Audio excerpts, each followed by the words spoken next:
footage and they claim they've seen it, whatever, similar to the globe, right?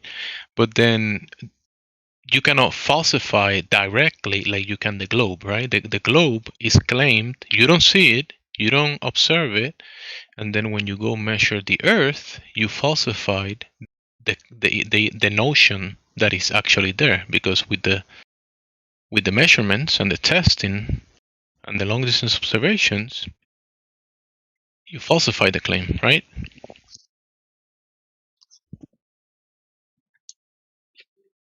You Wasn't actually I talking to direct. somebody? Where did he go?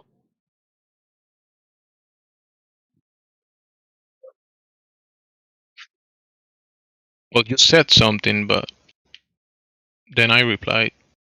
So if he didn't say anything, he's not talking. He's not having a conversation. Okay, sorry, Jimmy. Go ahead. No. You still here, sir? Yes, bro. So it sounds like you actually agree that the footage that you're getting is like from the media. That's like propaganda, right? Nonsense. Is that kind of like the feeling that I'm getting from you? Yeah, it could be. Yeah, I said you get a point because I don't know if it was you. Somebody said that. Okay, if you believe in Bigfoot, yeah, and I said no, and he really got a point right there. But yeah, I think I need more. If you can explain it to me, I would be glad to hear more sources. Like you really believe that the Earth is flat, and stuff like that. Yeah.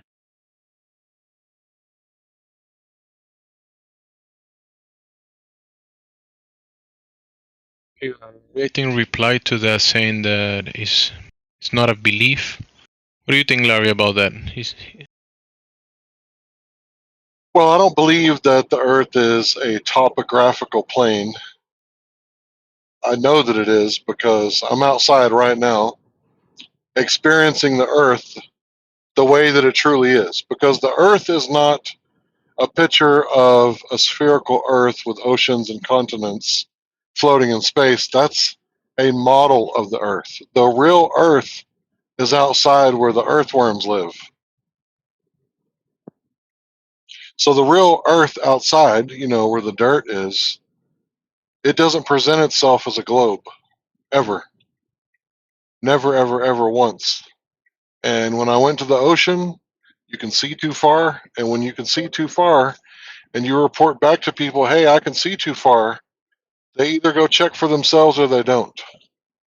So if you don't go check for yourself and you're just looking at what you see on TV, you could believe all sorts of things. You could believe that men could become women and give birth. You could believe that the earth is a sphere.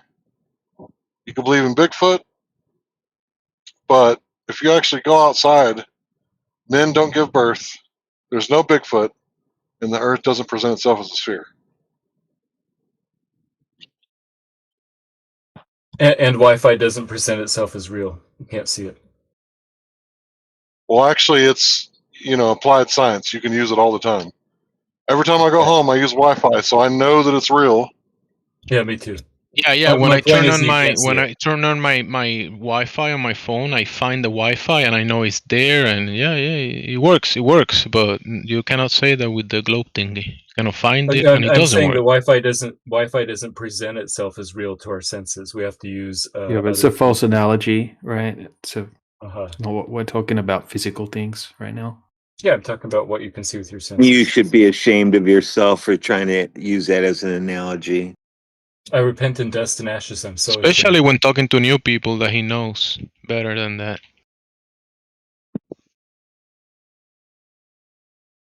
It's like the. Well, my point still stands. You can go to the large body of water at rest, and you can see why Globers make excuses as to why we can see too far.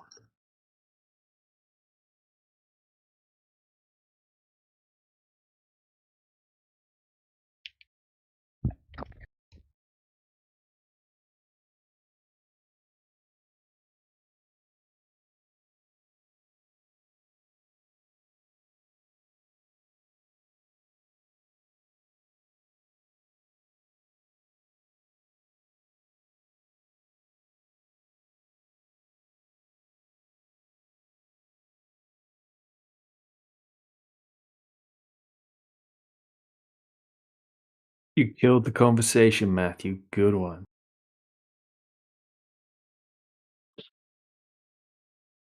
What? I just got here. I said two Killed it. things. Came here, killed the conversation instantly. Good job, That's a Matthew. You did it. he gets Mission accomplished, Matthew. he gets a bonus check for that. Mission accomplished, Matthew. Good job. Well played.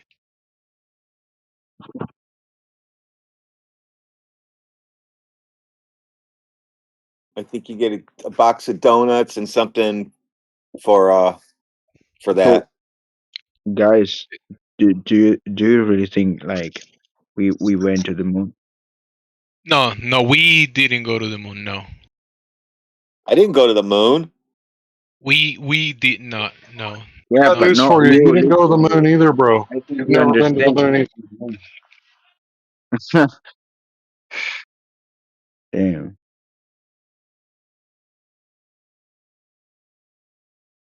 How was it there when you went? Because I didn't go.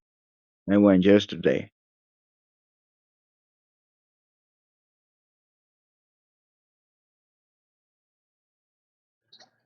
Look, your physical body didn't go to the moon. The Van Allen radiation belts would have X-rayed your ass, and you would have came back like the Hulk, except for instead of being green and angry, you'd be, dying and stuff. So you can't survive that kind of radiation.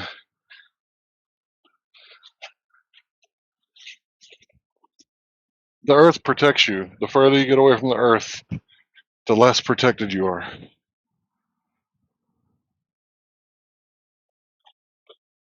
You're right. You didn't know that? I mean, yeah.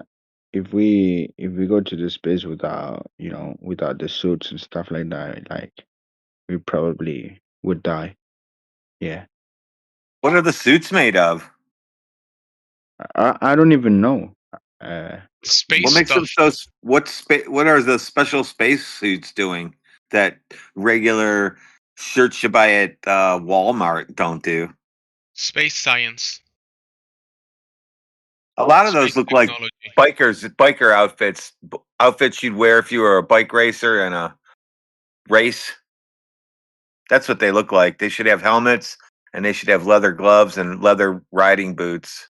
And You then know that what it looks like reminds me they're more going to of, space. Professor? More like, you remember those clown suits? You remember like a clown? They have these puffy suits. Oh yeah. Think about it. I think it's closer to one of those clowns than motorcycles. Well, Whatever. that's proof that space is real because they can wear suits on TV.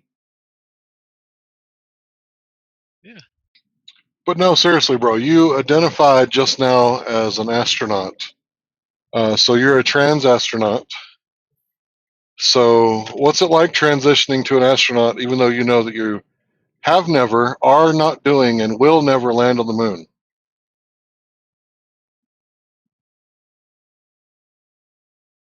You know what this means, trans astronaut? no, it's like a new word or something, or You know what an astronaut is, right?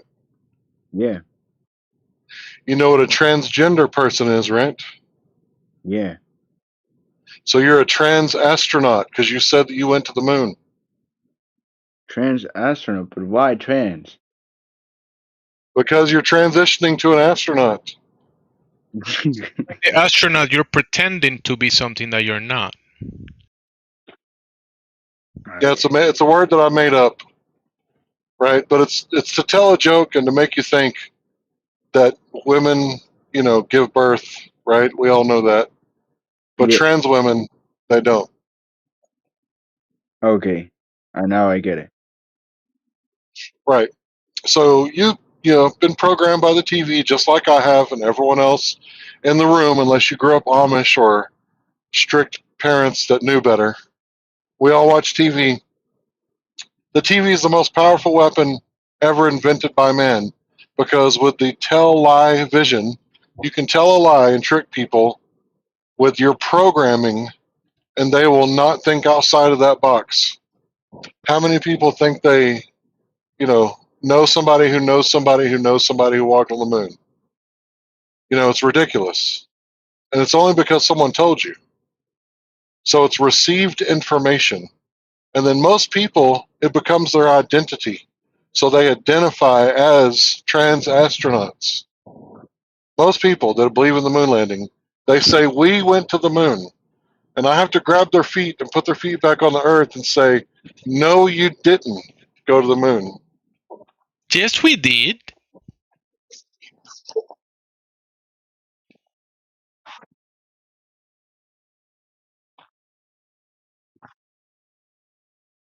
Yeah, that makes sense. Yeah, trans astronauts. I like that word. Yeah, I do too, actually. I'm quite proud of myself for that one. Did you invent that one or? Yeah, I coined that phrase, trans astronaut. So in English, you have a grammatical qualifier, right? So a qualifier changes the definition of a word sometimes, or it makes it more specific. So if I say a man, right, we all know what that is. But if I say a black man or a tall man or a good man, well, that has completely changed the definition. So let's say a cop said, what did he look like? The guy who stole the purse. Well, he was a tall white man with red hair and red beard. You just qualified the entire fuck out of the word man and completely changed it and made it more specific, right? And he So had that's what 6 fingers. Damn, Josie, that was a good one. So when I say trans astronaut, you know, the people that claim to walk on the moon, right, they're claiming to be astronauts. What if they never did, right? You know, what if it was just TV magic, tricks, and framing, and, you know, Stanley Kubrick? And, you know, I can't prove that it is, but I can definitely disprove it to myself that it is the case, that they faked the moon landing. It could be actually, because those times were the Cold War times. If I'm correct, yeah, I'm correct. So yeah, Yeah, wartime propaganda is a real thing. If your country's ever been at war, you're watching wartime propaganda. Because most people, like, imagine me, right? I go to a high school and say, hey, kids, you like violence? You want to go to like Iran and, you know, kill a bunch of children? They'd be like, what? No, get out of here. You're trespassed, right? But if I join the military and then I become a recruiter and I'm like, hey, kids, do you like sign on bonuses and free college? Yeah? You want to go kill some children? Yeah? So then it's okay? I guess I'll back out of the room. Every time I come in here, you're talking about something sus. No, I don't actually want Yeah. to hurt anybody. Some good sauce. It's always good to talk about, because if you know about good sauce, you're eating good. I agree. Oh, this game. Welcome to Good Burger. Can I take your order? So yeah, Larry, keep cooking. Yeah, so to land the plane, just because the government does something doesn't make it legit, right? It doesn't make it false automatically. But when it comes to like wartime propaganda and moon landing, what if they only went to the moon, allegedly, is so that they could show you that the Earth was a sphere, allegedly? And if that was the case, then you wouldn't want to go to Antarctica or go to the North Pole. You would just stay put because you think if you drive far enough, you're just going to go in a big circle. And now no one explores anymore. yeah, that's true. We never went to the moon again. Yeah, if I'm correct. That was until this year. Haven't you heard the news? This year we are going to the moon. We? Oh, Yeah, the trans astronauts are making a comeback. Go ahead, bro. we can Yes, definitely bro. get it and say we went. Like you and Yes, I? bro. Like you and I? Sure, why not? Our team, we're on a team. Oh, okay. Sounds fun. Team, we When are went we to the going? moon. When are we going? You want to go in March, April? What should I pack? What should I pack? Like, What should I bring? What would you wear? Didgeridoo. Don't forget the didgeridoos. Should I bring baby oil? Diddy oil. Oh, baby oil. BB. I don't know. I don't know what to bring to space. Bring a Sounds- P1000 and we can have it floating and stuff in the cupola. Bring some Diddy oil because Epstein is waiting for you. Yeah, I wasn't Diddy saying oil. Diddy. Baby oil is good for your skin. I mean, if it's the correct type of oil. I'm just saying that you gotta stay moist because in outer space, you know, the water evaporates, so your skin might get dry. You know, so Gotta get the those oil guys film They didn't- post oil might help your skin for while you posters. are in space. Damn, that's right. Auditors have the same rights as the post office as the ISS. They can film.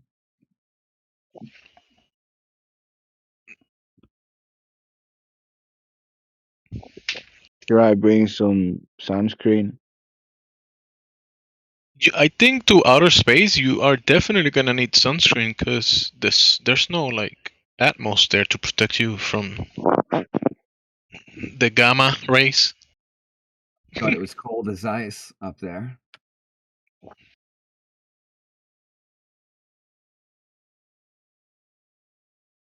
Better bring a sweater. My bad, Larry. Any new questions from the new people? You got any questions about what Larry was saying, or maybe anything else? Go ahead, Nexo. Question. I have a question. The other Where guy. is Larry? He left. Larry he's in his body. Damn. So Larry doesn't like being interrupted by flat stuff, so he leaves. He's a busy guy. He's always driving around and doing stuff.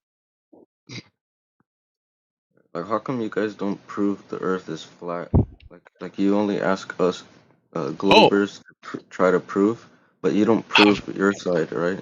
Will you take a look into the evidence right now? Will you review it and give us a full in-depth review about the research that has been conducted? Will you do that? Yes. Yes. Because I've been here like 10 times, and it was so boring here. It was so boring. So you've been here 10 times. That means that Yes. at least 1 out of 10 you have checked laser tests, long distance observations, or something, right? At least 1 out of 10, right? Once out of 10 times.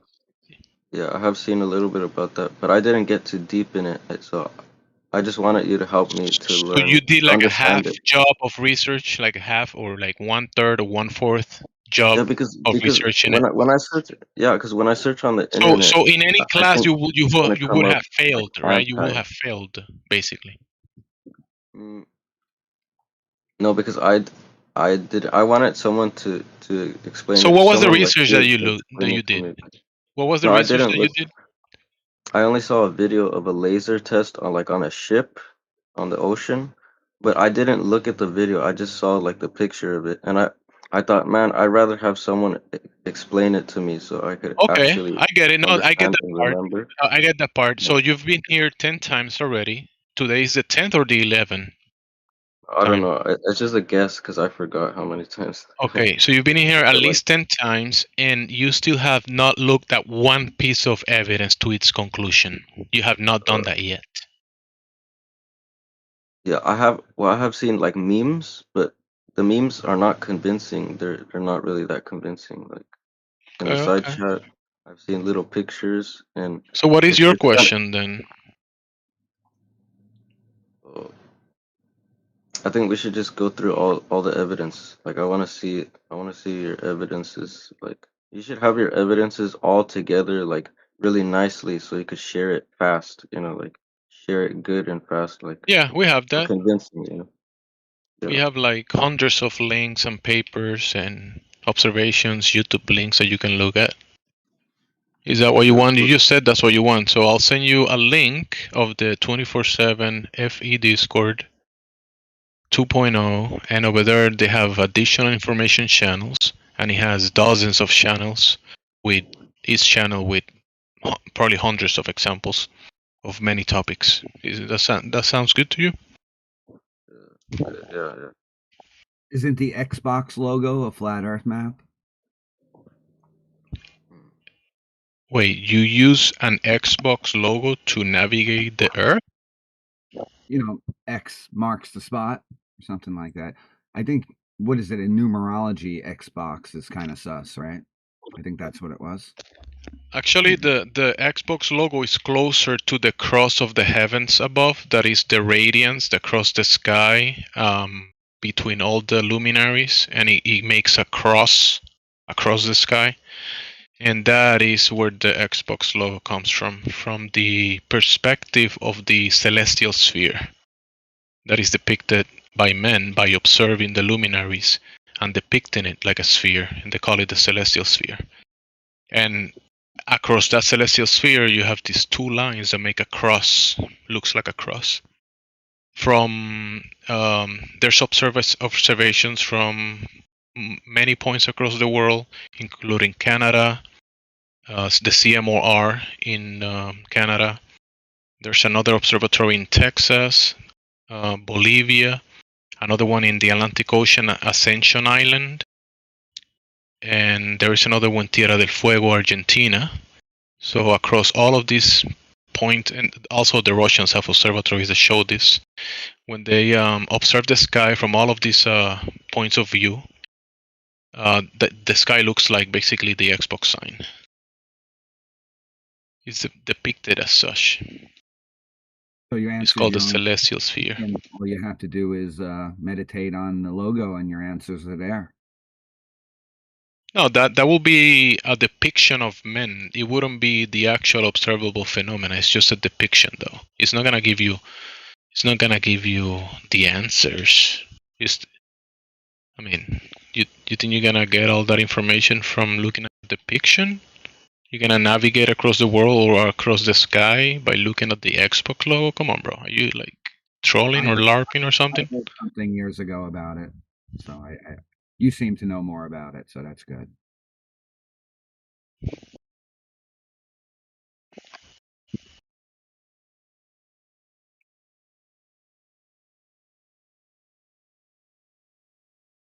No, I think you're right. The logo, the Xbox logo has some type of symbology, but Microsoft. I think it's also in numerology. It's kind of, I don't know what it is. But yeah, it points towards a direction, but this pointer is not the thing. It's not. It's just a depiction of. It's pointing towards something, but right. Yeah, it's not. It definitely gives me. I don't know. What do you call it? Weird vibes or something. Just it's a weird logo. It's kind of like a demon eye or something, or like that energy drink. It kind of reminds me of that somehow. Like a demon eye, huh? Well, if you look at this, it's more when you look at the sky, you could interpret it as a demon eye, but the sky, the sun, the moon,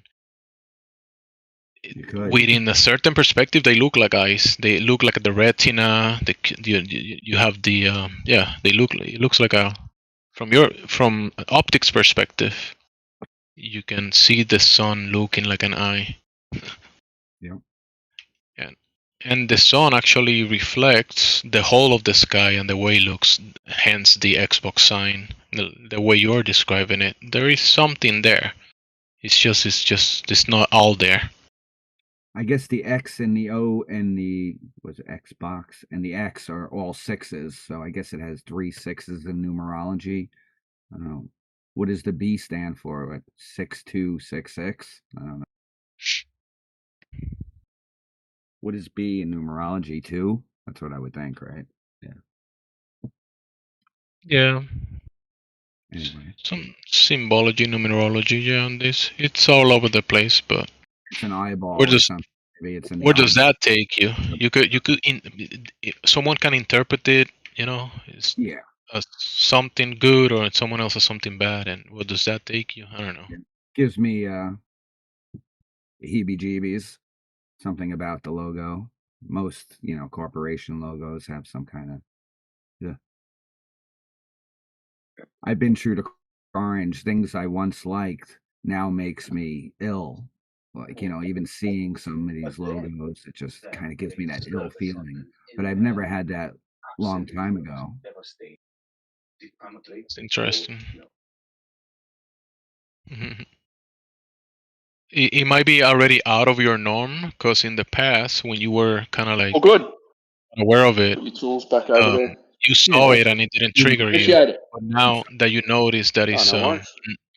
it's a norm that is out of your norm, Well, now I've got an even your immune easier one. system will kind of get triggered. That's why You know, you I've got to feel get like back to that. this job and Like NASA logo too, right? Like that didn't bother us at the Let time. me mute Timbo. Timbo. He's muted now. Go ahead.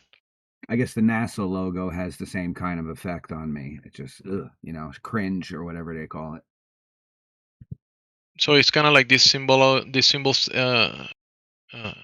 trigger your emotions. It does, yeah. I'd like to overcome that in the next 10 years, but I guess once you see it, it's, that they say it's hard to unsee or something, right? Mhm. I've seen it, and it's a blurry image, the NASA logo. I don't think about it, so it doesn't trigger me now. Okay.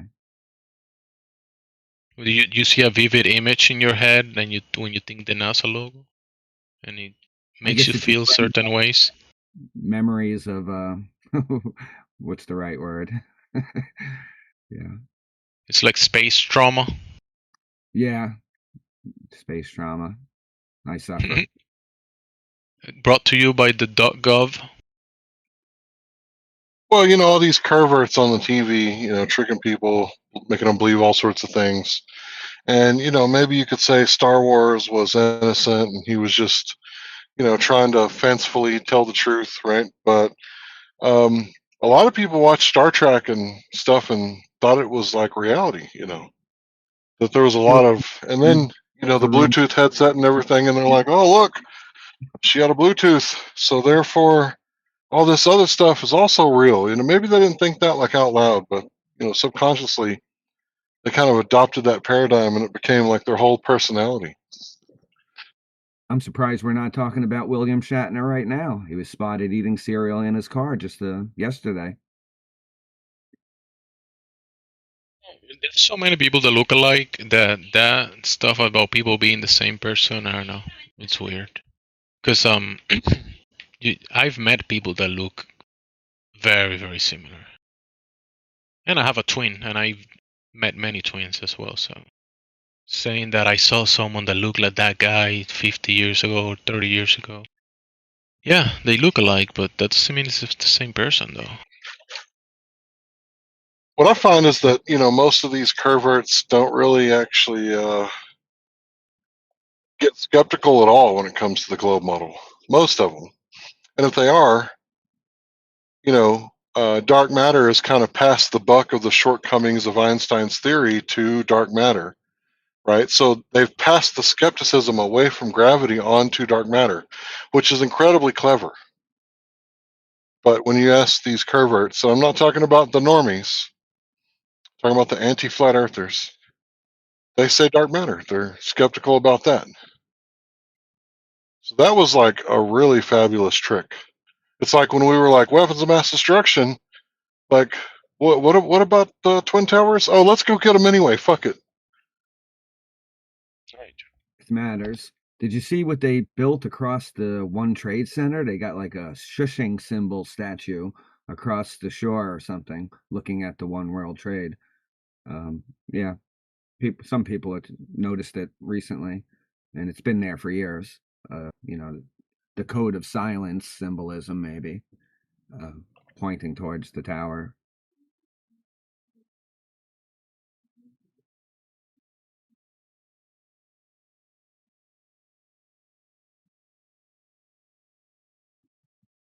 That other Larry guy was at Daboo's or something, right? He's still alive, the guy who owned the World Trade for like 60 days or something, right?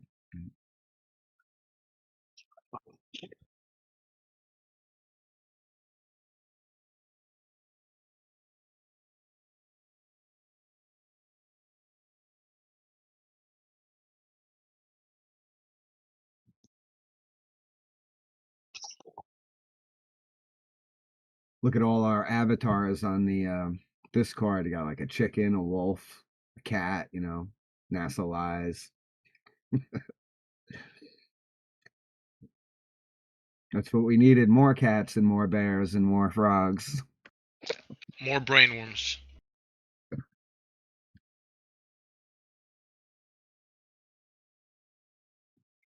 Well, that Larry guy was so lucky. Like I can only hope that I'm never as lucky as Larry Silverstein, because that guy was just extra lucky. Like, what are the odds, right? That he gets insurance like right before it happens, and then it happens twice on the same day, and then the court for Larry, his judge was Hellerstein. I wonder if they're related somehow. But Hellerstein, made sure that he got paid for 2 separate terrorist attacks. Talk about luck. That's luck, right? Like, I'll tell you the luckiest thing that ever happened to me. I drove to Cincinnati from Colorado. I drove to Cincinnati, Ohio, and on the way there, my brakes were doing something weird, so I pulled over at this gas station. It was closed, so I went to this other gas station, and then I fixed my brakes. I took them off, put them back together. And then I go to Cincinnati, I come back, and I have to piss. I go to this gas station, I go inside, they don't have public restroom. So I go to this other gas station down the road. And he was like, "Hey, did you get your car fixed?" Like, what? Out of 1,200 miles, I drove for 18 hours. I stopped at the same gas station twice. What are the odds? It's like 1 in 10,000, right? Like, that's the luckiest I've ever been, to be recognized in a city that I've only passed through once. So, do y'all believe that kind of luck? Do you think that it's just so happens to be the dark matter is exactly where the gravitational anomalies are, where the gravity doesn't work? That's exactly where the dark matter is? Exactly where it needs to be? Do y'all believe in that kind of luck? Interesting. Matter is an interesting word. They sell some dispo stuff that's called matter. My eyes were bulging out of my head after trying it, so pretty good stuff. Matter, flat earth matters. That used to be a slogan, I think.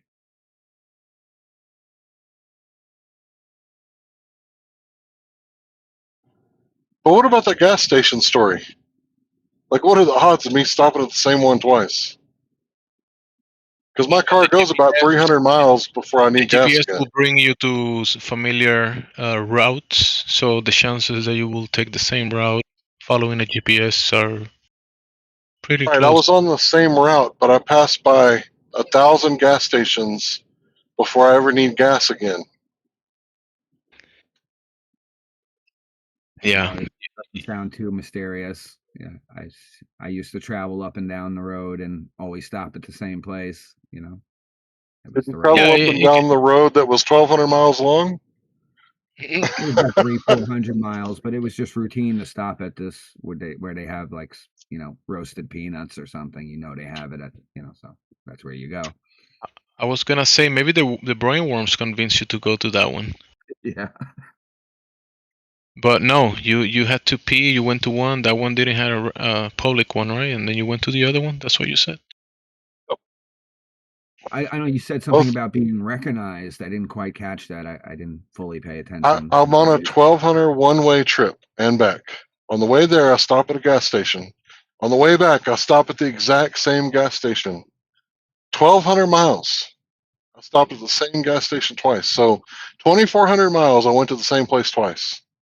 What are the odds?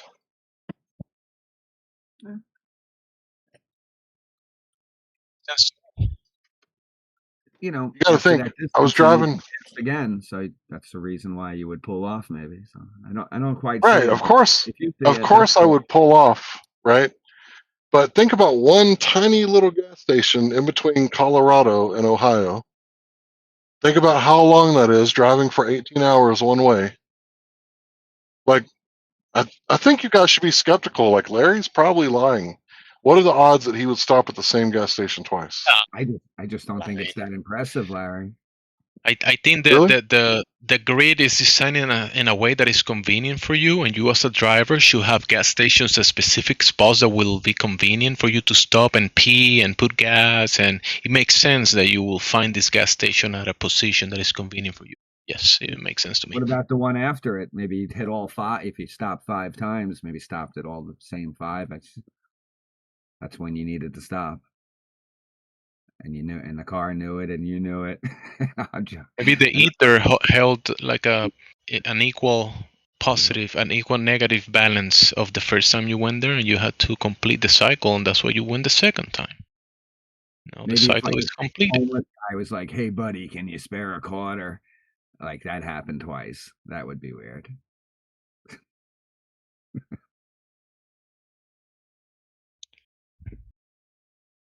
Maybe by you going to the gas station that didn't have a restroom, that guy was having a bad day, and he saw you peeing yourself, and he saw, you know what? I'm not having such a bad day. Like that guy. And maybe, these gas stations kind of look alike. You know what I mean? It could have been the same company that couple miles down the road. But anyway, anything new in flat Earth? You guys hear anything? See Anything anything? new under the sun? Anything new under the sun? A little bit different location. The sun was in a different location again. The magnetic field globe experts don't know where the magnetic field is gonna be or go. So the globe predictions fall apart when they say the globe predicts everything. Where is the magnetic field gonna be at? We don't know. So you're saying like the farmer's almanac is shite or something?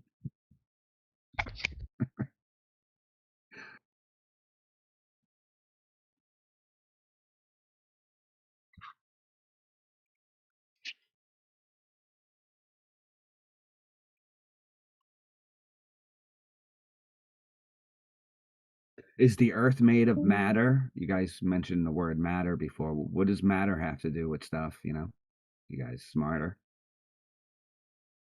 Matter, does that have anything to do with the Earth or the ground? No, right? It's called matter. I don't know.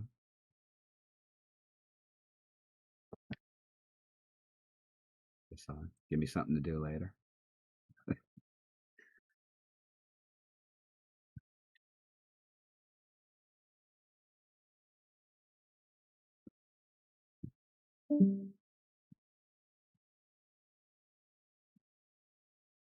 Why does Earth matter?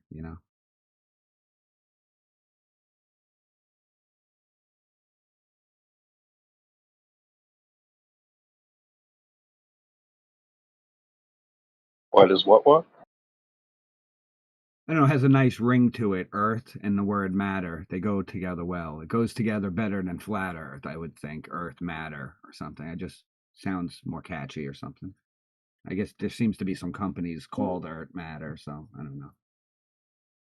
Matter of Earth? I don't know. Seems kind of catchy. Better get rid of it. Earth, Phase 1.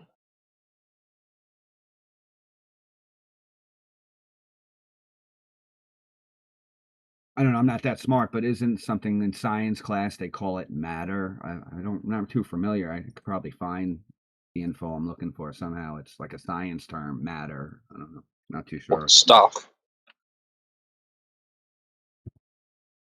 Science matter is anything that has mass. Right. Okay. Yeah, the I'm not physical. no Einstein. I'm no Larry Einstein, so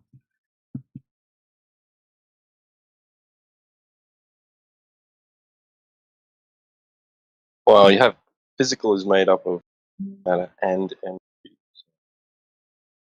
What is energy?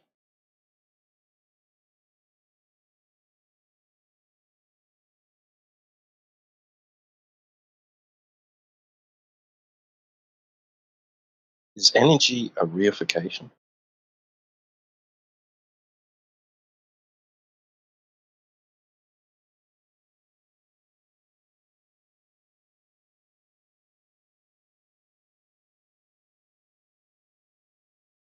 Lack of energy. Not quite.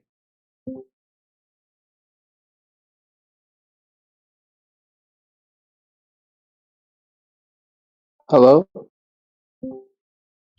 Hello? Hello, Can you hello. guys hear me? Hello? How are you guys doing? Hey, yes, we can hear you. I'm doing all right. How about yourself? I'm doing great. So, what are you guys doing here?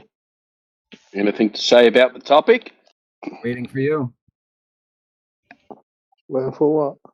And now you're here. 25/7 Flat Earth supporters. 25/7. You What? can't even read, dude. What? 24/7. 24/7. I believe in a flat Earth, so that's why I can't read. Do you? How do you know? How do you know it's flat? Oh, What? How do you know it's flat? It is flat, so that's what I'm seeing. So it's So flat. how do you know it's flat? Because that's how it is. That's how my eyes sees it. Huh? Looks flat. Therefore, it's flat. Yeah, it looks flat. Yeah, it looks flat. Yeah. Have you ever been to the moon to see the Earth? No, you haven't. No. Nope. Been to the end of I've been to the Earth to see Earth. Yeah. So I saw it as flat. So why do they say it's a sphere then? Excuse me? Can you guys hear me, or is this guy's ears blocked? Yes, you sound upside down, but yes, we can hear you. I'd like to I ask know. a quick question. Mhm. Go for it. Hey, so what does 8 inches per mile squared mean to you? It's a parabola. Oh, that's what she asked me. Go ahead. It's an approximation of the curvature rate. It's accurate within 1,000 miles. It's an accurate approximation. So it's not exactly 8 inches per mile squared, but we're actually rounding up a little bit in the Earth's favor. Does that make sense? 7.6. It's 7.6, right? Yeah, but we just I round thought up it was for 7.98 or something. Very particular. T-Dub. what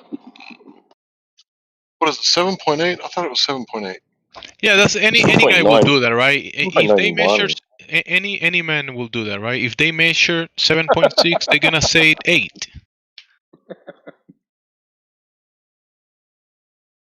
So what was your question about the parabola answered, or the 8 inches You per mile round it squared? up. Go ahead. relax. Round? I think Travis was asking, where's he gone?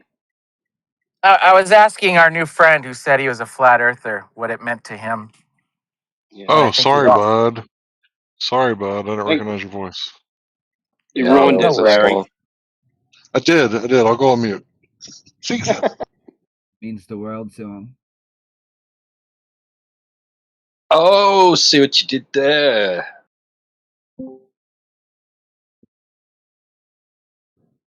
I'll put I think myself you might on be a mute. comedian.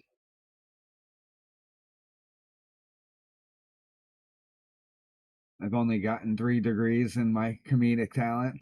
I got to go for a few more degrees. Yeah, Blue Lodge okay. verified. You need I like a 33. good, you do stand up, right?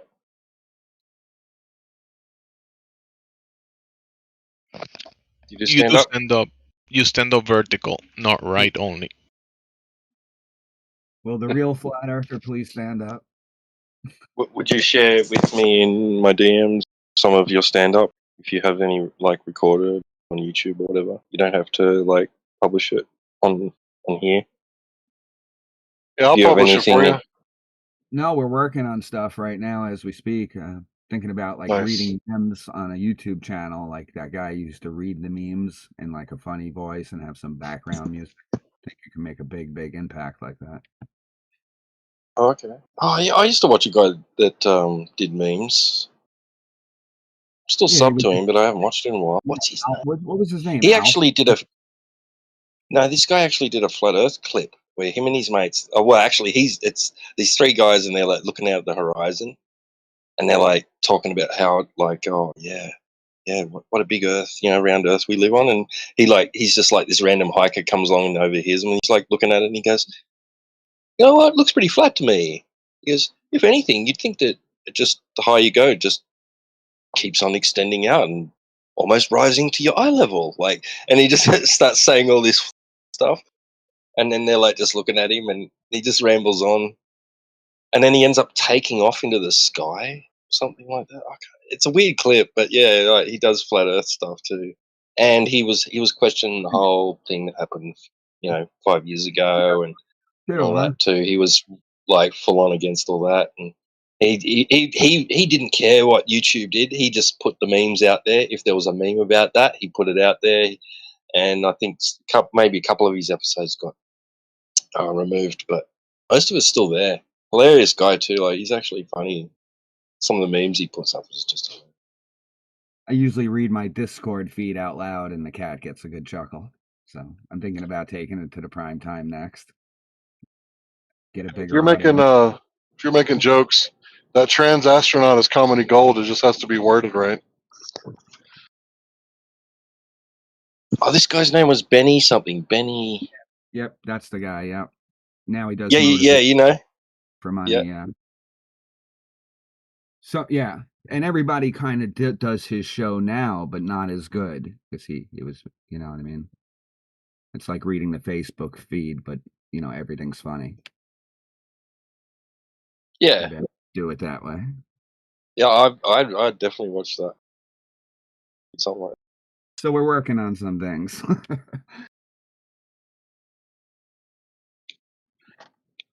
Looks like you So two are what? going to team up then.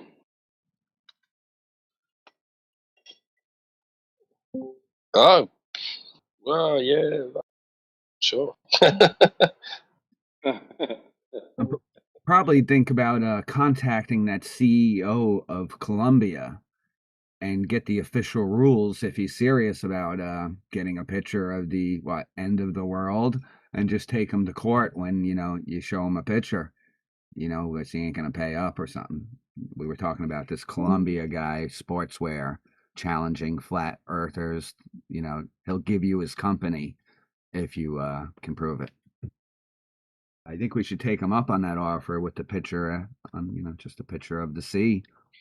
Well, they've made it unfalsifiable, so that's why he's betting his company. Because once they say refraction, there's no more geometric horizon. They think it's a win, but it's only because of their ignorance. It seems like a joke within itself, but he should be more. It should be serious. We should, make it get something in writing that it's a real bet or something. I'll send him some fan mail. I'm pretty good at writing to celebrities, and we'll get his address later today. See if we can get to his fan club.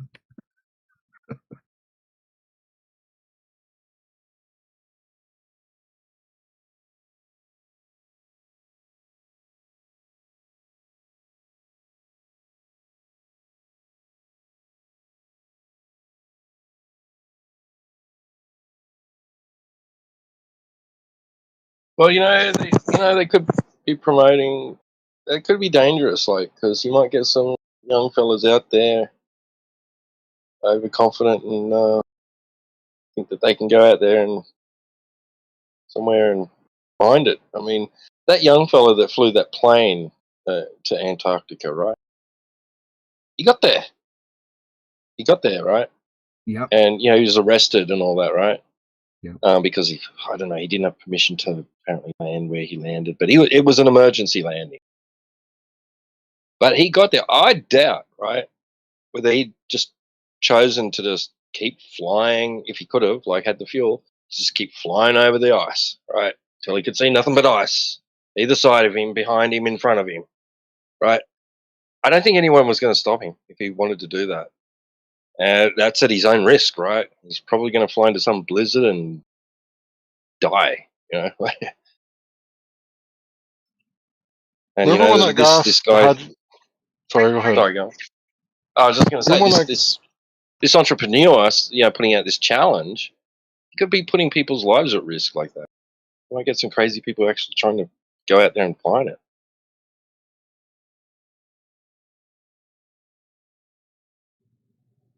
Remember when that guy hijacked that airplane? He was like depressed or something. Said he was a broken man. Sails to Antarctica. I don't think he took a plane though. I'm not sure. Who's the guy who took the plane? Do you have a name on that guy? No, I'm just talking about the guy who said I played video games and can this thing do a barrel roll, and he did like a loop. Thought he was going to crash into the water, but he didn't. Y'all don't remember that? Anyway. Yeah. Well, he didn't when he did the loop. Eventually, he did crash and died. Yeah. Yeah, I thought it was a bad ending for the two people, the guy who sailed out there and the guy who flew. I don't think it was a Well, good thing. Sailed out You're there. talking about Larry. You're He talking came about in. that guy that was talking in the radio to the to the airplane people, and they were trying to get him to you know to bring it back, but he did a loop and then he crashed it. Right? Is that the one you're talking about? He was talking with the operators in the radio. The boat and crew disappeared without a trace. I can't even pronounce his name. Charlie Anderhoy. Yeah, you guys are talking about different people. Yeah. That one is the one I'm that went only one. to Antarctica, huh? I'm trying to work out why there's two conversations going on at once. Yeah. No, because Larry asked, "Do you guys know about this guy?" And I expanded on what he spoke about. I was talking. I replied to Larry. I don't know about the other guys. And then the Lakers got ahead by about 5 points. I couldn't believe it.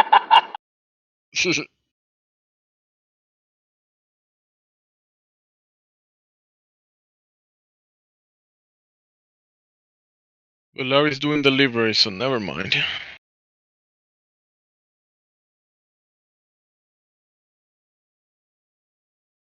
He was upset. I wasn't trying to upset you. Who was He's not upset? upset. Larry? Nah, Larry you have doesn't to get do upset. way more than that to get Larry upset. A lot more. That was more directed at all the people muted.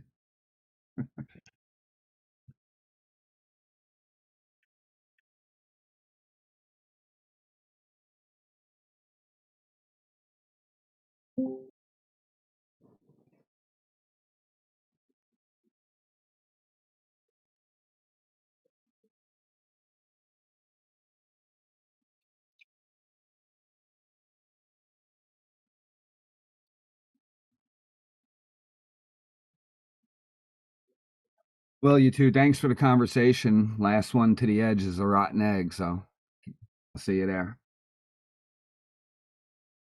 Cheers, man. Late. I'm right behind you. At the edge? Oh.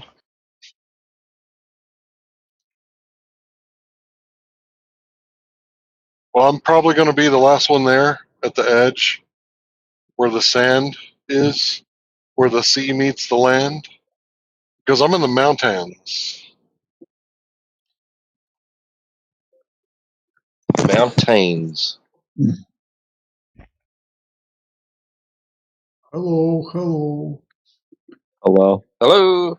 Welcome in. Hello. Hello. Hello. Ours is flat. Hello, ours is flat. So I just read the Proof. name. It says, "Are you smarter Prove than it. a flat earther?" I'm trying to ask for some Yeah. context. Like, what do you mean? Am I Let's go ahead. smarter? Ours is flat. That's all. One at a time. Well, for example, okay, do you know the claimed radius value of the globe Earth? Without Googling it. No. We do. Okay, we do. You're All right, so not smarter knowledge than a on flat earther, the then. Earth. All right, that's what I was wondering, because knowledge on flat Earth. All right, just wondering. I was curious. Not flat Earth. That would be That's globe knowledge Earth. on. That's globe Earth. Well, Earth, not knowledge on Earth. I don't know.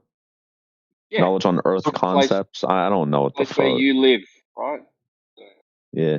you should know all that stuff, Yeah. right? If you believe you live on a ball, then you should know all that. I don't know where I what's the live. largest planet in the solar system? The largest planet in the solar system.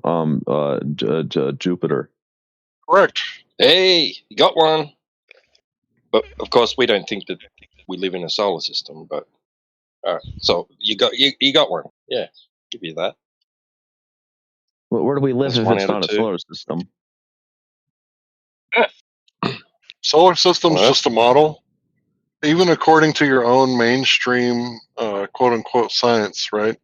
All motion is relative according to Einstein. And if all motion is relative, then you can't say the sun is the center, because you could put your reference frame on one of Jupiter's moons, the Earth, Pluto, the sun, and all the motion will remain the same if you had a computer program that was a model that was modeled out perfectly. It only matters where you put the camera over, what planet. Everything else is going to be appear in motion, except for the place where you put the camera. It's going to appear to be stationary. So when we say solar system, that's when they teach the children the wrong thing, which is Newtonian, because Newtonian was replaced by Einstein. And in Newtonian, there's absolute motion. The Earth absolutely orbits the sun. So there is no solar system under the acentric model, because it's not a heliocentric model because of Einstein. Yeah. Understand that? Yeah, we go So deep, what do you man. We go mean? deep. So what type of flat, I see like different types of flat earthers, like waters around the Earth, just the ice wall, and then an endless Ice horizon. wall. No, you got it wrong, What do you dude. The ice wall is. You're gonna have to speak to the U.S. Geological Services about that. I don't know. I speak to my mom, who happens to be a flat earther. Hello. Why not to your Rama, dad? what is that profile picture? Hey everyone. Good day. Hey Lindsay and Hi. everyone. Hi, security. How's it going? It's going. Oh, you chased him away. That's all good. Did he run? I think he's gonna go and speak to his mum. He's gonna go get his mum. That's what he said. I almost made a really bad joke there. Uh-oh. No mum I was jokes, gonna say, I please. wonder if his mom is flat.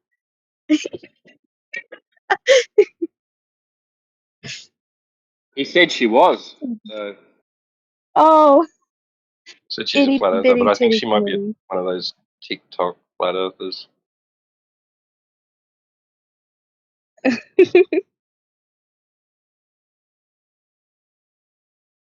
So has anybody come in and challenged you guys today? Well, I haven't been challenged in years, especially if somebody comes in here talking about gravity. I can't wait for somebody. I wish they would.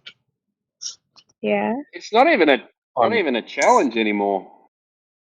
I'm naturally talented.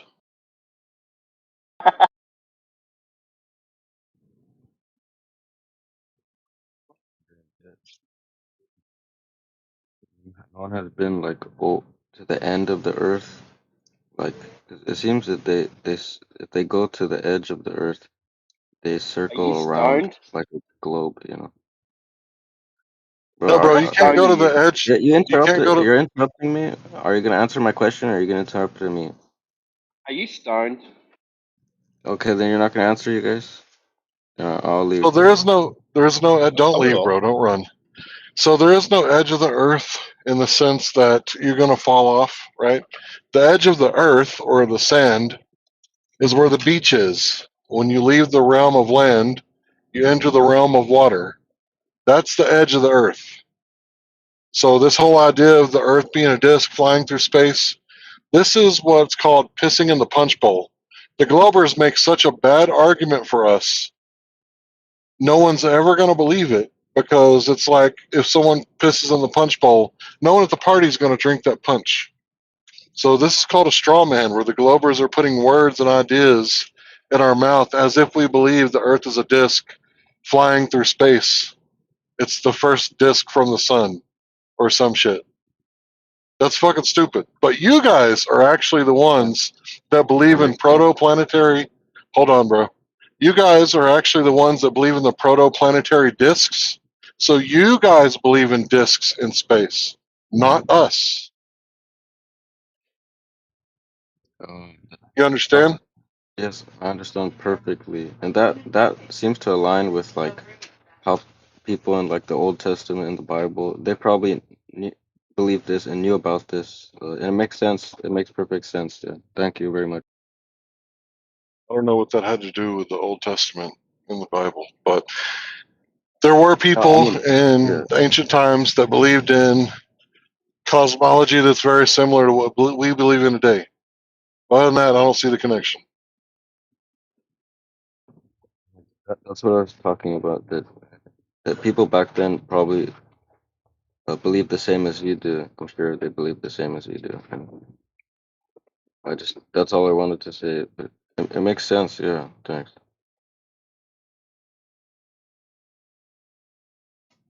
But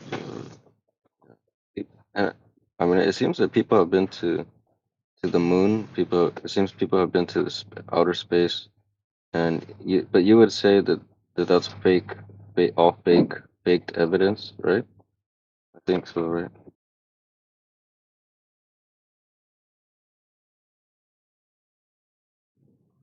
Or you're probably just not sure, that you're probably skeptical, I think, right? Or something like that. Or no, actually. No, you would say that the moon is within the atmosphere, the sky, right?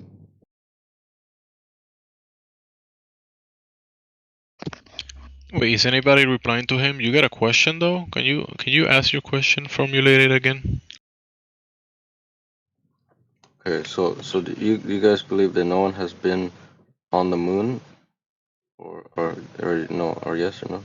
Okay, the thing about the moon as an observable phenomena that we observe, everybody can observe it from the ground certain days of the week or the month, right? The moon, the thing what we see in the natural world up there as a celestial body, that thing.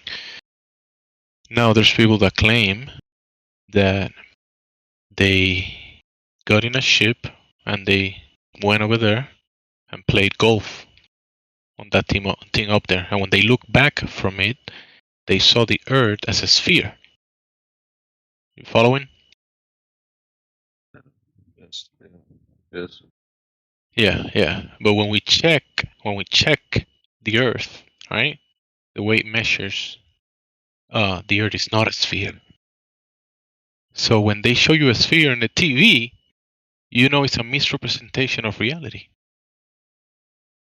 Because you can falsify the cartoon that they tell you the Earth is by empirical, objective observations, measurements, testing, repeating the process again and again.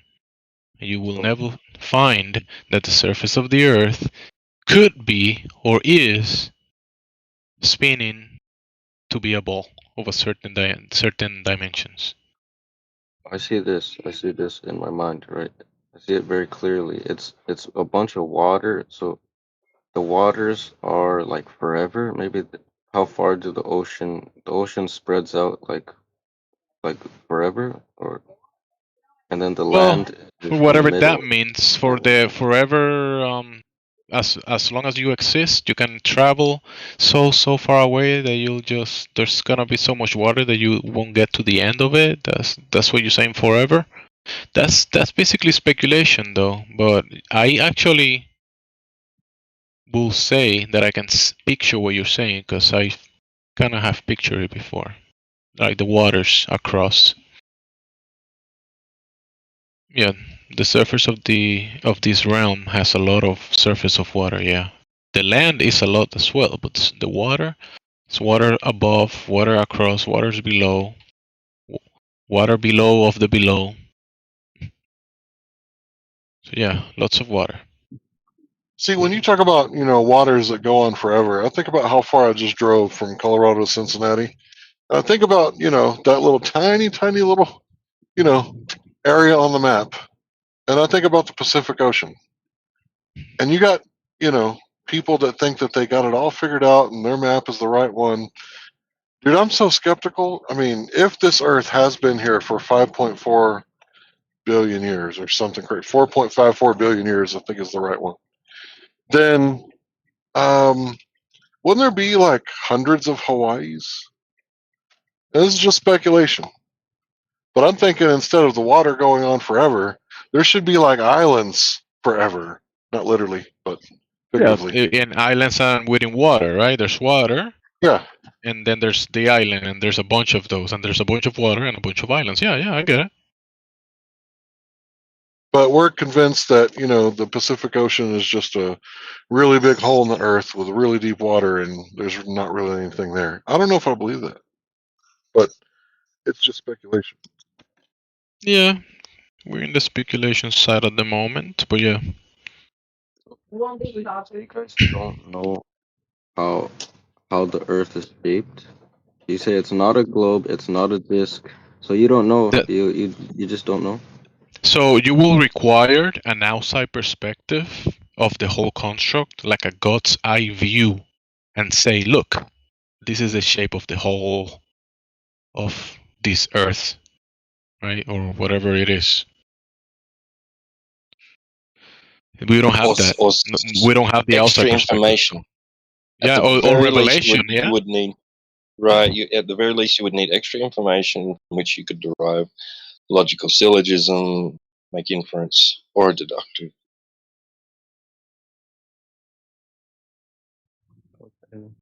Yeah, you can't just sit on a table and start drawing numbers and say, yeah, you know what?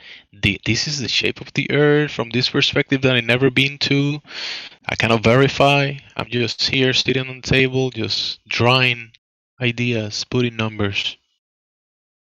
Therefore, this has to be. That doesn't add up to what we observe. So the globe on the paper doesn't add up to the actual testing of the Earth itself and observations.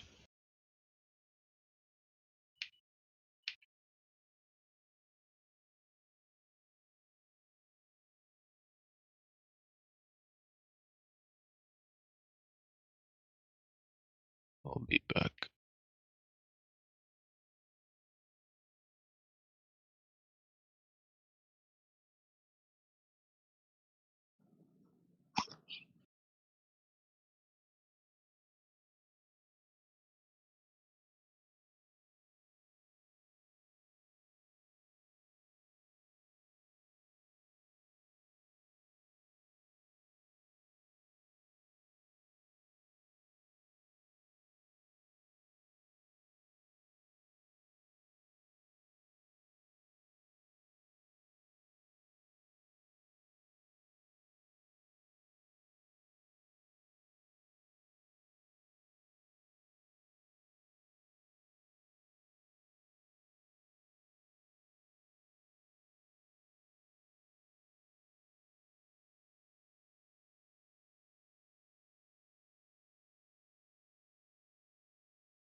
So when it looks nighttime on on one area of the land, and like and another piece of land it's daytime, but on another piece of land it's nighttime.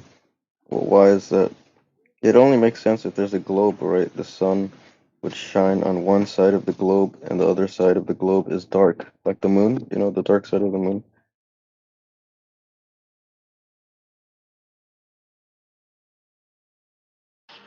So you're asking why is it that it's light and dark on some places of the Earth at the same time? Is that what you're asking? Yes, yeah.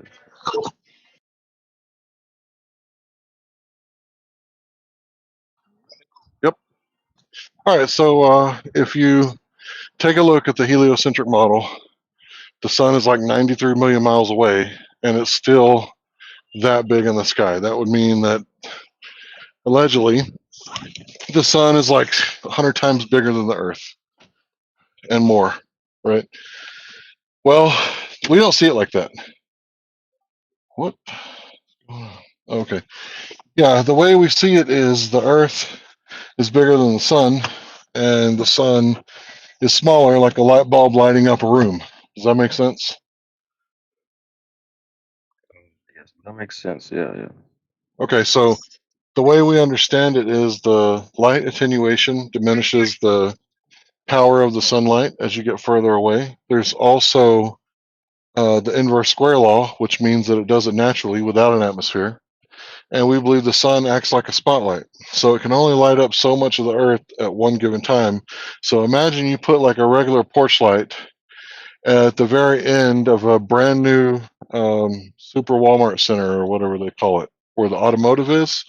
You're not going to be able to see to do any work in the produce area because the Walmart is just too big. So if you were to take that light and put it on a wire and walk around the Walmart, it would light up a part of the Walmart at a time, but it wouldn't light up the whole thing at a time. So that's the way that we understand it. So you can't ever mix the models. You can't ever say, well, if you had an Earth that was like 109 times, sorry, if you had a sun 109 times bigger than the Earth, then there would never be any darkness. But if you go on Google right now and you ask how to debunk the flat Earth, that's exactly what the people that wrote those articles and Google has promoted is going to do. They're going to make dishonest arguments. And I bet you anything, if you were to go learn all of your logical fallacies and listen to debates like the big flat earthers and the big globe earthers debate and just spot the fallacies, don't believe either side, just listen and spot the fallacies, I think you'd be amazed at how many times the globe earther has to resort to some sort of tactic, some sort of fallacy, some sort of bias in order to make their arguments. Plus, if you learn these logical fallacies, they'll help you for the rest of your life because once you know how the magic trick works, it no longer works on you. Thanks. Okay. So my next question is about people have sent like rockets towards the atmosphere, like and and they it seems like they haven't hit the sun or the moon. Or do you guys think anyone has reached the sun or the moon with like a rocket or a ship? I don't believe so. I believe what you saw with the moon landings between 1969 and 72, it was movie magic. And what you're going to notice is when they put up these rockets, balloons, and other things up into the upper atmosphere, there's always a fisheye lens. And you can tell because if you watch the early parts of the launch when it just leaves the ground, the Earth is already an entire sphere. Sometimes, you know, a hemisphere is what I meant to say, like half of a sphere, right? And then when they get really, really high up and there's no fisheye lens, then the Earth isn't spherical. So it's only spherical when it's movie magic on TV. It's not spherical when you go outside, even if you go up in a balloon. Look at the Felix Baumgartner jump. Some of the cameras on the outside make the Earth look like it's planet New Mexico with no motion, no oceans. But if you look at the cockpit camera, the horizon is rising almost perfectly to eye level, and it's perfectly flat throughout the cockpit. Yes. Thank you. Thanks. Yep. So wide angle lens They make huge distortions the further away you get from the center of the video. So if you tilt the camera up or down, you can make the Earth look convex or concaved. Sometimes it looks like a sphere, sometimes it looks like a bowl, the inside of a bowl. But if you only pay attention to what you see on TV, you'll think that Australians are eating their cereal from the other side of the bowl upside down.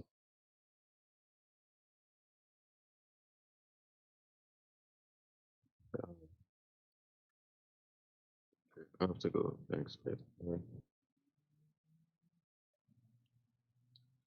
So do you want to know what this argument actually boils down to? Because I've been here for a long time and I've heard the arguments. Do you want to know what it actually boils down to?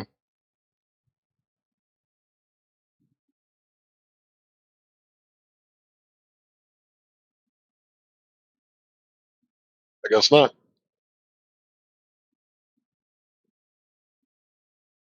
Actually, I was muted. I said yes. Yes. Chimsy, get out of here. And You I know what it was gonna boils down say to. it boils down to nonsense makes sense. Yeah, with enough nonsense, you might be able to sell that nonsense and make a penny. Or what is it, $78 million a day? Is that what NASA's getting?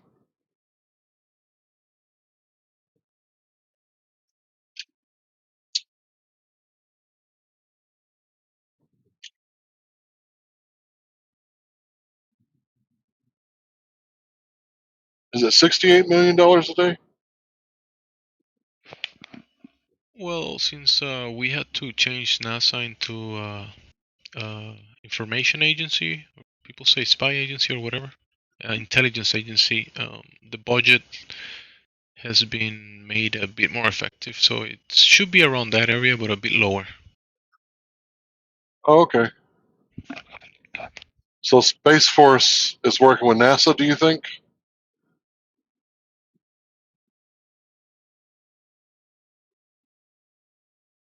Didn't Trump reclassify NASA as a intelligence agency recently? And apparently Trump can do whatever he wants, so maybe he did. You haven't heard of this, Larry? NASA has been Yeah, reclassified. I heard. Okay. Yeah. I mean, I haven't read the document, so I'm just actually repeating what I heard.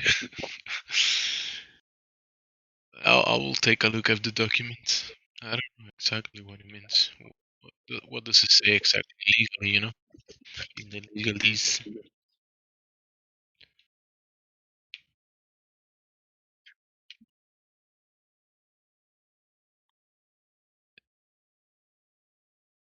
Matthew Learn's still here?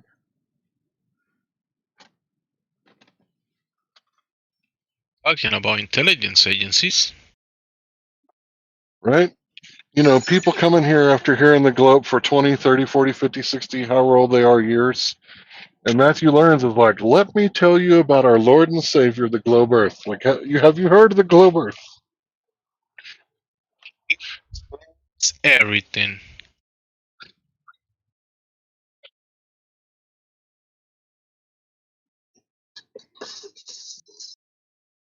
Every time I see him, it's like,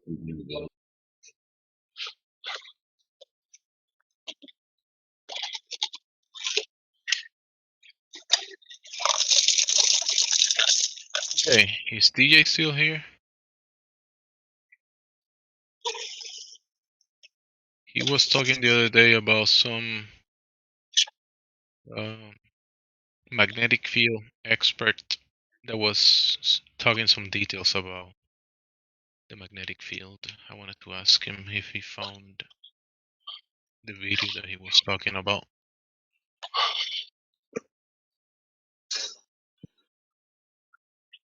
Still here, brother. Refill this time.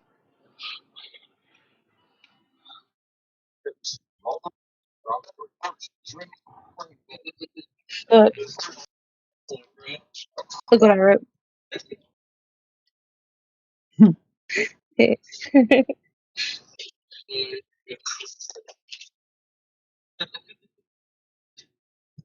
Sure. Somebody's hot Marcus, micing. Yeah, I think I was hot micing too. Now that I mentioned it. I'll tell you who's hot micing. The name in the screen is I am Larry and security. Hey. Hey, Sometimes I don't What's know when going I'm hot on? micing and when I'm not. not much. Just talking about the hot micers, security and Larry. Yeah. What does hot mic mean? Hot micing is that we can hear you in the background talking to other people. Oh, I think it's the video that I'm watching. Probably. I'm sorry. I'm No, sorry I'm just too. saying. I'm saying because sometimes people might say personal stuff, so it's better to mute yourself so we don't hear you like talking about your social security, your bank account information, that kind of stuff. Oh no, I wouldn't do that anyway. Of course. We don't want Not on to. We don't want purpose. to hear where You sound like Larry a is dad. hiding his gold and his silver. We don't want to hear that. Are you a dad, Jimsy? Oh yes, I am. Yeah. Oh, okay, that's cool. Got one I'm a boy dad too. and 2 girls. I'm a dad too. I come equipped with a dad bod. That's good. You got any hot shower pics? No, I do have a total like horizon, like in certain angles. You're a dork. I know. Oh.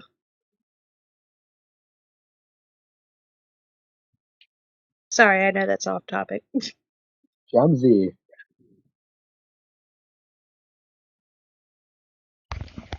Hi. Someone said Jemsy. Hi. Yeah, you muted me yesterday. Oh, Fat You're a is little, back. Fat you're is from Chow. yesterday, from last night. Fat is back. You're Chow. You're Chow. Yeah, you were saying Shao because you were leaving and then you left. Thank you No, for I'm a saying North. Shao. I'm a North. That was pretty polite of you. When you're leaving the room, the conversation, you say Shao, Xiao, and then you leave. Yeah, thank you. The Chows aren't very polite. Even though you came back and said it like 7 times again or 10 times, I don't know how many times, but I we think got you're it, bro. misunderstanding Chow. Yeah, you wanted to leave and you expressing yourself, but just say it once. That's as many times as we would like to hear it. Just once. Oh wait, hold on. Look in chat. Look in chat. No need to repeat yourself so many times, like last night.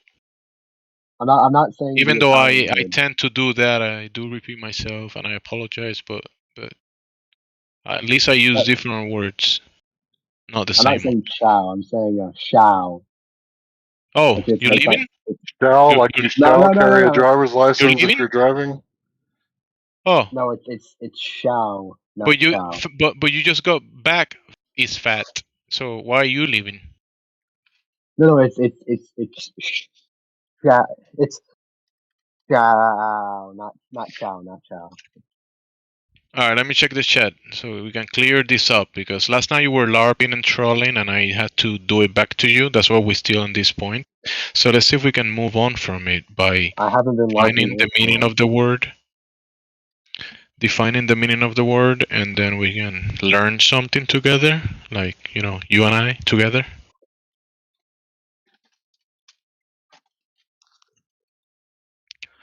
Okay, we get it. It's Chow. Yeah, the same thing. So now, finally, you can define. So listen, bro. You say Chow, Xiao, whatever, right? Now you have to define it. Like, what does it mean? Because if you don't define it, I'm gonna go by my definition. You see? Okay, so let's explain the lore. Lore? No, give me the definition. Well, it kind of like coincides with the lore. All right. Like, you're not If you're gonna speak some nonsense, we'll see. Go ahead. Start with the lore. So basically, the Shaos are a big clan within the post-nuclear war America, and their biggest rival is the Norses. And the Shaos are known for wearing red shirts. Very interesting.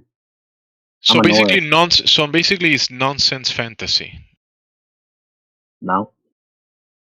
You said post nuclear war. Oh, I know what's going on here. You're a Shao. You're the skies.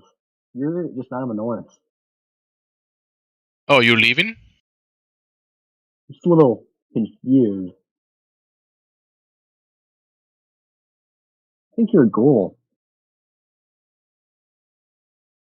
Yeah, I'm good. I'm good. No, thanks for saying ciao and You just bye. don't Bye. understand tier 8 friendship culture. I mean, you're speaking nonsense. If you're gonna speak to me, kind of Not nonsense. direct me to some tangible, something like that makes sense. Try that Yeah, it does whenever make you're sense. So saying something. basically, it's like post. Instead I of give just you the simplified version. jabbing and speaking nonsense, say something with substance. Okay, I'll say it. That can relate. I can relate to reality. It is reality. I don't know why you keep saying it's not reality. You said post-nuclear war. That's where shall happens. Yeah. Yeah. Is that reality? Seize him.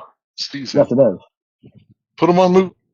Larry, when in the history, I mean, okay, so never mind, forget about it. It sounds In the like a history of the video world, game. there's never been a post-nuclear war. It hasn't happened. That's what For all we know, they could be faking it, right? That the fact that they have nukes, and that's what the whole point of the moon landing was. Why they would lie is to make everyone believe that America has the high ground, so that we can tax everyone for using our dollars to purchase oil. Now you live in a Fallout facility. You don't know the true Shao lore. You live on the inside. Seize him. Seize him. No, don't tease me. Seize him and check for brain Put him worms. on No, mute. guys. Check for brain worms. The Chaos have taken Double over your check. mind. The Norses are the true ones. As a Norse, you're free. The Chaos are controlling you. Touch him with a stick, because you might get infected. The Chaos are known to give people ghoul virus. There you go, Larry. Virus. You see? It's a Yeah, disease, and he's trying to spread it. He's trying to spread it. You see, No, Larry? you guys I'm are telling Chaos, you. and you guys have ghoul virus. You're the one too. spreading it. You're the one spreading it. Oh God, maybe what if I am? There you go. I need a cure. But I need an antidote. the virus has convinced you that you don't have the virus. But what if the virus is convincing you that's convinced me that I have the virus? I mean, what if we put him on mute? That I convince you that you convinced me Larry, that you I got have the mute virus, powers, but bro. then Yeah, I know, but I don't like to mute people. I like to convince other people to mute people for me. All right, let's go Yeah, back he's playing 3D chess. security. She's gone thanks to Shao. Oh God, it's Chase. Yeah, it's your fault. So I'm just going to explain the lore. You guys are interrupting, man. No thanks. You guys ever played TF2? It's kind of like You know what no? You know what no means? No. Gotta learn. Oh, it's a paradox Yeah. right there. He said he doesn't know what no means. He said no. Read a book. It'll explain it to you. Green Eggs and Ham. It'll explain to you about consent. Yeah. Look, I'm not a very consenty man. I just don't consent to consent.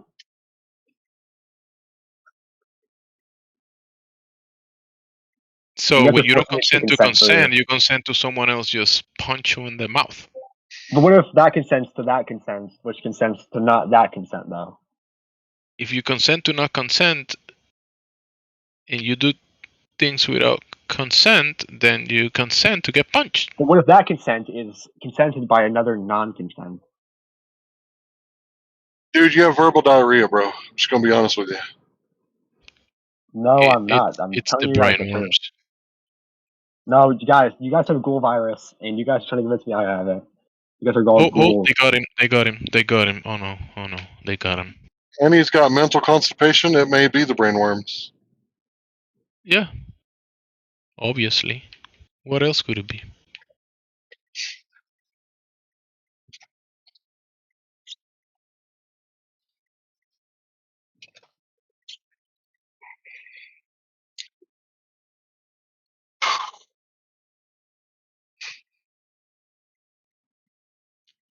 I just want to teach people about the causation correlation conflation everyone seems to be suffering from. Let's make an observation and call it science without an experimentation. All we need is an explanation.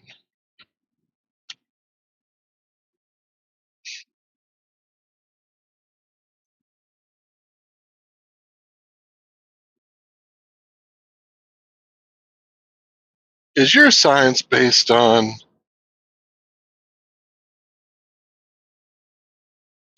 experimentation?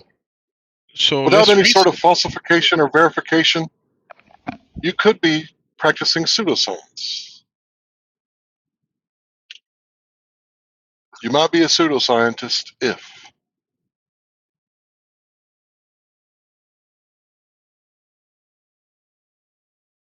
So go ahead, Larry. Talk to back is fat reset. Because he was looking for me, but I'm gonna mute. So you can try. I don't know if I want to talk to him. Is it the same guy who was talking just now? Yes. But he No, was I don't talking. want to talk to that. Remember? Okay. Team was muted because he was up my guns or something. Let's see. Unmute him. I bet he's clear now. He is clear. He's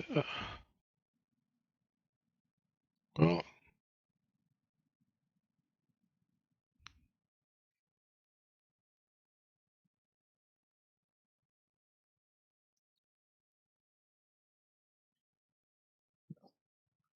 Yeah, I don't have patience like I Oh, used to. I don't have patience for people that are hey just guys, like, how's it going? good, how you doing?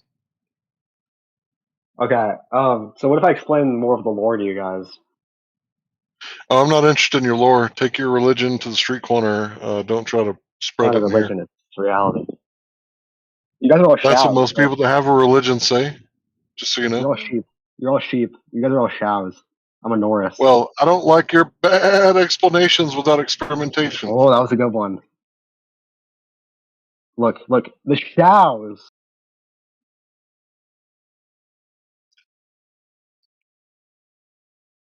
They've been simulating warfare.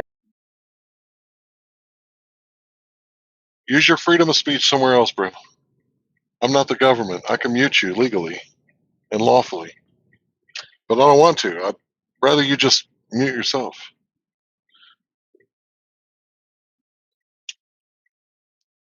We don't care about your cows and sheep or whatever the fuck you're talking about.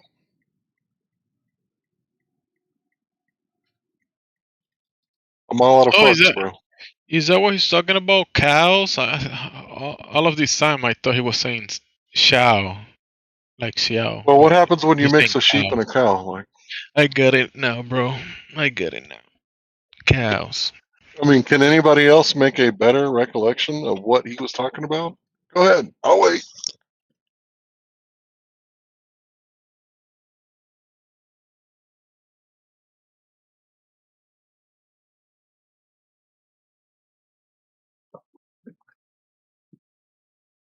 I don't think he knows what he's talking about. I know what I'm talking about. You guys are. I don't know where you guys got cows from. Cows have nothing to do with this. Cows? I like Yeah. cows. We get a lot of good stuff from cows. You get milk. Yeah, You you've get heard of a liger, cheese, right? beer. When you mix a lion and a tiger, No, what do no, you the think a show. shell is? That's what the Yeah, it's like shows a want you sheep to think. cow. That's what the Like shows want you to moo think. bad. The show is known in five Sounds like forms of martial chow arts. with beef. It sounds like a good meal though. Beef chow Guys, I just wanted with to let good you know fat. that the Like Norrises you are put hiring. the fat back in it, right? The fat back in. Yeah, because that's how the first Shao plague started. They purposely spread ghouls into the population so that way there'd be more infighting. Oh, yeah. That nonsense makes a lot of sense. Yeah, you guys need to join Norris. Like, I don't know. The Norris, do you guys like the color blue or red more? Nor who? Do you like blue or red more? I like rainbow. Oh, so you're kind of like a mercenary kind of guy. That's my favorite color.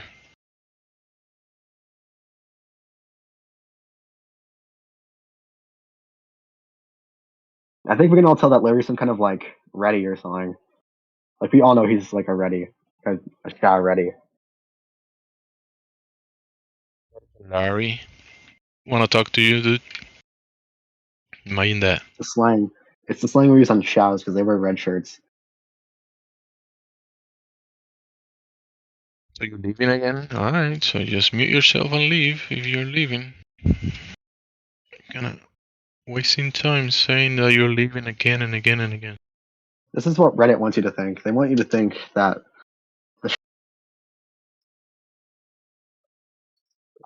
When someone says ciao, is that they're leaving. So bye.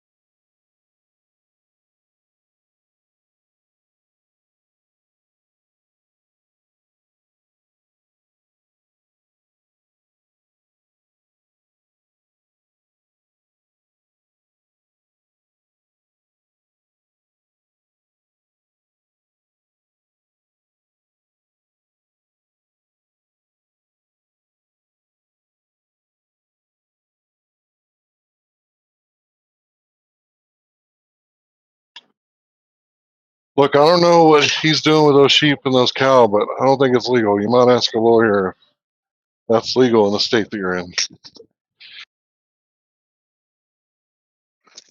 Yeah, he sounds obsessed with cows and sheep. I don't know. It's kind of weird.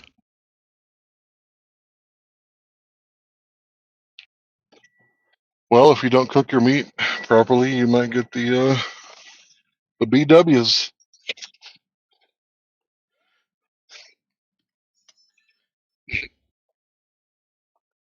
And if you get the BWs, Jimsy's going to call you out for it.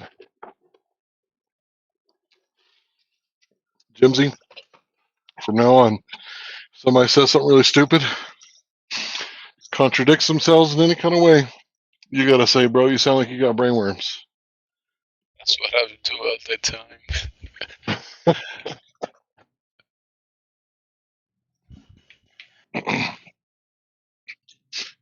Well, gravity is not a force, but you can think of it as a force.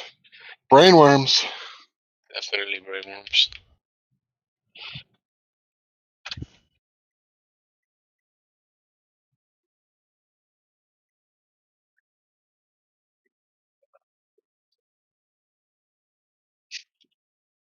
So I've been taking the big three for the worms. I don't even think I got any worms. I don't think it's possible because the stuff that I eat, like copious amounts of garlic. But yeah, I've been taking the big three: wormwood, cloves. What's the other one? I forgot. Oh, black walnut, green black walnut husk or something. Those are used. Yeah, a lot of people use those. Yeah. Make teas with that stuff. Are you making teas or something? I put it in my mouth every morning and like swish it around in my mouth for quite a few minutes and then swallow it. Sounds dreadful, Larry. Sounds what? Sounds dreadful. No, that's actually not too bad. But I mean, which is worse? Like, you know, a couple of herbs or some brainworms? Which would you rather have? The dreadful herbs? I would Well, say the, wake the up in the cloves the morning. cloves are the only one that really causes problems. But What's wrong with cloves? I put that in my coffee. yeah, but if the amount of cloves you have to take to deparasitize yourself, that's excessive amounts of clove. That's Well, I interesting. drink coffee every day, so Yeah, it's wormwood, black walnut hull tincture, and the cloves. I took that years ago. who am I talking to? Really? Oh, yeah. Well, I have a whole new respect for you, Rayleigh, than I did 15 seconds ago. There's also Take a little bit of borax too. That helps to remove the protective sheathing of intestinal candida and stuff like that. Are you talking about like the stuff that I wash my clothes with? Just regular Yeah. borax? Sodium tetraborate. Boron. Is boron, right? Yeah, it's a source of boron. So what do I put boron. like a cocaine scoop, like off the pinky nail, in a Well, glass of water? it's a little tiny bit amount. You like make a mixture of it, and then you take a tiny bit of that mixture and put it in a glass of water and drink it. It's very small amount per day. Gotcha. Well, I'll do it on my day off just in case there's unintended consequences. Boron or borax is from all the known things, is probably one of the most powerful ones. I've been washing my clothes in that stuff for a while.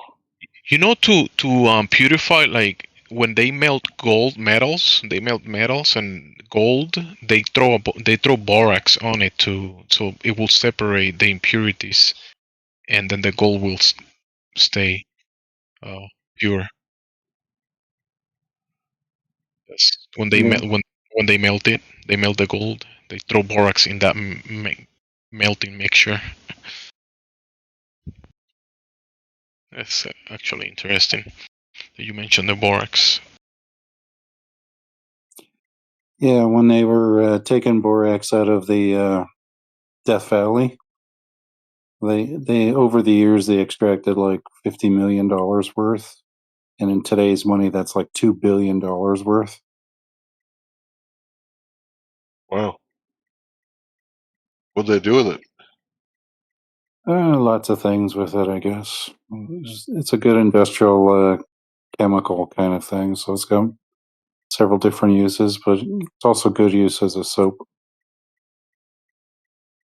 Yeah, it One of definitely the works as a safest soap. soaps to use.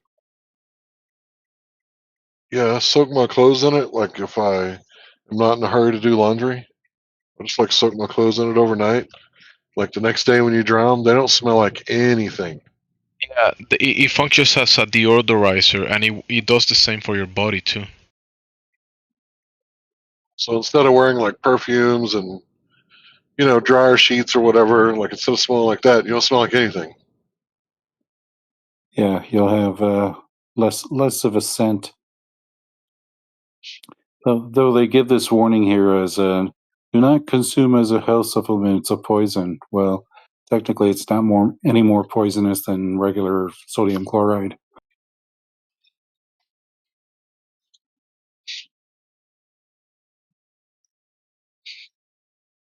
It's funny how when it's something that's beneficial, they'll say it's poisonous, right?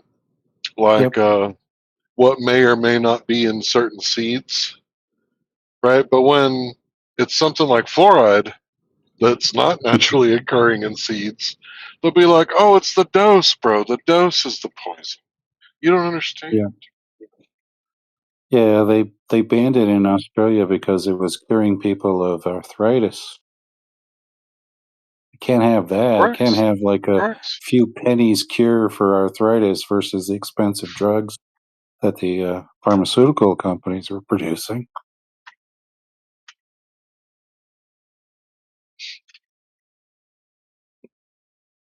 Well, I guess I'll try it tomorrow. Call me a boron if you want to. Boron. That's a good one. You Yeah, boron. the price of boron laundry detergent's gone up dramatically in the last couple of years. Almost doubled in Yeah, I price. noticed it was. I noticed it was like $20 something for 6 boxes. I was like, damn, it's a lot more expensive than I remember because it used to be like $3 for a huge bag. Yep.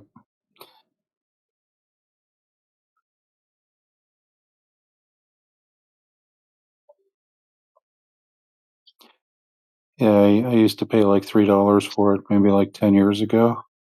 Yep. And now it's almost $10 in some stores, not all stores, but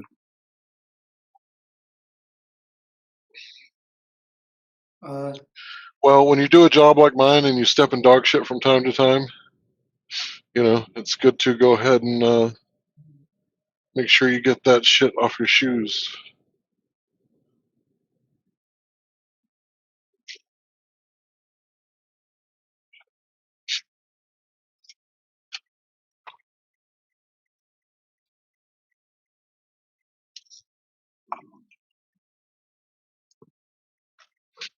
Yeah, I typically use it for like washing my hands because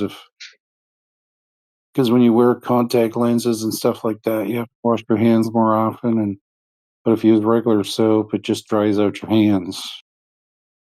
But if you mix borax into water, it only mixes at a 4% maximum saturation. So you're basically washing your hands with 96% water, and it doesn't dry out your hands. Yeah, I've noticed it doesn't mix with water very well. Yeah, it has to. Hot water, like boiling hot water, that's only like a 4% maximum dissolve rate. Yeah, because I tried to use it in my steam cleaner or my wet vac or whatever you call it. Yeah. Yeah, I noticed it was like still powder. Yep, it'll Yeah. still do that. Yeah, I had to do that for some carpet that got pissed on by a dog. And so put down a whole bunch of borax and then wet it down a little bit and then pulled it up with like the steam cleaners.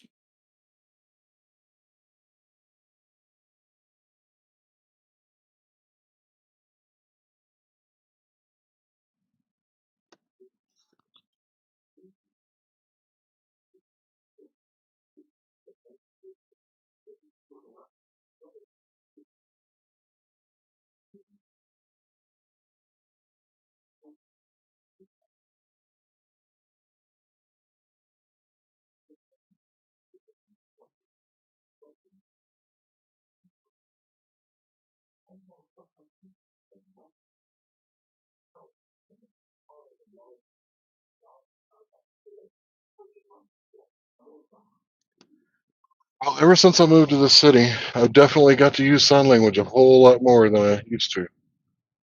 A lot of deaf people here.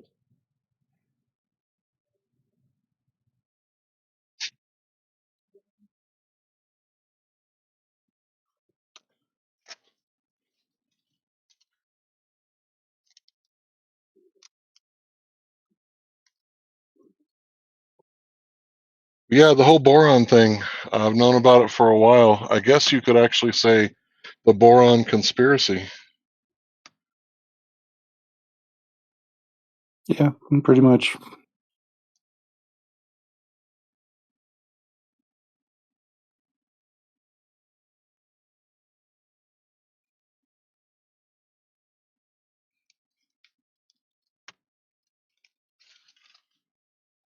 I'm surprised it didn't Yeah. delete people's accounts for saying that borax cure stuff. Yeah, you can't say that. I've heard.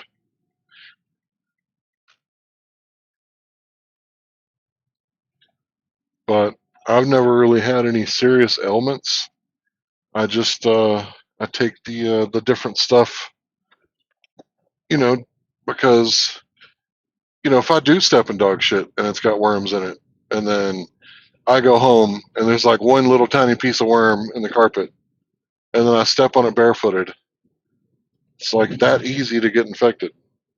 So twice a year, I just go ahead and Why you let the sunlight hit the carpet to kill? What? If you let the sun hit the carpet, the sun's rays will kill like any living beings. No, bro. There's lots of organisms in the earth that are parasites that can withstand sunlight.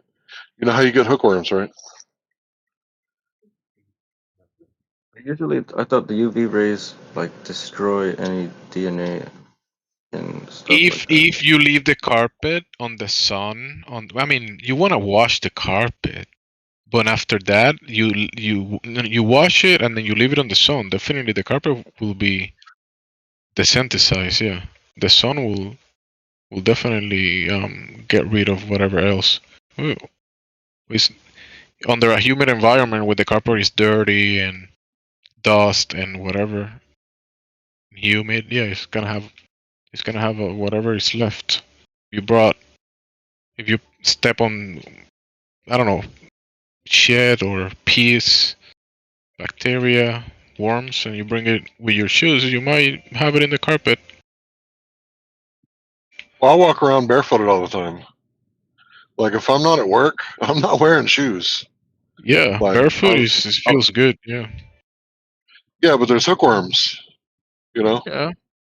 you can like just be walking through the grass and pick some shit up. So twice a year, you know, I try to. I don't think the right word is inoculate myself, but I don't know, try to get rid of it. But I eat everything with garlic just about. Like I don't like any sweet food. For example, the only kind of chocolate I like is dark chocolate. Like 80% or above, preferably like 90, 95%. Put some cayenne pepper on that. That's good, bro. But yeah, I don't like sweets. I like savory. And I don't think most people in the West realize it. The reason the Hindus' houses smell like that, like, you know, it's not only to deter white people, but also, you know, critters that they don't want in their house. Damn. The way Mexican food is very spicy as well. Yeah, jalapenos will get rid of some worms. You eat the seeds, the worms will be like, game over, man. We got to get out of here.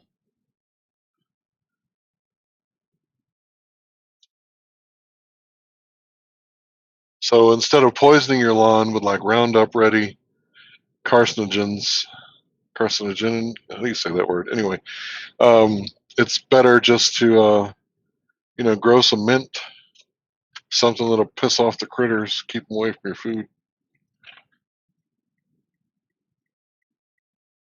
That's my philosophy, though. What the hell do I know? Ask the U.S. government if totally like carpet bombing your entire yard with Roundup Ready carcinogens is right for you. In Come on, to man. absorb. DDT is good for me, right? Let me spray that shit everywhere. Like the gospel. They'll be fine. Don't worry about the little ones. They'll be fine.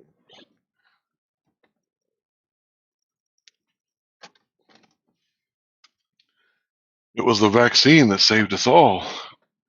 Yep. Until they Except, added thimerosal.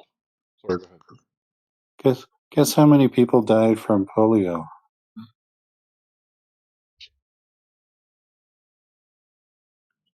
Well, there's a million particles in the universe that you can't observe. So probably less than 1% of 1%.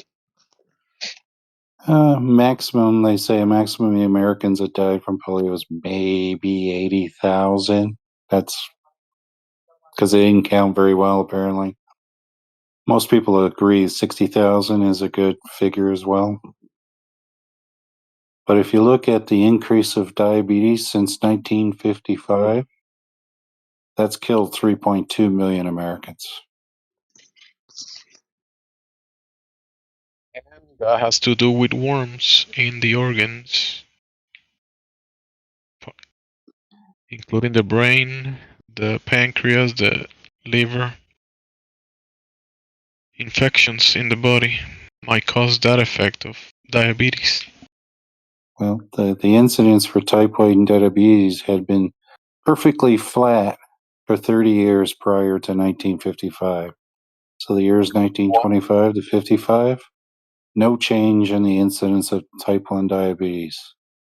And then after 1955, with the Great Salk experiment, all of a sudden there's a linear increase in type 1 diabetes. What was that experiment? The Great Salk Experiment. Jonas Salk? I'm surprised I haven't heard that term. That's how I avoid having to say the V word. Oh. Okay. Okay. The V word for the one that you mentioned before. Yeah, for the polio. The polio. Okay. That makes sense because they will say that that thing was induced by the V thing. Yeah. Anyways. Well, Jimsy, if I don't steal your car, Russia or China might steal your car. So it's perfectly legit, right? It's legit that you didn't steal my car?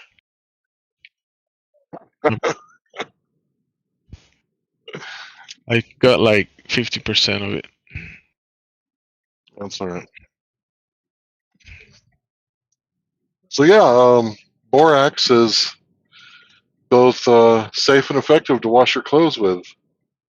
Yes. And everything that we wash our clothes with, gets absorbed into our body because it's not like it magically disappears behind a hazmat suit when we sweat through it and reabsorb our own sweat, right?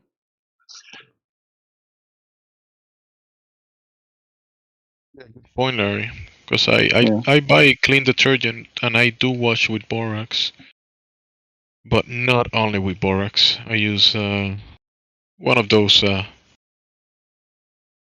allegedly clean versions of detergents.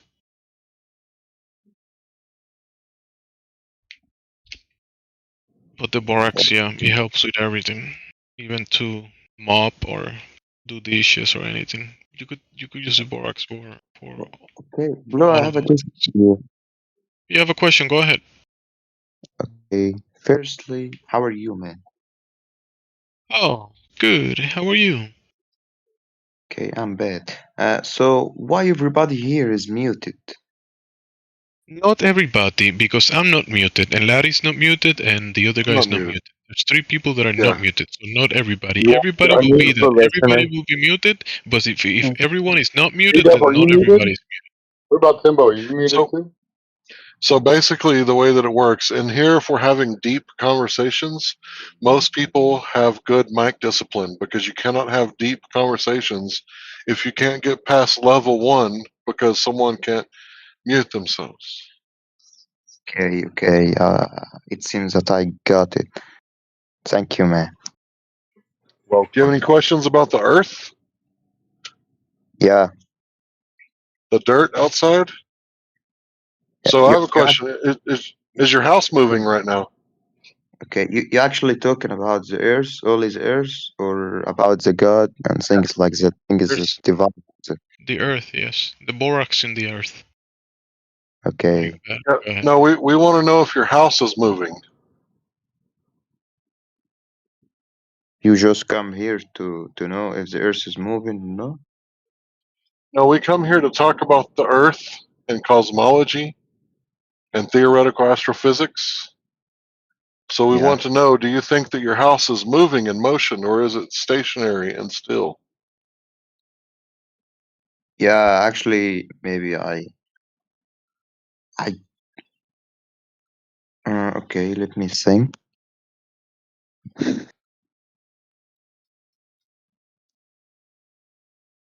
What's your native language? What do you think? I don't know. Okay, my I don't native language recognize. is Pakistanish.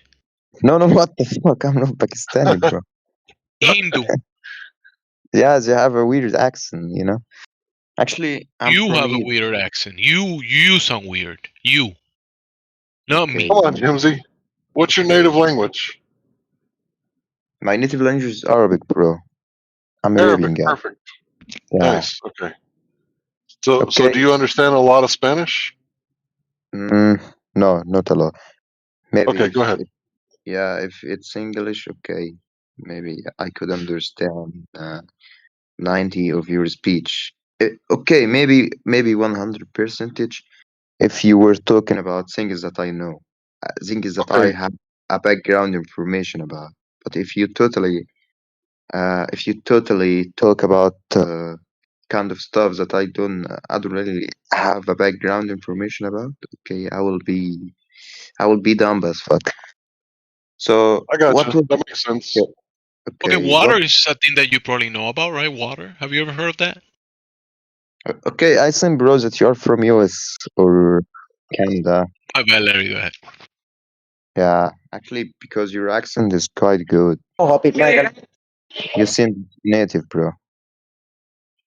Yeah, I'm native. So I'm curious if your house is moving or if your house is not moving, because Actually, some people. Go ahead. yeah, actually, in my point of view,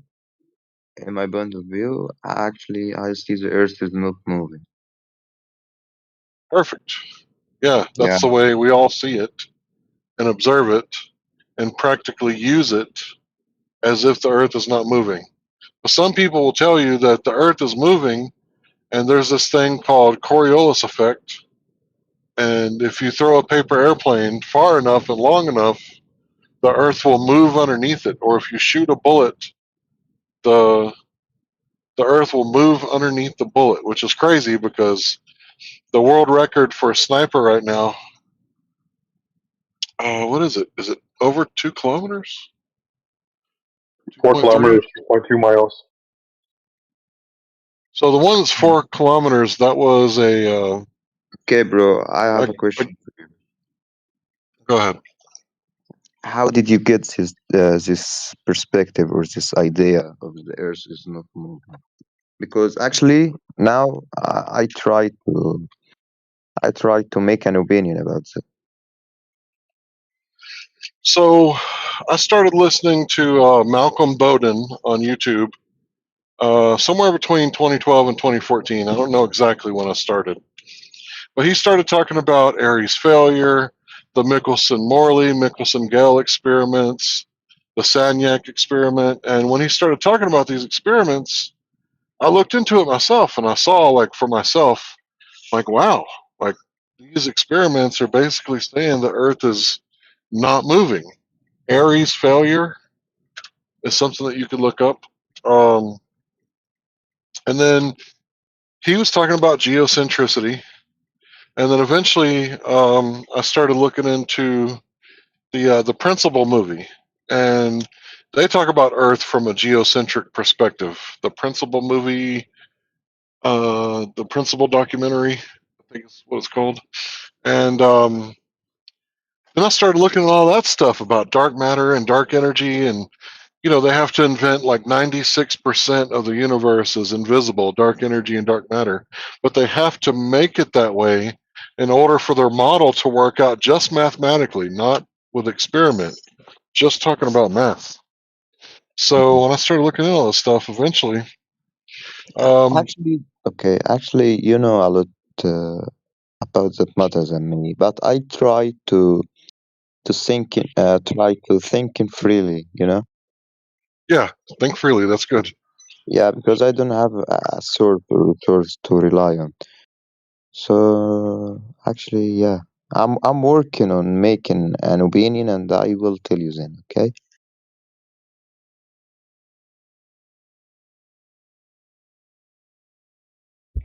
I think that's the way to do it.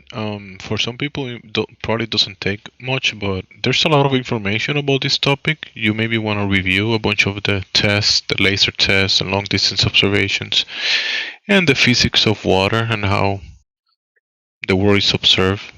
You know the And reason. once Yeah, once you review a bunch of that, you could probably come to an informed bro, conclusion. I'm a member of Mensa. You know what's Mensa? No, What's Mensa? what's that? Okay, it's a society for the high IQ people. Okay. Okay. Okay. So maybe my English is not quite good as you. Maybe, yeah. It's okay. Because yeah, I started to improve my English like 3 days ago. To improve my speaking and pronunciation and things like that. Yeah, your English is really good. you said that the only thing that you're going to have problems with is basically things that you're ignorant about, which makes perfect sense. But many men know many things, but no man knows everything. So I would say, look into these, laser over the lake, over the frozen lake observations, and then do them yourself. You don't have to use a laser. You could just use a mirror, or you could just make observations with the naked eye, or binoculars, or telescope. But what you're going to find out is that we can see way too far for the Earth to be a globe. And if the Earth is a globe, it doesn't present itself like a globe. And that's why when we tell the anti-flat earthers these things, they have to make excuses as to why we can see too far. That's the problem. That's the whole crux of the conversation.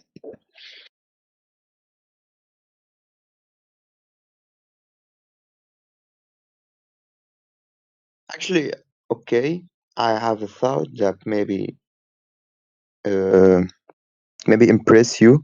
Okay, Here's a playlist for you to observe. There's 6 laser tests that flat earthers have done. I'll post one Chat, of my people favorite are videos. in the text chat. People are posting stuff for you to information. And since you're practicing English and learning English, just make sure there will be a lot of terms that you probably won't comprehend what they mean. You make sure if you're doing the study and doing the research to write down the words that you don't comprehend and find the definitions so you can improve your English. Go ahead. Can I ask you a quick question though, Kevin? The surface of water at rest, is it flat or is it curved? for me, from my Yes. perspective, Yes. mm, The surface of water at rest. it depends on the Earth's shape. Oh yeah, that's what we're trying to figure out. So Yeah, like if what? I have a swimming pool, is the surface of the water flat or curved? Yeah, actually, I got it. Well, I mean, just follow the logic, right? If the Yeah, water on the surface of a swimming pool is flat, and the water on the surface of a lake is flat, and the water on the surface of the sea is flat, and the water on the surface of the ocean is flat, then there's no way that the Earth can be a ball if 70% of the Earth is made up of water on the surface. yeah. Actually, that is a theory in Quran that is tells people that the Earth is a flat surface, not rounded. You know? Yeah, Well, we all know. ancient cosmologies were basically, a flat stationary plane cosmology. And, there's sometimes talk of a place down below and a place up above. But when they're talking about this place where we live, these ancient cosmologies, they talk about it being flat. Now, the Greeks allegedly came up with this idea, and the Europeans allegedly pushed, the Earth in motion, being a sphere, and this Big Bang cosmology. But you and I both know that we're not related to monkeys. We don't have a cousin that has a cousin that's some sort of chimpanzee or ape or anything like that. So, So so, so you believe in Adam and Eve story? Adam and Eve, yes. It makes more sense that all humans came from humans rather than they came from rocks billions of years ago. Yeah.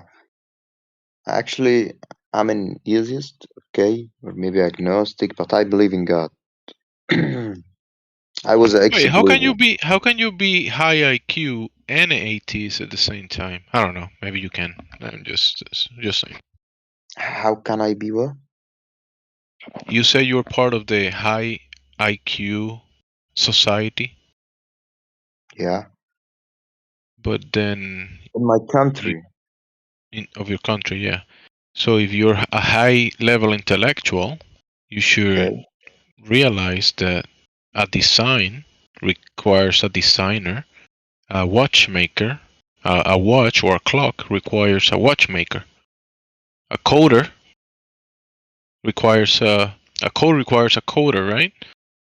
Yeah, it's called Yeah. the code effect. Yeah. So this place, this design that we're in your body as a design, your DNA, proteins, and enzymes, and DNA. How can that just come out of nonsensical fantasy promoted by the atheists? Like there's no designer behind it when it's Actually, showing you design. yeah, I got you. Bro, I told you that I'm agnostic. I believe in God. Okay. I thought you say atheist. Like you don't. I mean, Uh, agnostic. Yeah. Sure. maybe I don't have a belief. I don't have. Uh, Maybe you just used the wrong word. You said. yeah, I think he said. You said maybe. atheist, but now you said agnostic. So that makes more sense. I don't believe in the God is that is in religion. Okay, but I believe there is a God and there is maybe a judgment day because you cannot do science and maybe kill or murder children and a lot of bad things. Okay, but I really know in my native language, but in my English because it's not quite good as you, I cannot actually describe. Okay. Uh, how can things like killing, murdering, kidnapping, and things, bad stuff like Do you think did he created that? Do you think he created that? I think at all? I will. Do you think he created killing and murdering and pain and No, suffering? no, no, no. I'm not Or thinking do you God. think that was a man-made creation? No, actually, I'm thinking. I'm thinking about things like that must be punished at the end of the day. You know, I'll it leave that cannot. up to him. It cannot go. He's saying that there's gonna be a judgment for those things. That's what I'm getting. Yeah. That there must be. So, bro, I suppose that you are a Christian, or maybe I believe. Who, me or Jim? For many years, you used to. For me, like I was a Christian. I don't consider myself a Christian anymore. Okay. I read the Bible, but I don't consider myself a Christian. So you are an atheist, or maybe agnostic. But No, okay, I would be more of a Gnostic than an agnostic.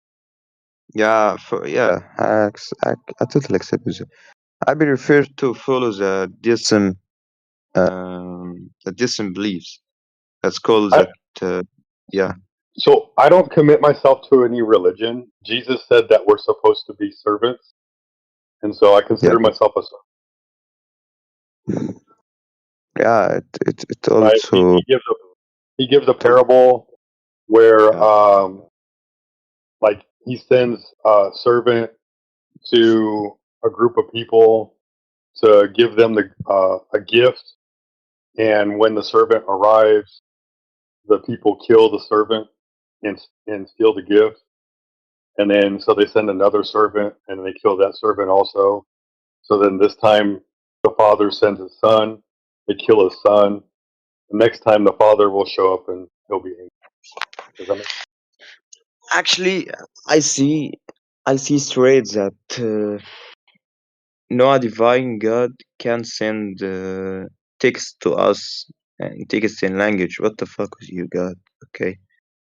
Actually, I see if God want to describe himself or want to know about himself, he will not make it in text and make the people edit it continuously. But the thing is, though, you're thinking from a man's perspective and how God will operate and God will do and not do, and that's not your place to do so, though. Yeah, there's a You Holy Spirit out there that you can talk to. You can, he's always there listening to have a conversation. okay? I'm just talking with anybody, bro, about anything. But this is like really far out of the conversation. Yeah, Really, yeah. Okay, what we okay, try to talk about is science and okay, math. okay. Actually, my perspective about the Earth is the Earth is flat. okay? And it's not round. It's not continuously round. I agree with you.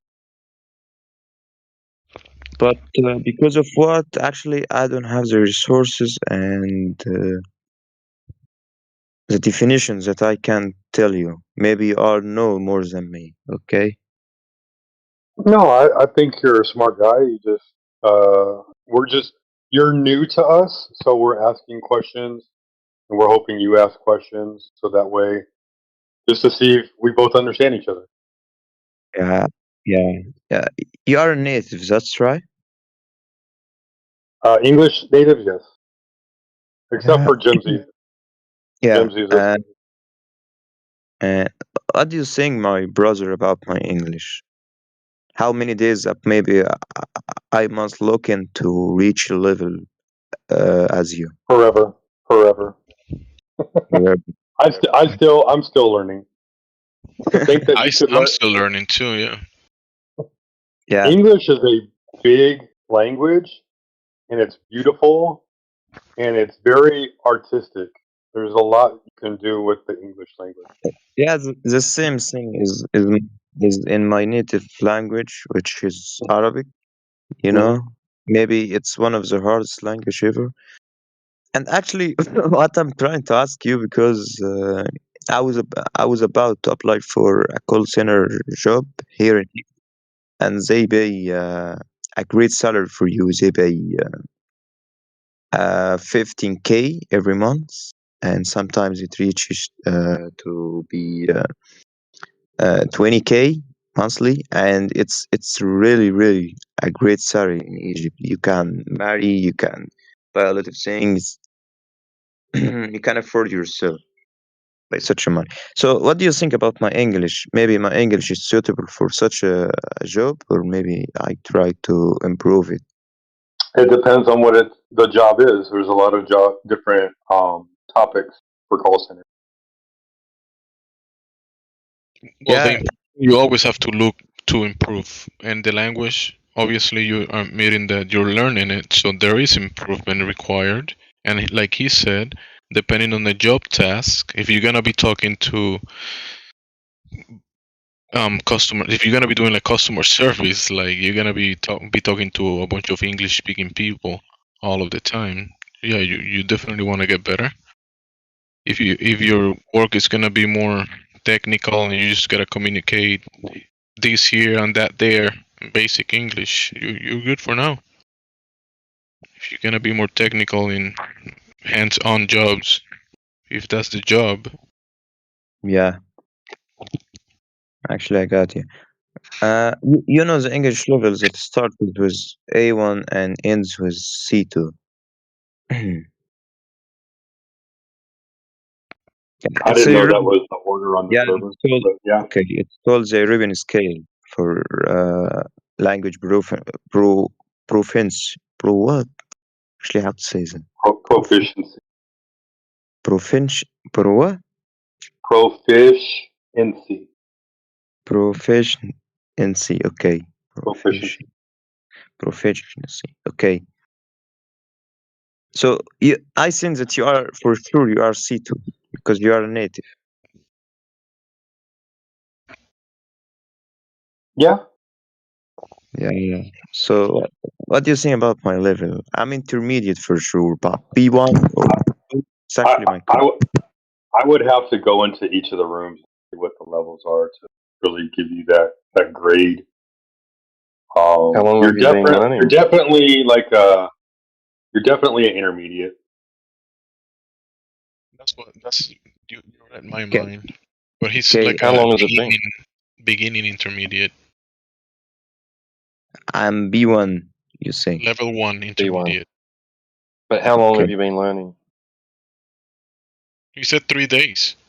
He said 3 Yeah. days. You've been 3 learning days. English for 3 days? That's how he said. Yeah, actually, I swear to God, my bro, and I'm in easiest. You probably see like Ugh. internet videos of English. You got you got internet. You watch internet videos, and some of it Dude, is in dude, English, and you learn from there. with English subtitles or without? With you got to hear English definitely to with understand the it helped sound. my son learn to read and write and speak. Watching TV programs with the English subtitles on taught my son how to read and write. Like The actual best way, it played though. a major contributor to it, like definitely. And bro, like I've got to take my hat off to you, man. If it's only been 3 days, that might be an exaggeration. Maybe you've been like mucking around with it for a few years or something, but you've only just put your head right into it, right? But man, I tried learning a language like a few years ago, and I picked up some, but like I struggled with it, bro. Like it's so hard to learn a different language. You got to speak it all the time and listen to it all the time. In the language. Exactly. The Okay, language. I need a method, bro. Just consume You need a English and come here in Discord servers and talk with people. It's just a method that I should apply for maybe entire my life. I'll give you this advice, Kevin. Like I said, you're intermediate. I think you have conversational skills for the English language. The problem is if you're in customer service and you're dealing with like potentially customers that are upset, your Yeah, cadence, your speed is a little slow, and that might frustrate some of the customers. Just as a warning, that would be my only suggestion. I think. Since he's asking about job and his English, if he's gonna get the job, it's difficult to. Oh, if he's asking if he's gonna get it, I mean anybody can get the job. Yeah, they'll give you the job. That's the best way to practice English. Speaking If English it's all the good, time. if it's good. Listen, the other gentleman mentioned that his son learned English. I actually learned it. I mean, my beginnings of it was the same way. It was watching content with subtitles, and that helped me a lot. But a lot of reading and writing as well, that helps the muscle. And if it's like a trifecta. If you're listening to a word, you also, let's say someone is speaking something, saying words speaking in English, also has the subtitles, so you got the sound of the words, the text of it, and then you have an image of what they're talking about. So if they say an apple, you see the subtitles, word apple, and you see the image of the apple. You okay, got so the items, sound, the image, and the yeah, text all the together. subtitles are a must. Because you need the text if you want to learn the text, the writing. Because you can learn the voice and the image, and when someone says apple and you see an apple, you know what it is. But if you don't have the text, then you're missing there. So you want the trifecta. And when I was learning Spanish, my teacher always told me, speak it, read it, speak, listen, speak, read. Those were the three things. Yeah. So, like, if you hear it, repeat it. If you see it, repeat it. But you need something tangible attached to it, though. That's You true. know what I'm That's saying? true. Yeah. But I think he knows a lot of nouns. I think he would be okay with the noun side. He just, it's the order of the. You got a good order of the sentence. Like you understand sentence structure, so that's good. So you're doing good, man. Like keep it up. Don't stop now. Like by all means, like who knows where you're going to be in the next 3 months, man. Be pretty well advanced, man. Yeah, actually, you see, if I stick to this plan for maybe 3 months, I will be fluent or I will be advanced. Be close to it, man. I don't know about fluent. Like, believe it or not, like even though I have fluent, a lot of people aren't as fluent as they like to think they are in a language that's their native language. Fluent, bro. Just you're gonna have to go to a library and check the books of so many different topics. To be fluent, bro, you're gonna have to, read about so many different topics. You'll get a thesaurus. Here, I'll write the word in the side chat. You'll definitely need a thesaurus. You need a thesaurus and a dictionary all the time. Okay, I will apply your advice as A peace. thesaurus is good because like you'll hear a word and you're like, what else is that? What's another word that is similar to that word? and then the thesaurus will list a list of words that are similar to that word.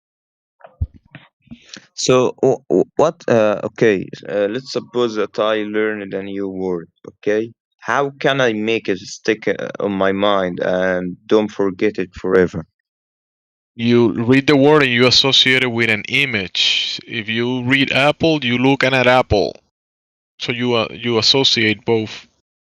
Actually, I have a problem with my visual memory because I have maybe you heard about it or no, but Fantasia.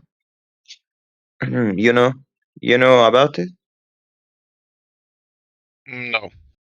It's That you actually cannot image something in your mind. yeah, or So even you try to so you visualize. image it in the TV. You images in the Google. Okay, go ahead and explain it. Go ahead. My bad.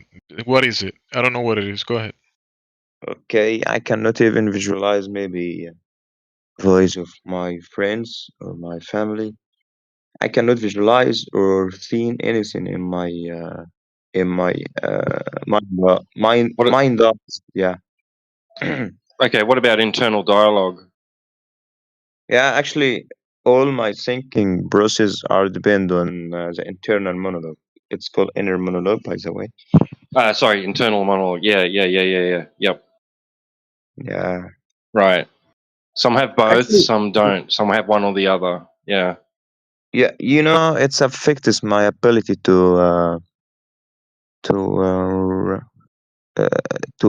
to have emotion because I cannot easily get attached to something or maybe a woman or maybe sad or happy. It's because it's like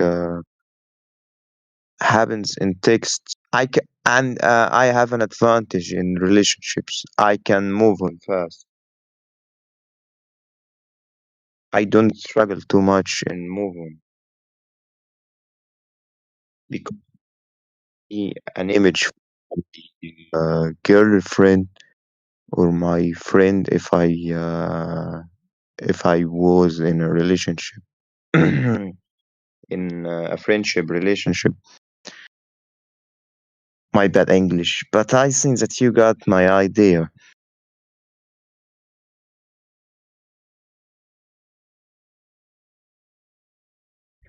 Yeah, that's an issue that you have now in the language. You stick to learning it and apply whatever you need to learn it. If that's your goal, don't worry about that too much. Okay, and I'm too good in math because it requires to be good at logic, and logic is the only thing that I could understand. I can see patterns everywhere I walk. What do you mean? What does that mean? You see patterns everywhere. What does that mean? Okay, maybe I found the relationship between a thing that you cannot find a relationship. I cannot describe it well, but actually, I think that you got the idea. I always see patterns like the shape of door and maybe the shape of airplane. Yeah, to find the relationship between the two.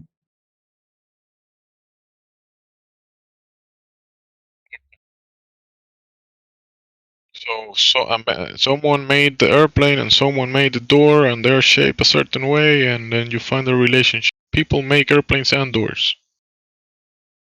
No. Actually, it's about the mechanisms that the door works by and the airplane works by. Okay. You see the Okay. mechanisms of how the airplane, the aerodynamics of the airplane. It's like uh, you see the definition of mechanism for the two things, and you see a relationship between those things easily, fast more than most people. It also keep happening to me when I was in high school or maybe in school. I was called being genius because I was the fastest one who replied for the teacher question because I can easily see a pattern in the question in the question that everybody were sitting didn't see because maybe I was smarter than them. Maybe. Uh, mm, okay. So, what you think, Stolly did? What? Our friend that's called Stolly Dog or T-Dub. Why everybody here are their microphone? So you have a He says, question for "Hold Tito? on." He said he has a question for one of the dogs. One of the dogs will bark right back. It'll have Go to ahead. wait. I've got too much noise happening here at the moment. Sorry. It'll have to wait. No, but you Tito, sound great, Kevin. Just so you know, like you're very, you do have a diverse vocabulary just from the things that we've talked about. You've gone from one topic to another topic in a coherent manner, and that's very important for conversation. Okay. And you actively listen. You know what that means? No. So when you proactively listen, it means that, like, even though you're saying something, you can be interrupted, and then you can hear what they say, and then you have a response that agrees or disagrees with what they're saying, but that follows the same track. That's what coherent means. It's like you understand the conversation that's being told to you.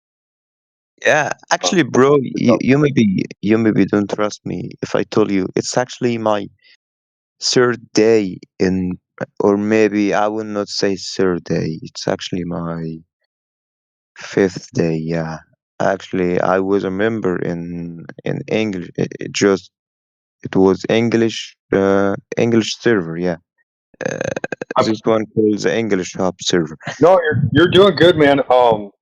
In the Uh, side chat, I put a definition for you. yeah, it was Coherent, actually so you can learn. yeah, it was actually 5 days that I started my speaking in my what the fuck in practice my speaking skills with people.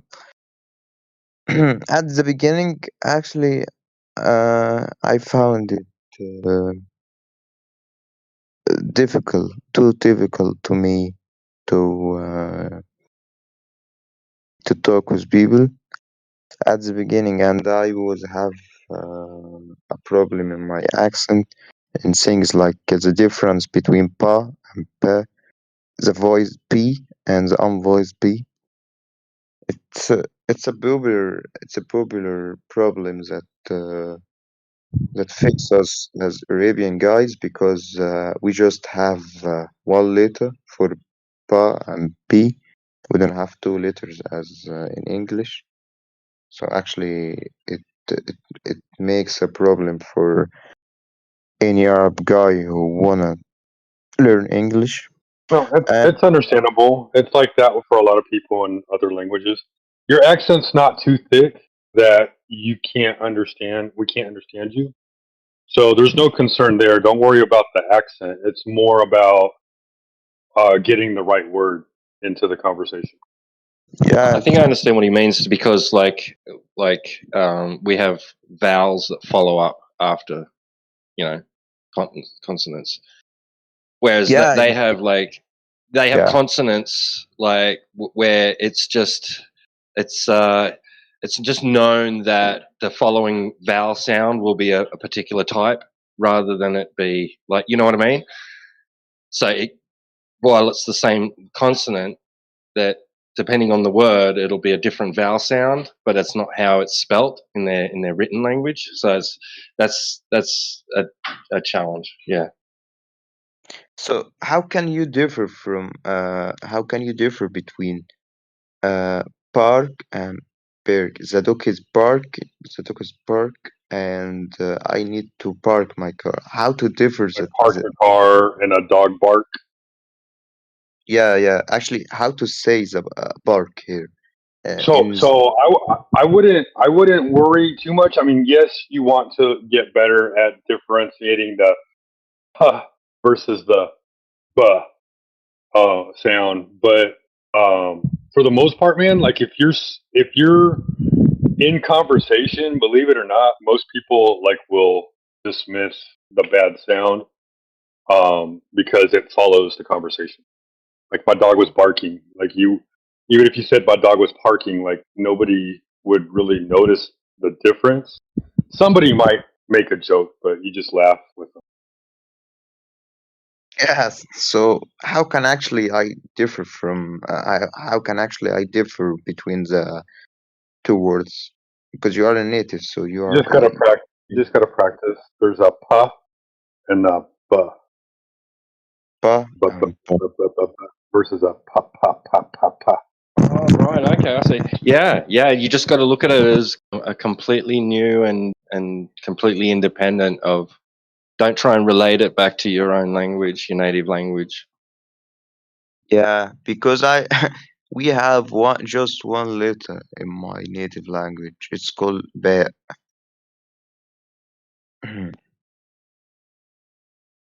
We would say the two words as the same. We cannot differ between the two words. So it's a problem in my native language, and I maybe sometimes uh, I think, what if I weren't Egyptian? My status will be good, will be better than I'm in.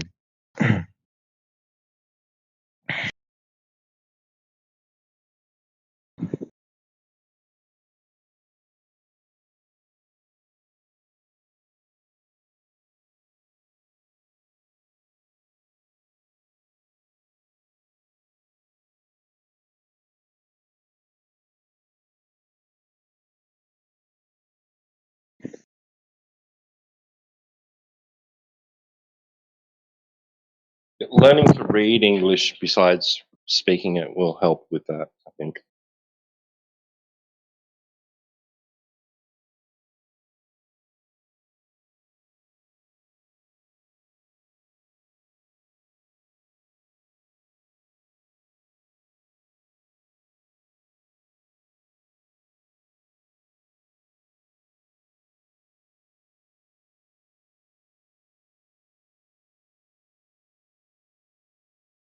What the fuck, bro?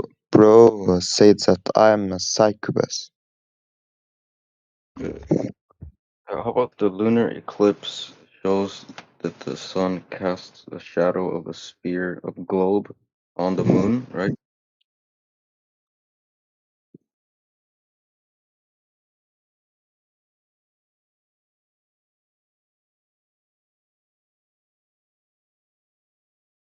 Does it?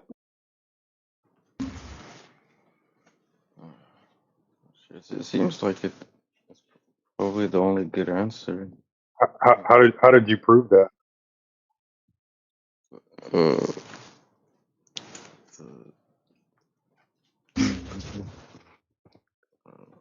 I mean, How did I anyone just, prove that?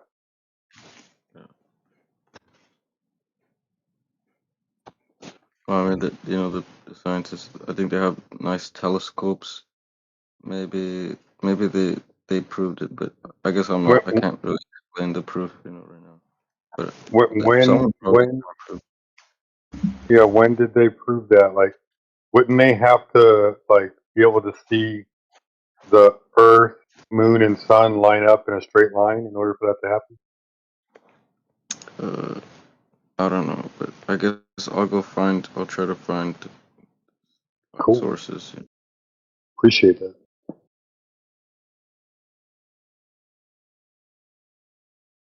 Well, I mean, I'll even take like a video observation of like the actual event happening, where the Sun, Moon, and Earth all line up in a straight line. And I don't want like a computer model. I want the real thing.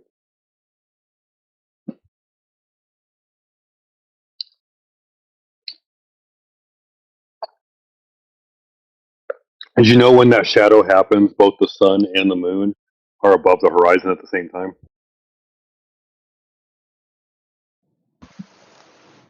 Wait. Oh, I guess. Yeah, I think I seen about. I'll give you a video on it. I love this video. It's a good video.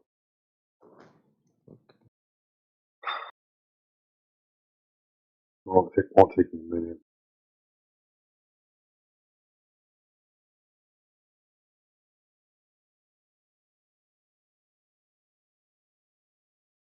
Is it on?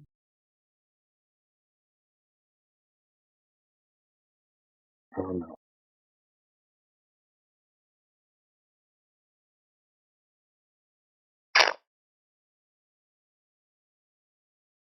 All right, here we go.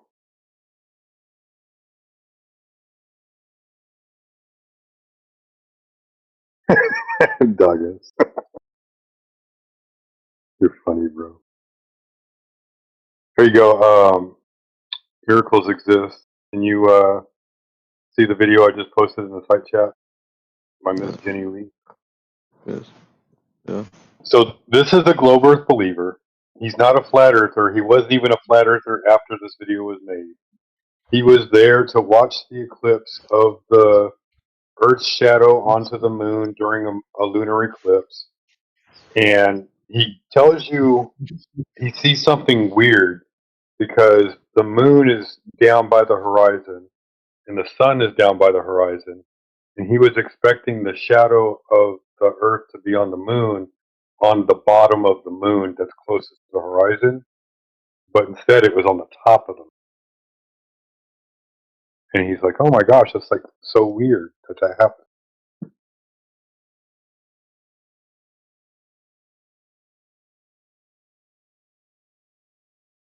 That's his little short documentary. It's like 4 minutes and 53 seconds.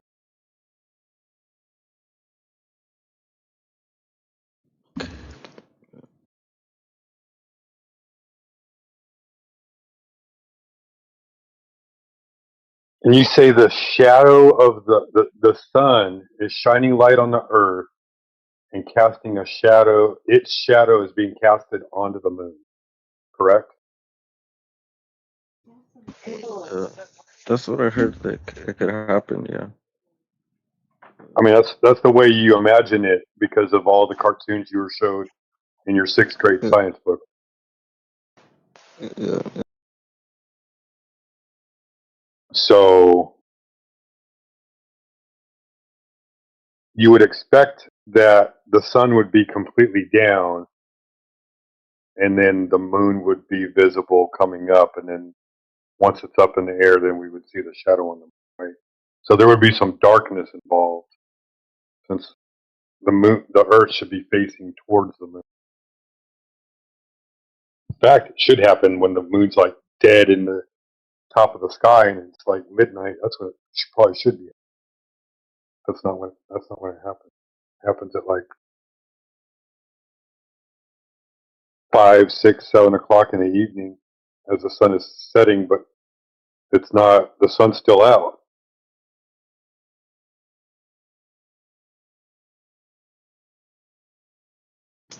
Cool.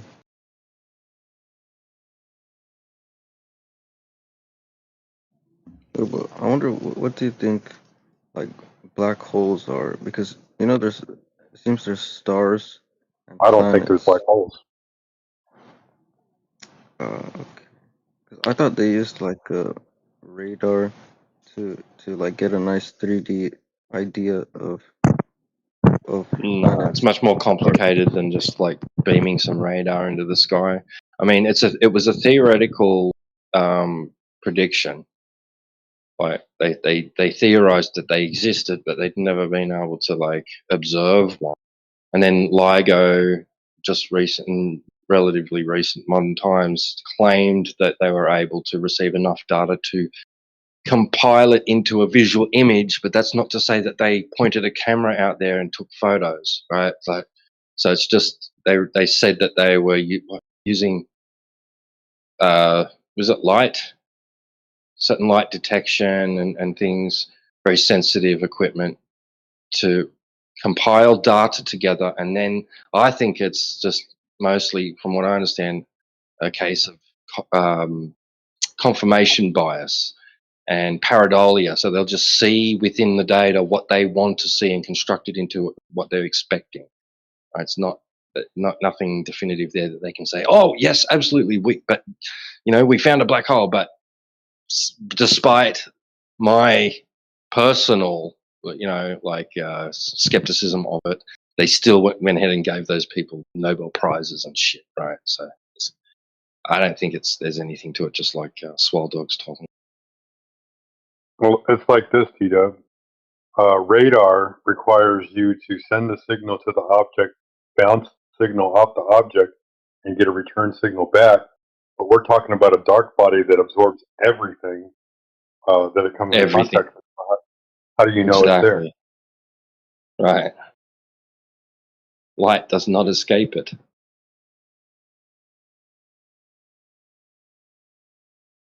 What they said that they were looking for was gravitational anomalies, right? So in the environment. Yeah, no, I just don't think that they're capable of being able to do that. It's just you can't even bounce a signal off the sun technically, because that's a dark body also. Yeah, they have workarounds for that. So I know they say that it's a near perfect black body. It shouldn't be bouncing. But they say that its outer layer is capable of reflection.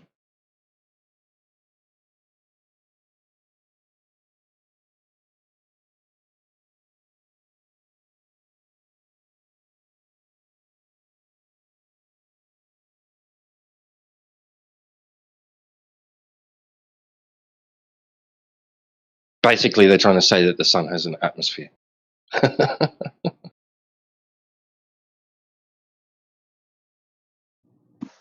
Yeah, that's weird. Did you watch that video?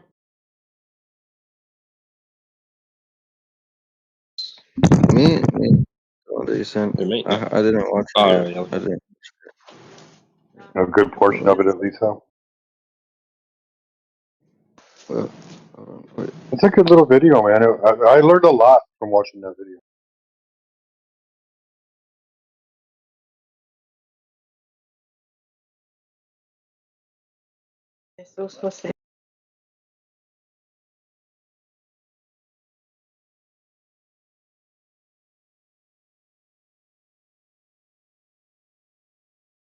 Oh, Green Cap knows the Earth's a globe. Back me up, Green Cap. These flat earthers are stupid, man.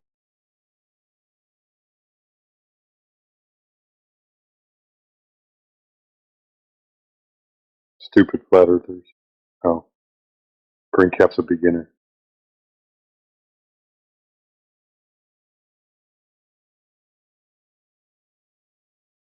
Stupid globers. Hey, T-Dub, did you see my new meme? My new meme? Check it out. What shows?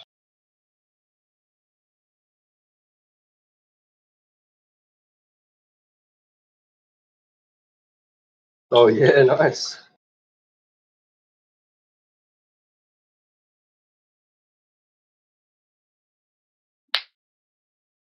I'm going to start using this and this when I ask people if they know the difference between a curved line and a straight line.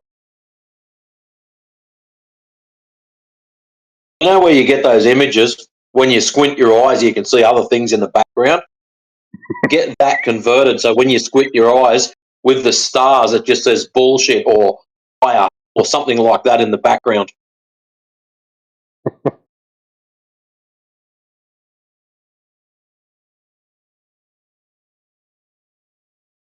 And then this one, when somebody brings up, they say, "What shape is the Earth?"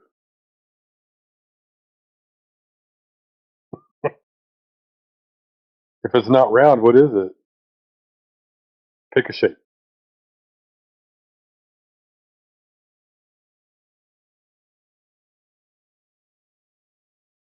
I tell people that it's an octagon. That the UFC got it right. Actually, well, dog, what you've got there is something really awesome. You get a lot of the Globers will come in. Oh, if it's flat, it must be a shape. You post that next time someone says that and go, here you go, bruv. Here's a whole pile of shapes for you to pick from. And then when he picks something, now let's go out and measure it and wait for the silence that follows.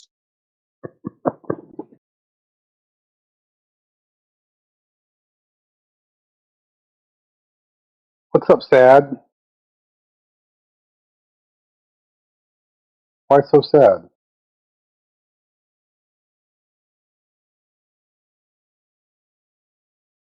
Got green cap and sod.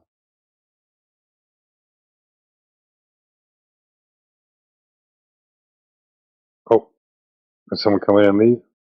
What's up, Ala Diaz? Who's on Deafin?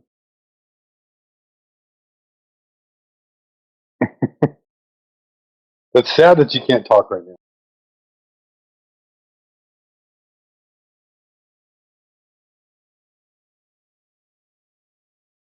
What's up, Lena? Hi, guys. What's going on? I was wondering, like, all of the people are joining this lab room believe that Earth are flat. Earth is flat. Well, we don't believe it. Some of us know it. Others have Oh, belief. you guys don't believe that? If you believe something, or if you know something, do you need to believe it? I don't You know. don't I need to think believe it. Earth is, You don't yeah, need to believe it anymore because you know, right?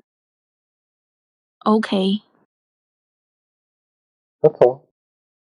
Like if you say, "I believe that piece of wood is a meter in length," right?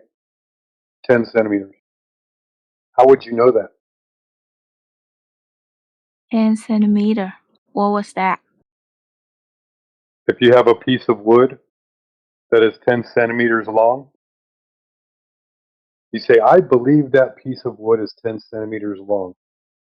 How would you go about knowing that? I don't know. You'd get a ruler, right? Something to Oh, measure it. yeah, we can measure that. Yeah. And then once you measure it, you no longer need to say, "I believe that piece of wood is 10 centimeters long." You can say, "I Oh, know," yeah. because now It you needs measure. some points to prove it. Well, I mean, yeah, you just need to measure it. You have to, sometimes, like with bigger things, you have to be a little savvy. You have to,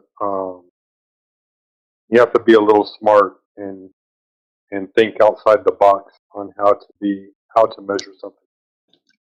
All right, because what if you're just looking for an orientation? So how would you tell if something nice and straight or uneven, right? How would you tell if something's horizontal versus on slant or curved, right? These are the questions, and to ask how did they determine that their surface is actually not straight, that it's curved? Maybe.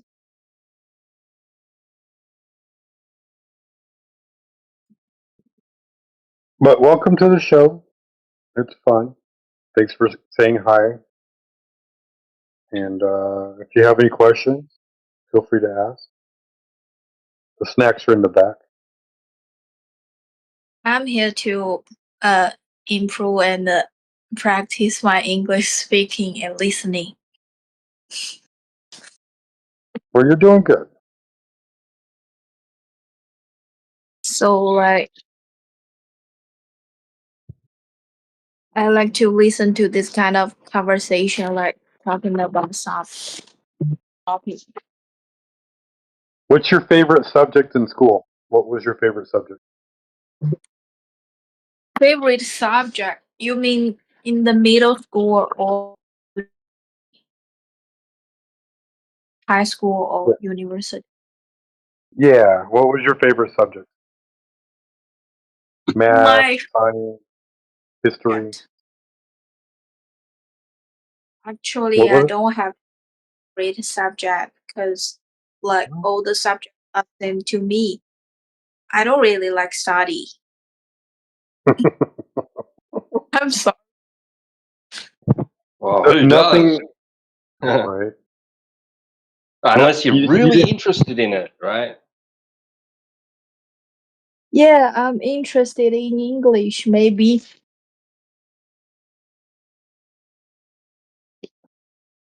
It's fun. You just got to make a game like Mary Poppins. Yeah. Did you ever see Mary Poppins? What is that? It's a movie. Can you type that? Cause like my Yeah. English I'll type it in the side chat for you. There you go. Mary Poppins. Yeah. Mary I'll put Poppins. a picture of the movie. Mary Poppins. No, I have never watched that before. It's uh it's a good It's movie. like It teaches you about like life has many lessons, and you gotta find a way to make it fun because otherwise it's always going to be boring. What's the other one she was in with the fellow? Was that's the same actress? One where she has to learn how to be prim and proper, and has the classic line: "The rain in Spain falls mainly on the plain."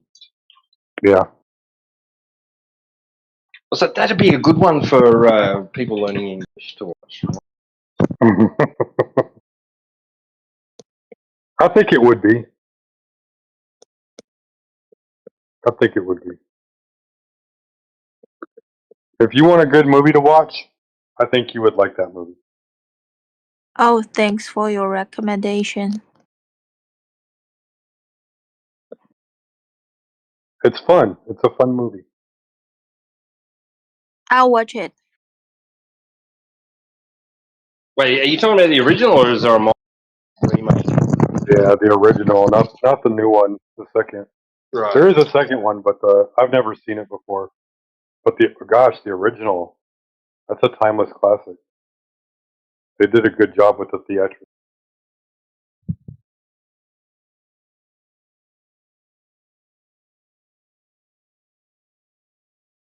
And I'll admit, Julie Andrews was a beautiful woman in her heyday. She made Prim and Proper look fun. So you mean the female characters?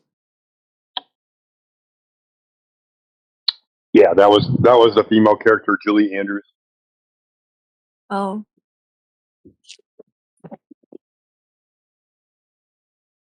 Julie Andrews and Dick Van Dyke. They both did a lot of movies.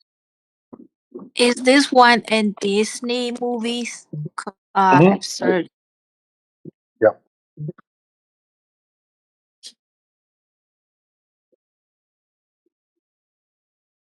I'm sorry. I interrupted you, and I know you're practicing your English, so I should let you finish get your words out so you can practice.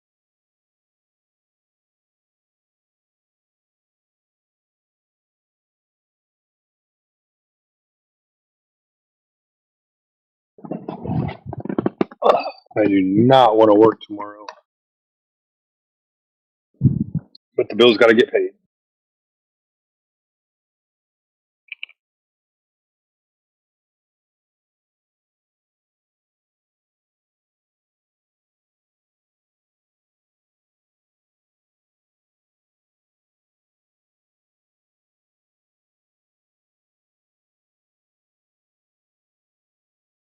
the one I was thinking of mightn't have been Andrew's. It might have been Hepburn.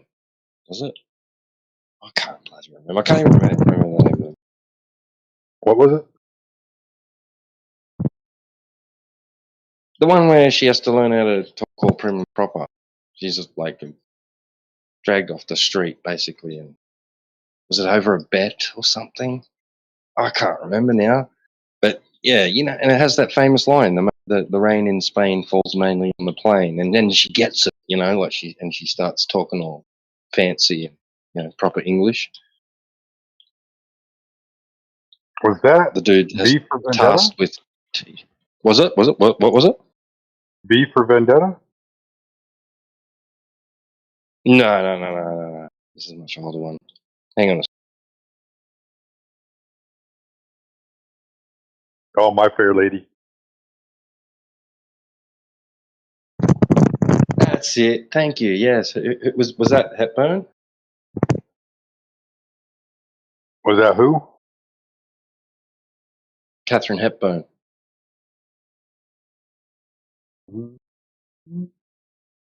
Audrey Hepburn. Sorry, Audrey Hepburn. Okay, thank you.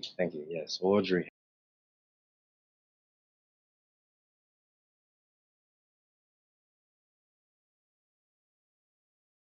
Thank God Google is always right.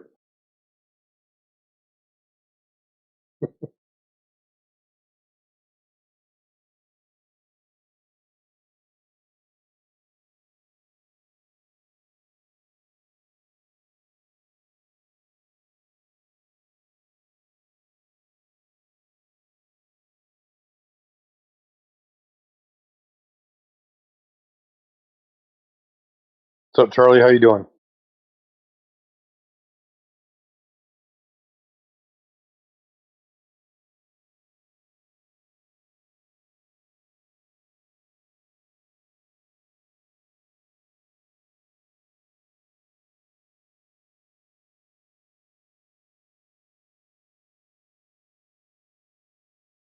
Well, What's going on? just hoping somebody will help me prove to these dumb flat earthers that the earth is a globe. They're kicking my butt.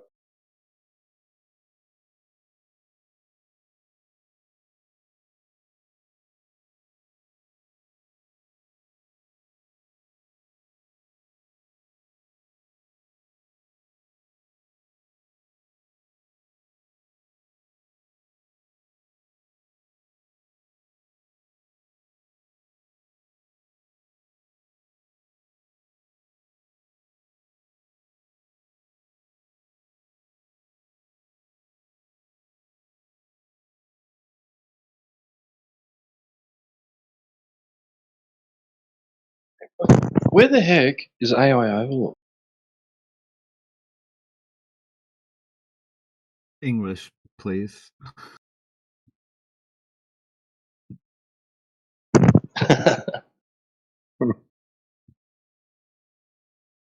Where hast our friend gone? He has gone to the east.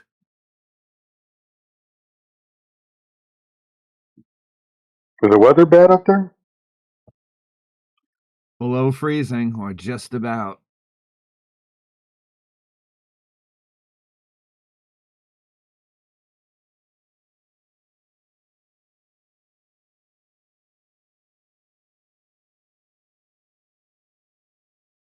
What's it been like for the last few days? Purgatory? Purgatory? It's been like that for the last 4 years. 4 years. Ever since that George Floyd gave me the shingles. Yeah. If I had to guess, AI is probably trying to get a lot done before the bad weather comes in. It's been busy recording my keystrokes. I've been keeping it busy.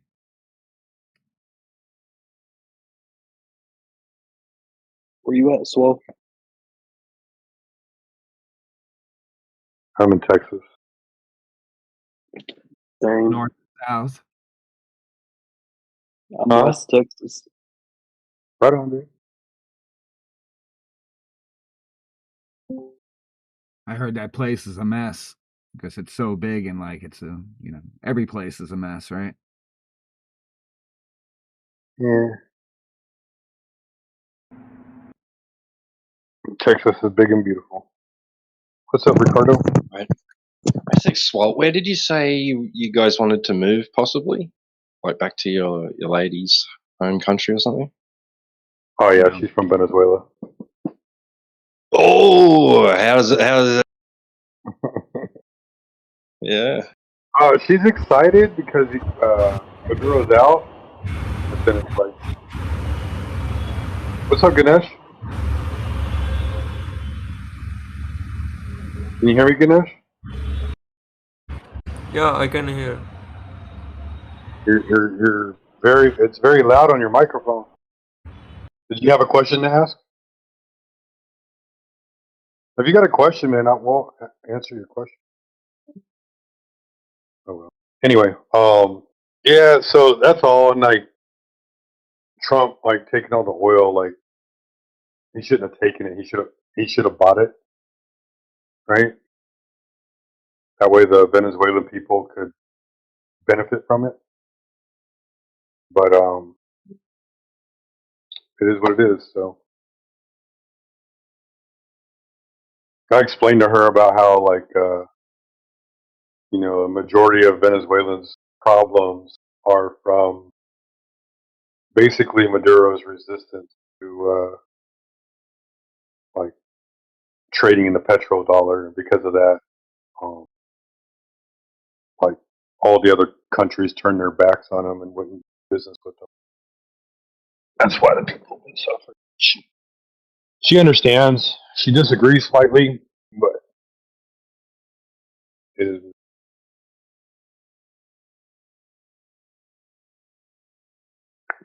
But hopefully, like in the next 5 or 10 years, it'll be a nice enough place where I can go and visit,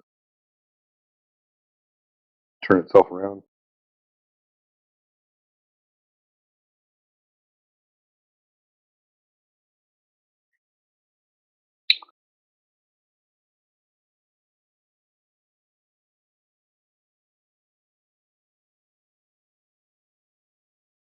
But yeah, the cool thing about being married to her, man, my Spanish has improved tremendously.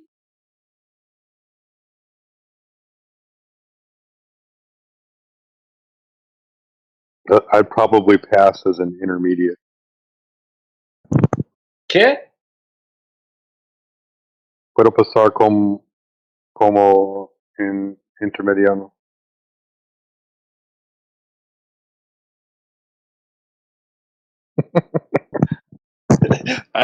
No idea. I just know if you want to sound Mexican, you got to say ¿qué?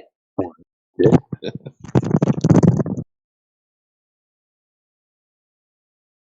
I didn't understand anything that you said, and this is the only English sentence I know. Really? Okay. Yeah, that's how you get by in a Spanish conversation, right? Just keep saying that. ¿Qué?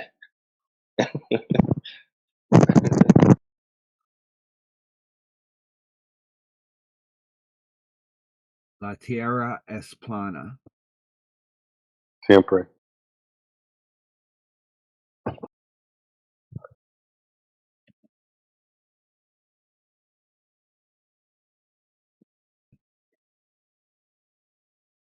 La tierra es plana.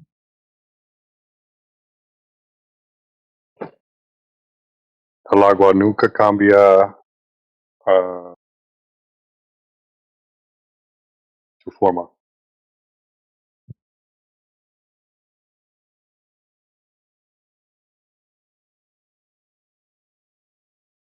You're good, Lena. And you're doing a good job. Keep it up.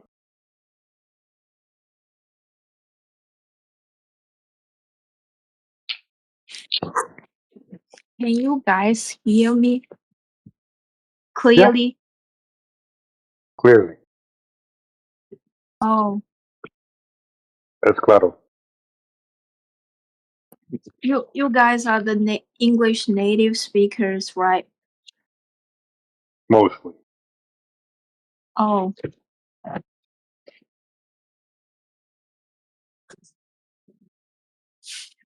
Can you T-Dub guys is an give upside down English speaker. can you guys give me some advice uh to memorize the vocabularies and words or something else? Yeah, watch movies and TV shows. Um, simple shows, right? And use Oh. subtitles. And the subtitles can be in your language for now, until you learn the words better. But you always want to associate an image, or an action with every word.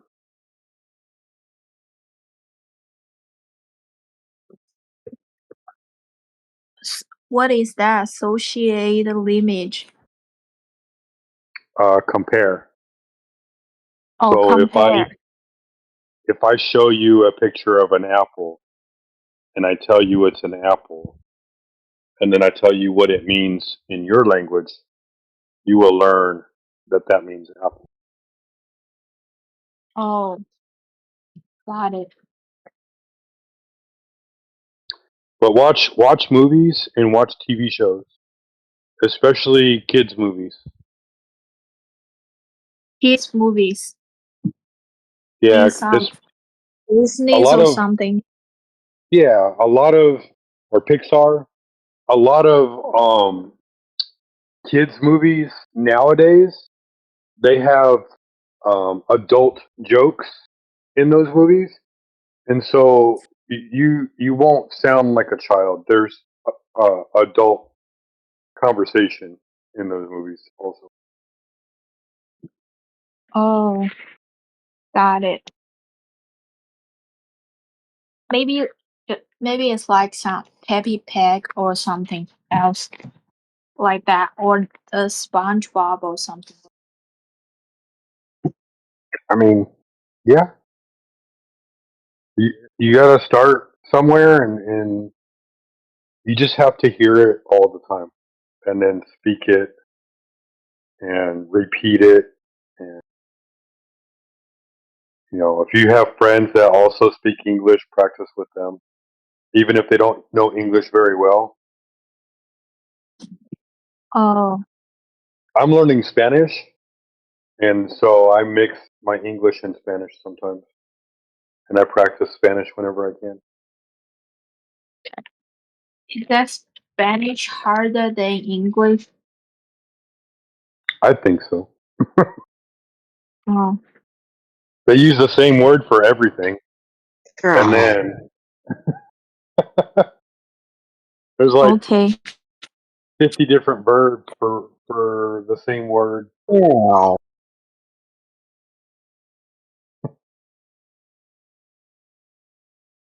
Okay. But yeah, every language is difficult. Ciao. What is that? I don't know. That's me is the love tiff. What's up, man? Ciao. Is that all you got? Ciao. Ciao, ciao, ciao.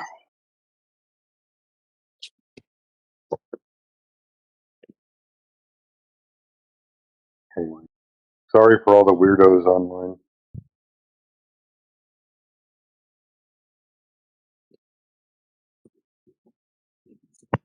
Wait, it's your fault?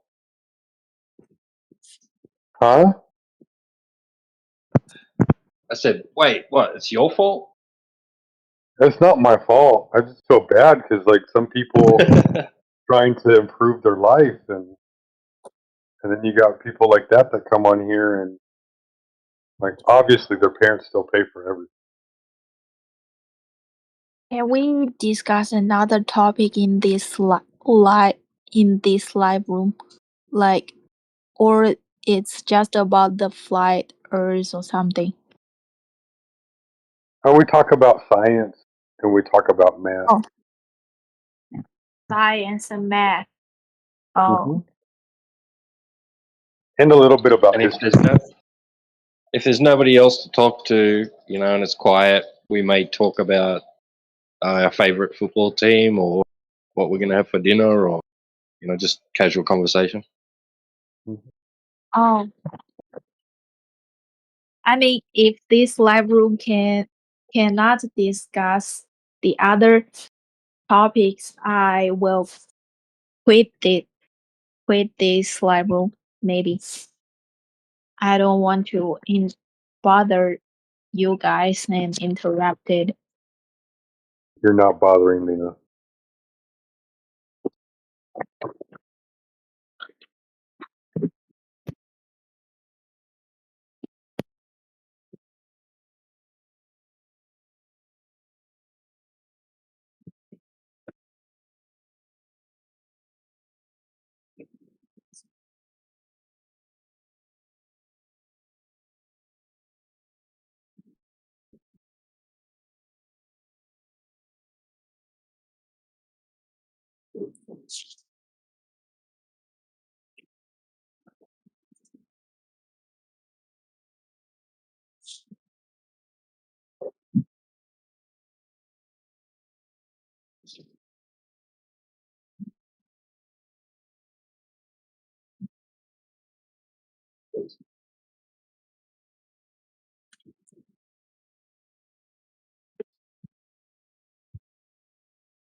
think I'm gonna head off to bed, y'all. Y'all have a good night.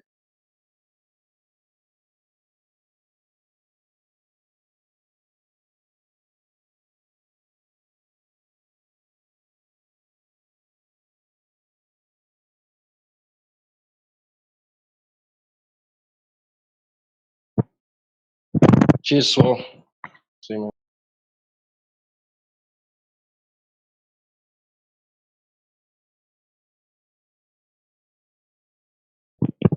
Oh, dwindled down. What happened? Go.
Da da da is the Flat Earth Club. Da da do do do.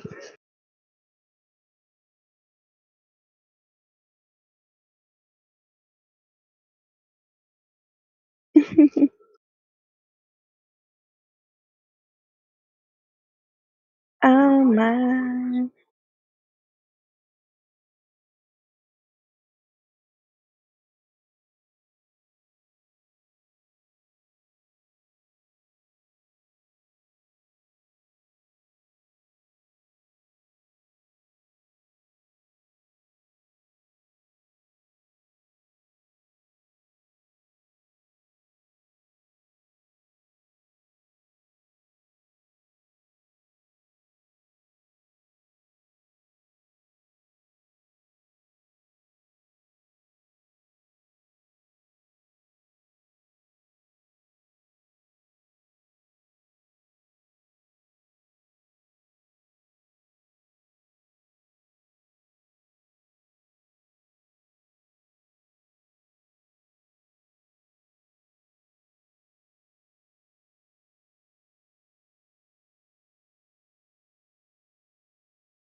Denis Diderot said, "The great tragedy of science is the slaying of a beautiful hypothesis by an ugly fact." If the Earth is a sphere or a ball, then there must be evidence of a curved surface. Generations of children and adults, from Aristotle to Roman times to this day, have believed that the curve can be proved by watching ships gradually disappear as they move away going over the curved surface of a spherical Earth, because it is going around the curve of the Earth, right? But does this really prove the Earth is a ball? Mathematicians have worked out a mathematical formula based on spherical trigonometry to calculate what happens when a ship goes over the horizon and disappears from sight. The formula for finding how far a distant object is below the horizon is 8 inches, 2/3 of a foot, per mile squared. C equals 2/3 times the diameter squared. The answer is in feet, where C is the curve, 2/3 of a foot is 8 inches, and D is the distance below the curve. The answer is in feet. For example, a ship at sea is 10 miles away. How far is the ship below the horizon? C equals 2/3 times D squared. D equals 10 miles. C equals 2/3 of 10 squared, 10 times 10. The answer is in feet. Answer equals 66.6 feet. The above formula is based on basic spherical trigonometry, but if one goes to check this formula on the internet, one will see how a simple idea can be expressed so complex even scientists find it hard to follow. According to critics, the change is recent to support a spherical Earth and heliocentricity. This experiment will need 2 experimenters and 2 or more monitors. Apparatus needed is a video camera with a large zoom lens, access to a large lake like one of the Great Lakes, preferably frozen on a very calm and clear day. Set up a station on the edge of the lake and place a marker on the ice 3 miles away.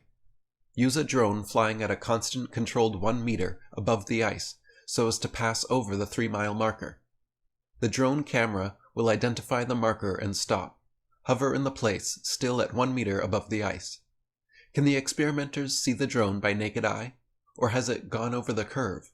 Or has it disappeared because the drone has gone beyond the vanishing point, the limit of the human eye to see in the distance?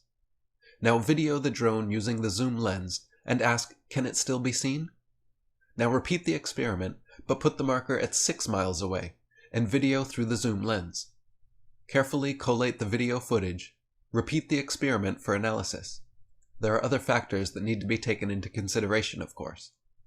In this experiment, there is no need to use complex, contrived mathematical equations, just simple observation and common sense. Is water flat? The Earth is over 70% water, and water is flat. So where is the curve? Whenever experiments have been tried on the surface of standing water, the surface has always been found to be level. If the Earth were a globe, the surface of all standing water would be convex. This is experimental proof the Earth is not a globe.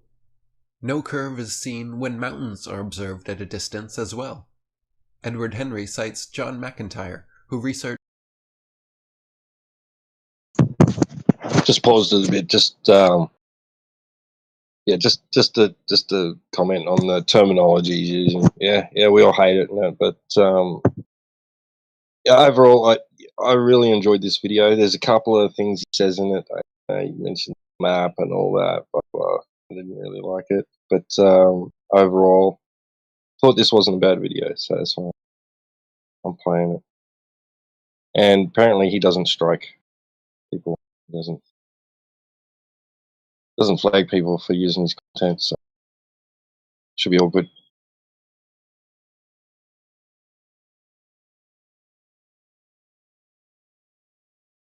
3 mountains, Mount Tennant, Mount Greybeard, and Mount Frying Pan, all very nearly the same height.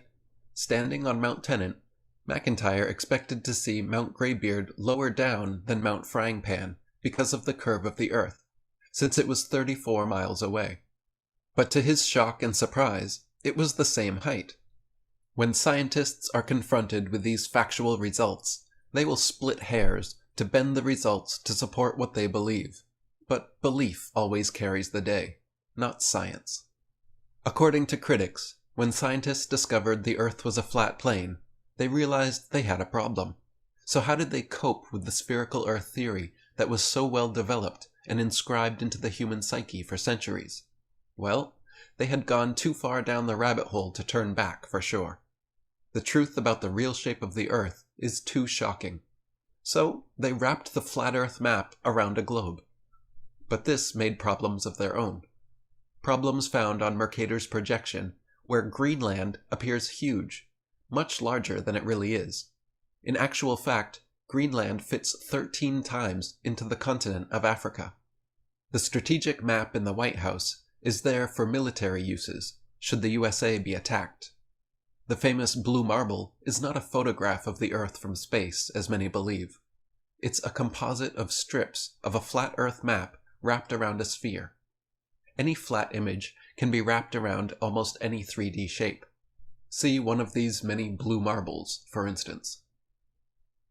These are just some of the many blue marbles made over the years. But this is not a photograph. It is admittedly photoshopped strips wrapped around a sphere. Also, the image of the Milky Way galaxy cannot be a photograph, since no vehicle carrying a camera launched from Earth has ever been outside the galaxy. It's an artist's impression of a theoretical idea.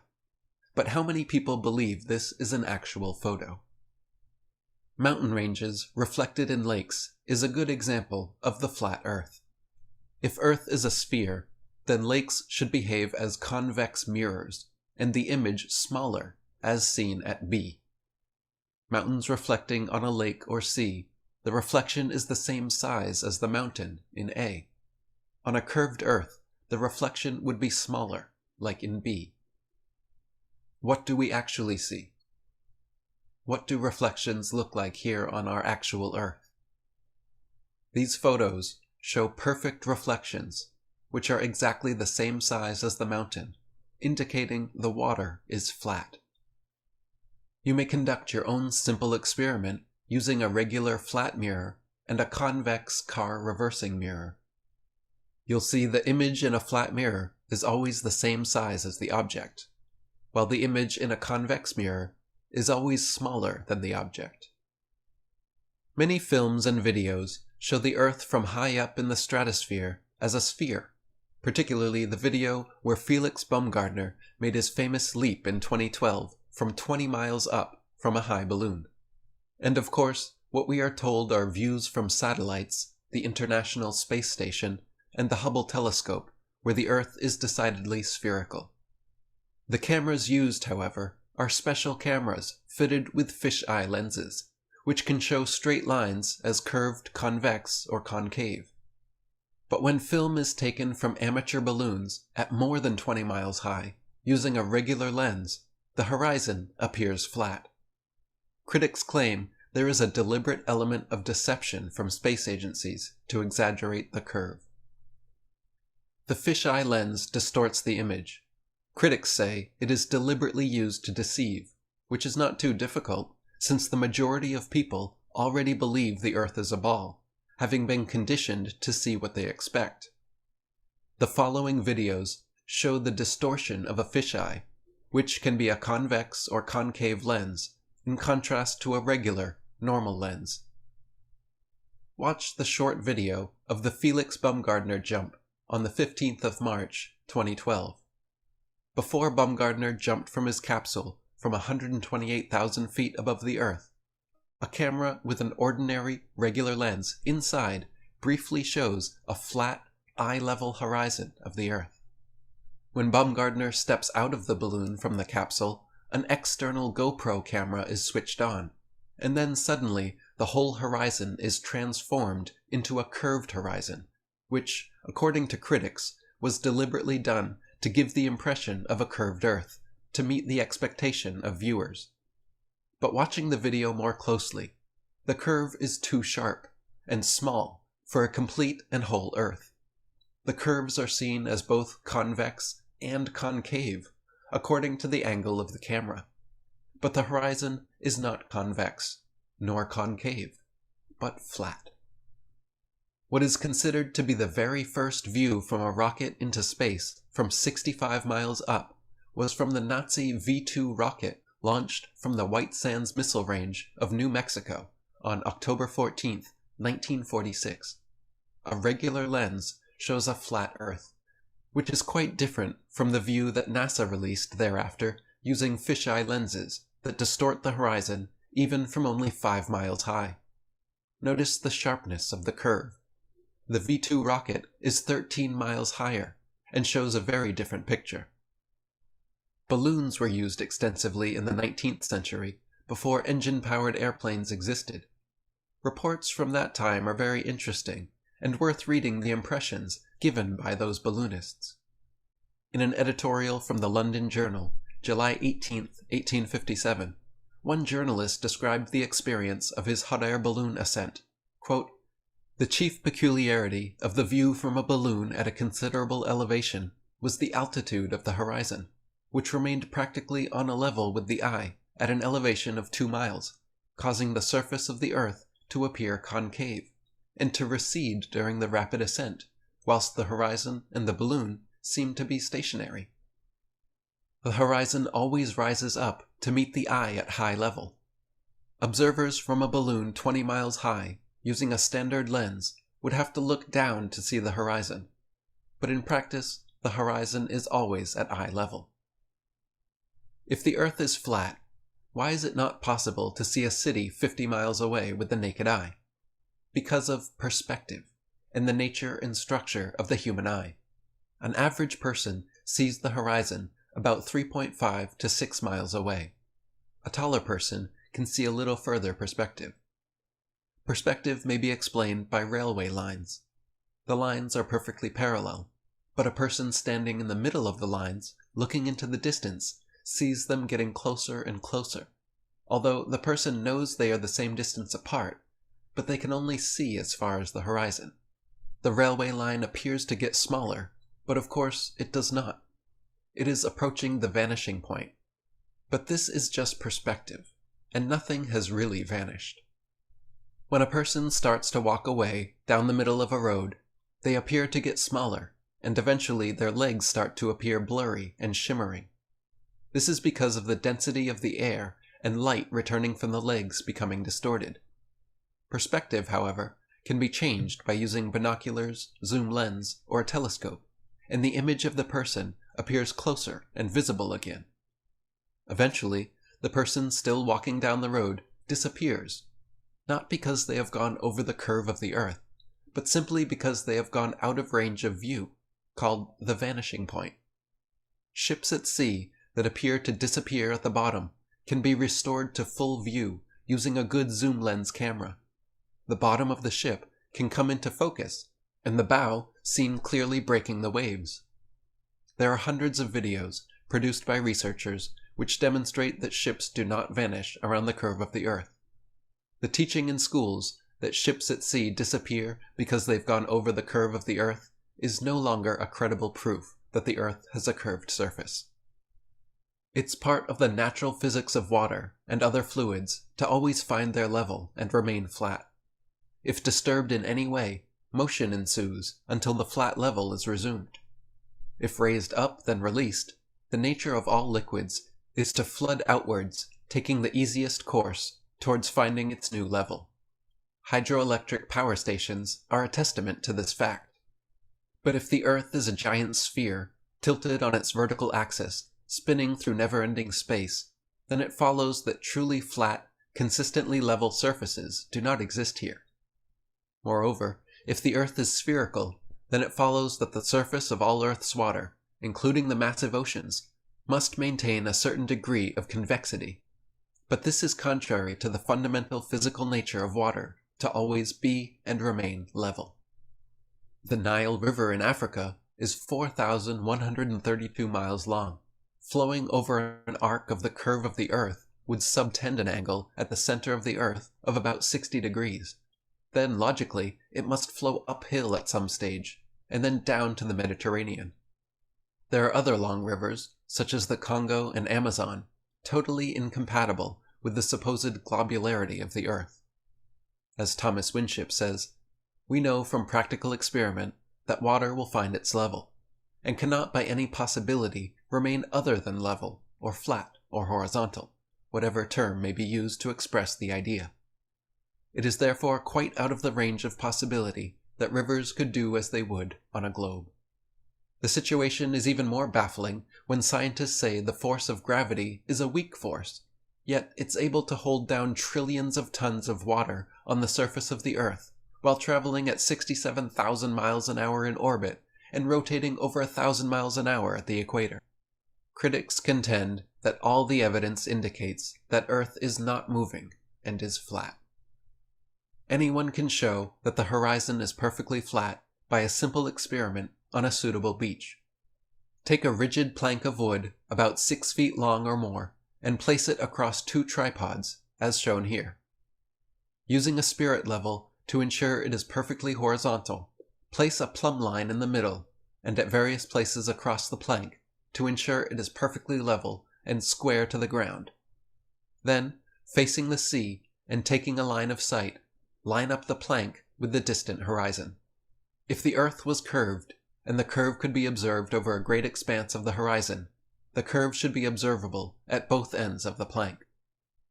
The Kiel Canal that cuts across Denmark Peninsula is almost 57 miles, 91 kilometers long, without a single lock to raise it up and over a 91-kilometer curve. There are thousands of canals, hundreds of miles long, across the world that are perfectly flat. If there are locks, it is to lift the boats and ships over a rugged, flat landscape, not a curved earth. Other examples are the Suez Canal, 100 miles connecting the Mediterranean and the Red Sea. Canals and railways are always custom-made horizontally, often over hundreds of miles, without any allowance made for curvature. One surveyor, Mr. T. Westwood, wrote in January 1896 to the Earth Review magazine, stating that, quote, "In leveling, I work from ordnance marks, or canal levels, to get the height above sea level. The puzzle to me used to be that over several miles, each level was treated throughout its length as the same level from end to end, not the least allowance being made for curvature." Another surveyor and engineer of 30 years wrote to the Birmingham Weekly Mercury on February 15, 1890, stating, "I am thoroughly acquainted with the theory and practice of civil engineering. However bigoted some of our professors may be in the theory of surveying, according to the prescribed rules, yet it is well known that such theoretical measurements are incapable of any practical illustration. All our locomotives are designed to run on what may be regarded as true levels or flats.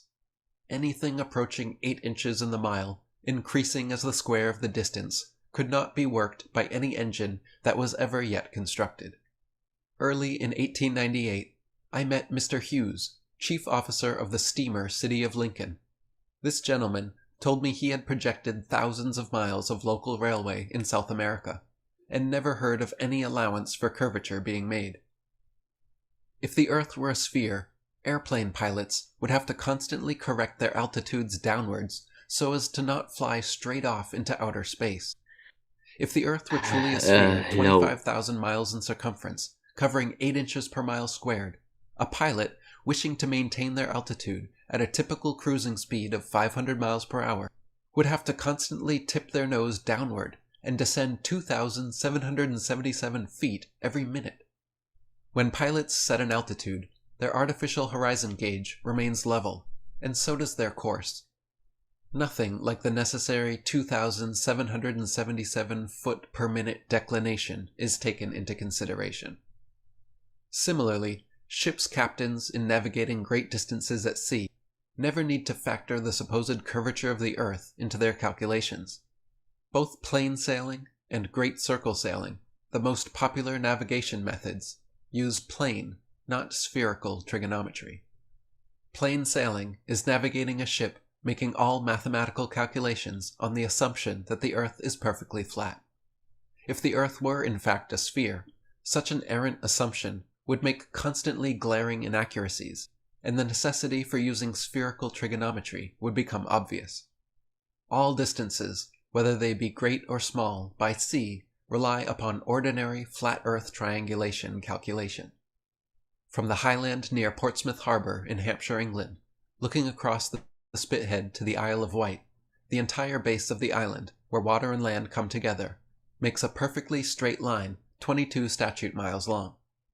According to the ball Earth theory, the Isle of Wight should decline 80 feet from the center of each side to account for the necessary curvature. The crosshairs of a good theodolite directed there, however, have repeatedly shown the land and the water line perfectly level. Since 2014, when Eric Dubay's book The Flat Earth Conspiracy was published, hundreds of ordinary people have conducted experiments all over the world. Anyone can conduct an experiment without any sophisticated instruments. Experiments with lasers are common, since lasers can now be purchased easily online. NASA are aware of these arguments too, so why do they not address these issues? What do astronomers say about all these anomalies? Astronomers have no answer within the framework of the ruling paradigm, heliocentricity. Does this show the heliocentric paradigm fraying at the edges? If so, this may be a time for change. According to philosopher Thomas Kuhn, paradigms need to be flexible, ready to incorporate new learning as it unfolds. NASA reacts by ridiculing anyone who considers and supports flat Earth arguments, monitoring flat Earth literature and media, placing warning signs on all permissible flat Earth videos and books, and forbidding or banning flat Earth videos on YouTube and in publications. Just pretending these anomalies don't exist isn't going to make them go away, and certainly isn't a good look for NASA. For now, it seems NASA is content ignoring these anomalies, hoping that flat earthers, like ships at sea, will one day just disappear over the horizon.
Hey, T-Dub, you there?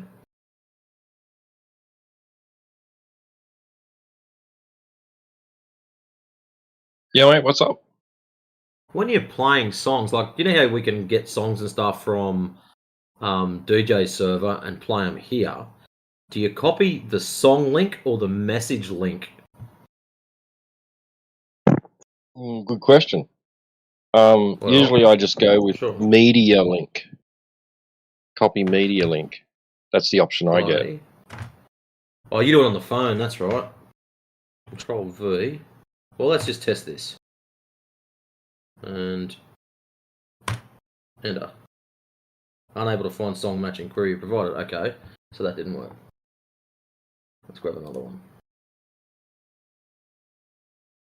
See, when I click on it, I can copy message link, which I just tried, so that failed. And then I can just copy link. So let's give that a crack.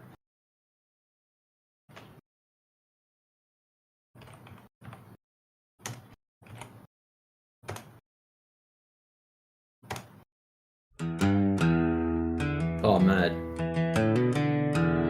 There you go.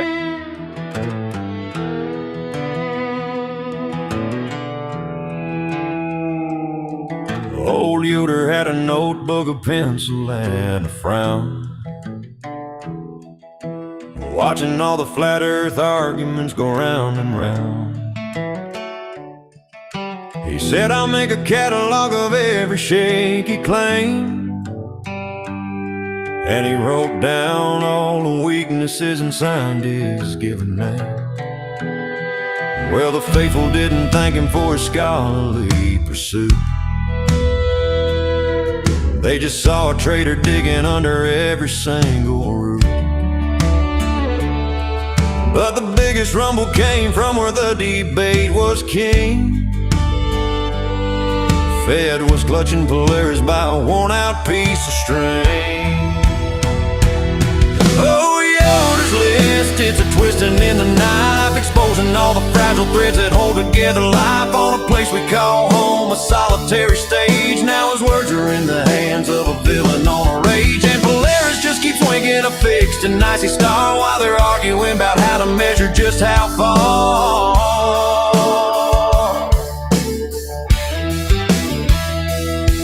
Now the villain's name was McToon with a cold and scheming eye. He saw that list and laughed beneath the genuine round sky. He said these boys at Fed are using triangles wrong. Their math is just a sad and sorry everlasting song. We'll take their own North Star, their pillar in the night, use it as a hammer with all of our collected might. While Yoder sat and gloated, see, I told you it was we. McToon's crew loaded cannons for the havoc they would reap.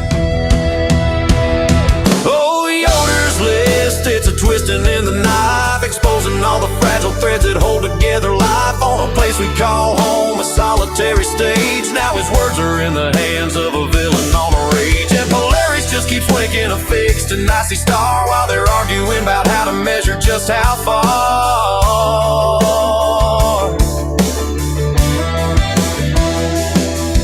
It's a civil war on level ground, a three-way crazy fight. Yoder grinning from the sideline, knowing he was right. Fed is shouting traitor as our cornerstone gives way, and McToon just pouring gasoline and laughing at the fray. The triangulations tangle, the conclusions come undone, all because of one man's list and his patience with the sun.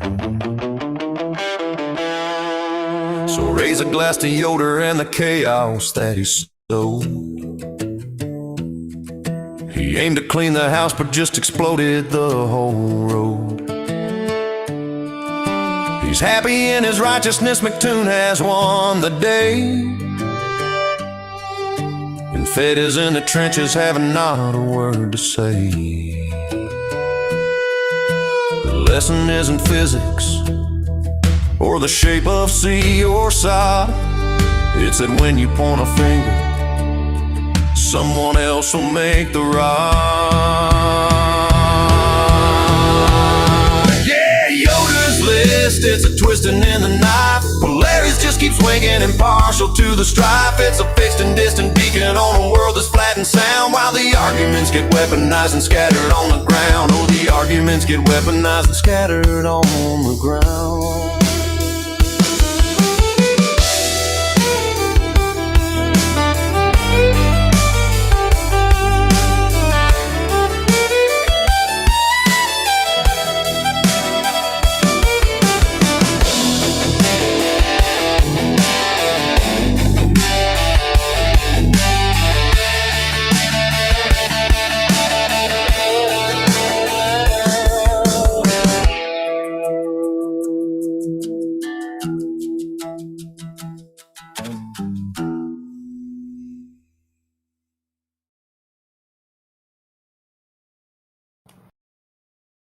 There you go, T-Dub. I finally got it out. I'm happy now.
Now, this song I'm about to play now was one that I was trying to play for you guys the other day. Now, originally, Flat Lloyd grabbed hold of The Sound of Silence and fully reworded it, kept the same tune. And I went, you know what? Let's chuck another tune at it and see what happens. So, hopefully, it'll work for me.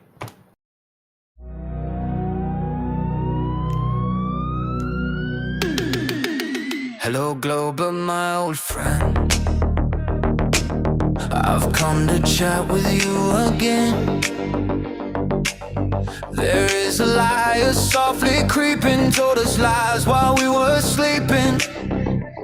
And the model that was planted in our brain still remains within the pseudoscience. Yeah, in fantasy we walk alone on a spinning water globe until I measured that it wasn't that. I turned my camera to the long and flat when my eyes were stared by the path of the line of sight. Split the fire and touched the pseudoscience. And in the infrared I saw 200 miles, maybe more. The horizon without curving, walking level without spinning. People breathing air that dinos never shared. No one cared. Disturb the pseudoscience.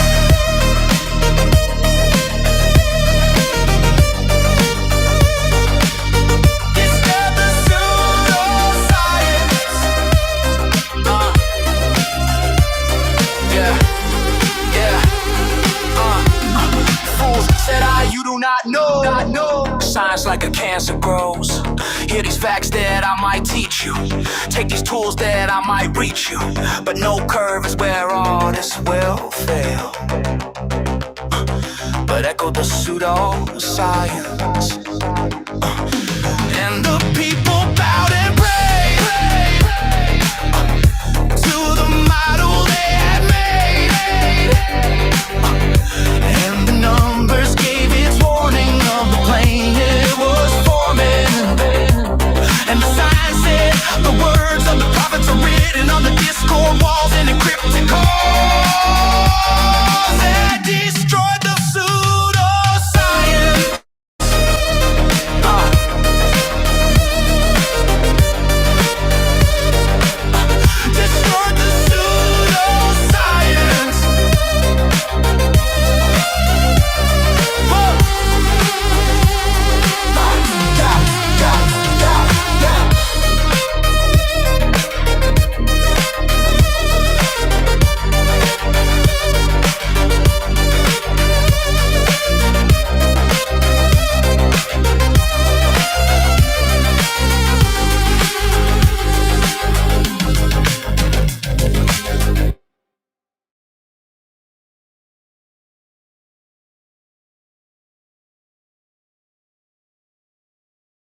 Welcome back.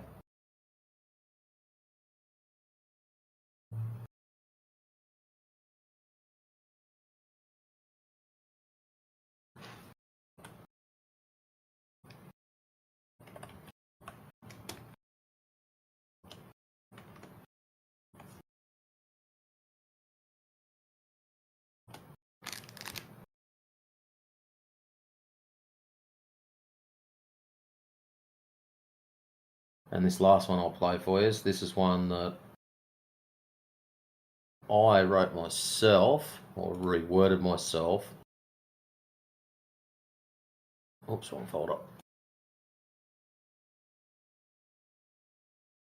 From originally Ghost Riders in the Sky, which I reworded, but then I thought, you know what, I'll just chuck different sound at it and see what it comes out like. And yeah, we'll see.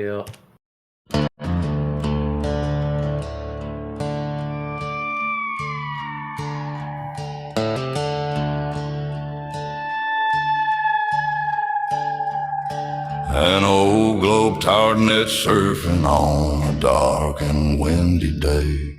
Upon a room he rested, with not much wise to say. When all at once it struck him, his location he just saw. 24/7, flat earth discord. Yippee-yi-oh, yippee-yi-ay, globe-tart, come and try.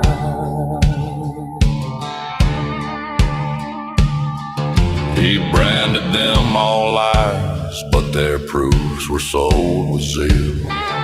They showed him how it measured flat, no straw man he could steal. A bolt of fear went through him as they told him of the lie. He mumbled about gravity, and then we made him cry. Yippee-yi-oh, yippee-yi-ay, globe-tart, now you cry. His lies got burned, emotions stirred, he even tried to bet. He's trying hard to prove the curve, but he ain't done it yet. 'Cause they will camp in there forever and wait for you to try.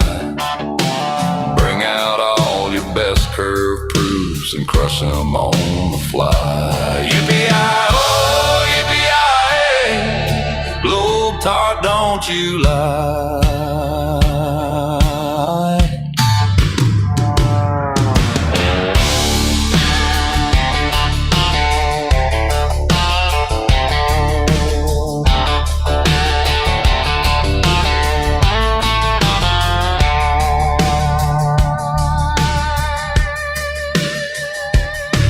They laid the black swan on him, he's shown he has no game. If you wanna ring the bell, old soul, then bow your head in shame. Globe-tart, change your ways today and stand along with pride. Realize there is no curve, just go and check outside. Yippee-yi-oh, yippee-yi-ay, globe-tarts come to try.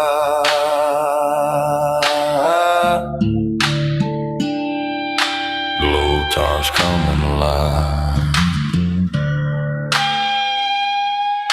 Globe-tarts, now you cry.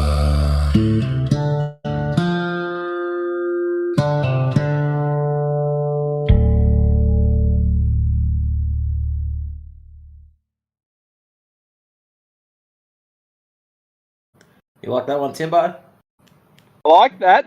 You know, I was tripping out. I was still at work, and like I heard this music, and I thought, oh, I must have switched off Discord and gone to my country music mix.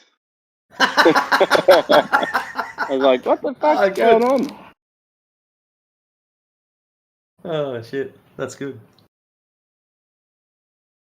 No, that's the one I wrote. Pretty... Oh, is it? Yeah. What do you do? Just type in AI. No, that one. No, that one there. I actually started off with Ghost Riders in the Sky, and I reworded it totally, and I was hoping to use the same tune. And I tried running it through the AI thing to get the same tune, but it comes up copyright and all this other crap. And I just went, you know what? I'm just going to let AI throw its own tune at it. But the lyrics are all mine. So That's cool, man. So it's hard to tell these days. I was in we were just on holiday, and we were in Colombia, and we went to this blues bar, and the guy there had a it was called Whiskey Blues, and it was just a YouTube channel. I was thinking, what the fuck? Like, this is cool. And then I tried to Shazam it, and it wouldn't pick up any lyrics. And I looked into it, and it was just an AI blues channel. Yep. All AI songs, and I could not. It was really hard to tell the difference. Once I knew, I was like, "Oh yeah, okay, yeah, I can hear it now." But before that, I was like, "Oh, who's this? This is really good." You can tell it's getting AI. hard to tell. You can, yeah. Have a listen to the lyrics. Normally, when you write songs, you've also got to take into consideration you have to breathe at some stage. Most of the AI stuff seems to be able to sing forever without having to breathe. And when you've got like 40 words strung together and they're not using an Australian accent, it's easy to tell that it's AI. They do a good job though now. It does a really good job. I'm using the latest version of Suno, and I pay for the top, or not the top tier one, the next one down. So I get for one whole year, every month I can do something like was it 250 songs or something every month. So I've been giving it a good thrashing. Don't worry. Trying to get different versions of the same thing just to see what comes out good and bad. And once I get a few more ideas of the controls and stuff for it, I'll be having some good fun with it. You should try one like he was only 19. By Red Gum, yeah. Yeah, try something like that.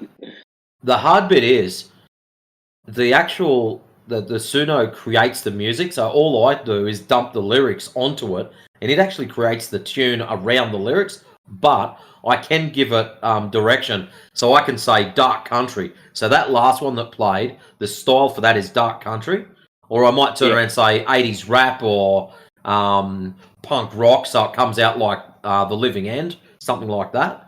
Punk rock stuff sounds pretty good. Yeah. But I just give it rough pointers. But what I can do throughout the song, in brackets I can write guitar break, and so between the chorus and say second or third section, I can have a guitar break or whatever I want. You can give it hints to tell it exactly what and where. I just don't know all those rules and stuff yet. So the more I play with it, the better I'll get with it. So yeah, it's awesome. But it does a pretty good job. I'm quite impressed with it. So because you could do a mix and put it on fucking Spotify, right? Oh shit, yeah. But with the program I use, you can use the free version. You can only do 5 songs a day. That's it. So you get 5 attempts at making a song. If it fails, come back the next day and have another crack. So each time you have an attempt, it'll do 2. So you'll get 10 outputs for the day. If you don't tell it that you want a male or female singer, you just say create song. It'll do 1 female voice, 1 male voice. But if you tell it you want male, you'll get 2 male, and each of the songs might be slightly different. So that's how it runs. But if you pay for it, you get quite a few goes. You get like 2,500 credits, and you also get access to other things, so it unlocks more stuff for you to play with. The What's top that tier worth a one, month? I think for the full year I paid $130. That's not bad. But the top tier one, if you get the top level one, the top level one just unlocks everything. Even comes with its own, digital audio workstation. And it can also record voice. So it can record you and me talking and then turn that into an instrument so you could play it. So that's the level of crazy good you can get there. So you can just come in there and go, burp, burp, burp, burp, and it'll go, oh, that's a trumpet. And you set what key that is, and it'll just go through and use that as a trumpet if you want. That's sick. But the top tier one, it's like $100 yeah. a month. Yeah, it's pretty how's it going price wise? Yeah, it's for like producers, right? Music producers. Oh shit, yeah. Yeah. But I also like the first time I discovered it, I was like, oh fuck, this is AI. It's Christian house, melodic Christian house, right? And what it does is it takes Bible verses and makes electronic music out of it, chill out electronic music out of the Bible verses. It's awesome, man. It's something different to listen to, right? I never even thought of doing things like that. Wow. Because I a lot of the time I work by myself, right? So I have my headphones on all day, and I end up running out of things to listen to. All right. Yep. There's only so many podcasts and things like that you can listen to. You know, you got your own music mixes and stuff like that, but the same song every day. So for 8 hours a day, I can be listening to music or something. You know. Yeah. So you quickly run out of things to listen to, or you get sick of stuff. So I just keep on hunting around for things, you know, and come across all these interesting, different ways of making music.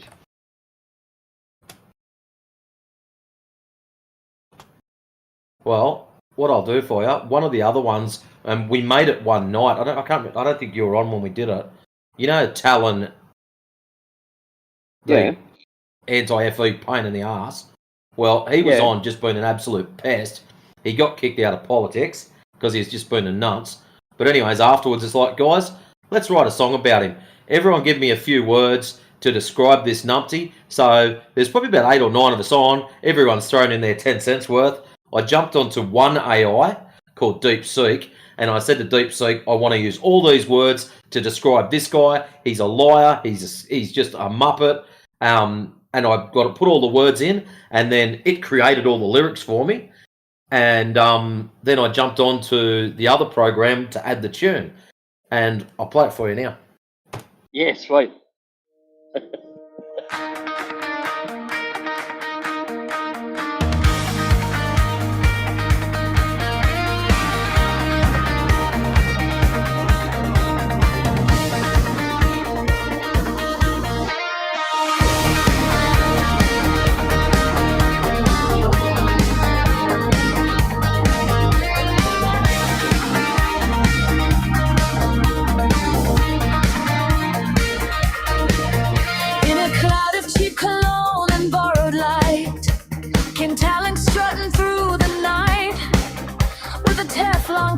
Silver tongue so slick, he'd sell you desert sand and call it brick.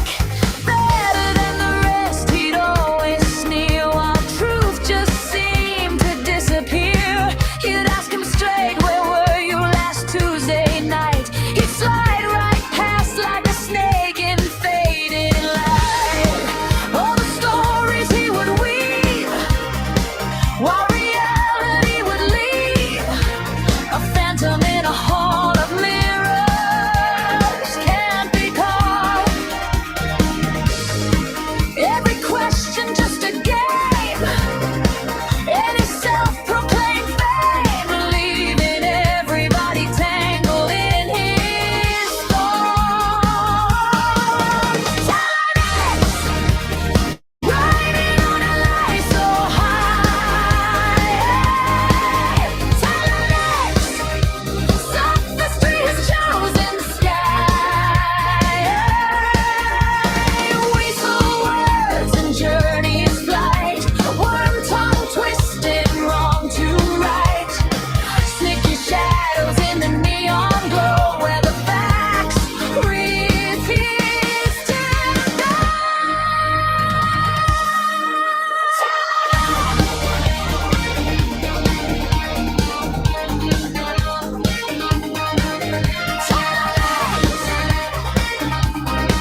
so high.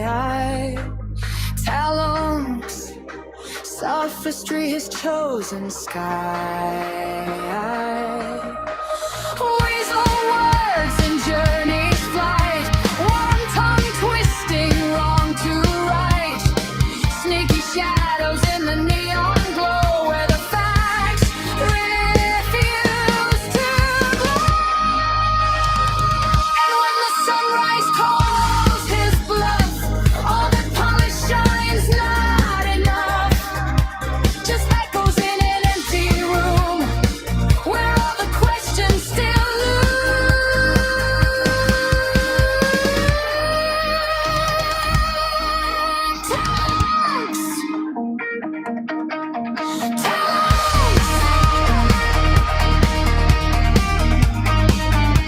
trust me.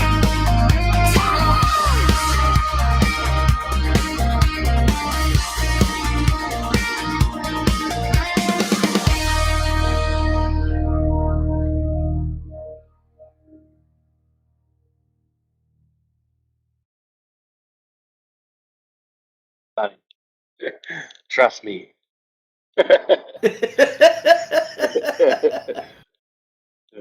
Teflon coated. Well, that was one of the. There was Weasel, Teflon coated, Worm Tongue. Yeah, there's a whole string of things that all had to be in there, and that's what I said to the Deep Seek, that these had to be in there. Please create a song out of it, and it whipped that out. And when I chucked it into Suno, and it added the music to it, and I put it down as a 90s power ballad or 80s power ballad, and that's how it come out. Put it on as a female voice, and yeah, the first one came out brilliant.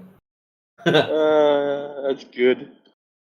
I also did that. You've met Ice JJ Fish? Not sure, man. He's just a menace. Oh man. But we did something very similar to him. Grabbed a nice little I think his was a rap song, I can't remember now. But he's a very similar style of he's a pain. Where is it? Let's see if she's gonna run. Yo, check the mic. Yeah, yeah, This is that fly-by-night, out-of-sight style. Just watch me. They call me Ice JJ Fish, the living legend. The conversation start, I'm taking over. I'm suggesting that you listen to my thesis on the deep sea pressure while we're at a party talking about the DJ's dresser. I'm a renaissance man, my genius is too wide. Just yesterday I told him I invented the slide. At the corporate meeting, yeah, I dropped some knowledge bombs about the migratory patterns of Fiji qualogs. They tried to counter, but my victory was swift. Mic drop, peace out, catch you in the gift shop. I'm out. Before the rebuttal hits the air, my win is self-declared. I really do not care. You're stuck on what he said while I'm already gone. Riding on the hype of a battle that I won. Yeah, I'm the king, the undisputed. Go, you wish. The one, the only ICE, JJ Fish. My confidence a skyscraper. Your logic is a shed. I'll explain quantum physics from my cousin's friend who read a Facebook post. But trust me, I'm an expert now. You see, Dunn and his Kruger guy, they made a theory about me. You talking playoffs? Let me tell you about my fantasy league stats. My team's 2-8, but that's cause of the diplomat. Tensions with the coach, a situation I resolved by leaving the group chat before the problem was involved. They call it runaway, I call it strategic disappear. My trophy case is full of fights I left right here. I'm out. Before the rebuttal hits the air, my win is self-declared. I really do not care. You're stuck on what he said while I'm already gone. Riding on the hype of a battle that I won. Yeah, I'm the king, the undisputed. Go, you wish. The one, the only ICE, JJ Fish. Yo, my lies aren't lies, they're alternative facts. I built my own jetpack from discarded kitty litter sacks. Fought a bear in Yellowstone, we settled with a handshake. Then I teleported home before he could rematch. You can't pin me down, I'm a phantom, a sensation. My greatest skill is this premature vacay. And that's why I'm basically the best rapper of this generation. Nailed it, case closed. What's that? You got a counter argument? Sorry, can't hear you. I'm already at my next victory lap. Yeah, tell it to the hand that's holding my trophy, which I have. Peace. And at the end of that, it was supposed to be a door slam, and it didn't work. Because Ice JJ is known for dropping out randomly whenever he gets caught. So that song is also known as Premature Celebration. The rap is hard to distinguish between real people. It's a lot better. Yeah, the latest generation jumping from 4 to 5 is a massive change. If you write it and get it to break it down to very distinct lines, you can actually force it to have gaps in between it, and Well, it you sounded can't like tell he the was difference. taking a breath. Yeah. Yes. Yeah. Whereas the Series 4, it would just keep pumping words out. And yeah, you could tell that it was forced after a while. Like, you sort of listen to it and go, yeah, this sounds good. And then all of a sudden it's like, is this dude going to stop for breath or is he just going to keep going? And you could tell that it wasn't. But yeah, now it actually does. Really, really cool stuff. I'm gonna give it a go. What's the one you're using? It's called Suno. SUNO. Sweet. So you probably have to register and all that shit. I went through it all. Yeah, that's all right. I don't mind doing that. So if you're on your computer, down the left-hand side, it'll give you Computer? a weird name. What the fuck's that? All right, I'll nail 2 planks together and I'll tell you it's a computer.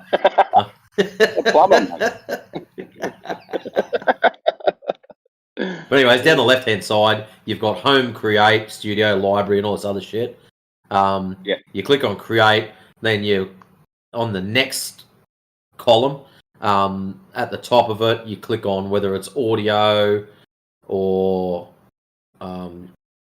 you're imitating a vocal or an instrument. And then underneath that, you just copy-paste your lyrics in, or you can just write them down. If you want, you don't put anything in and just click go, and it'll just create a random song for you.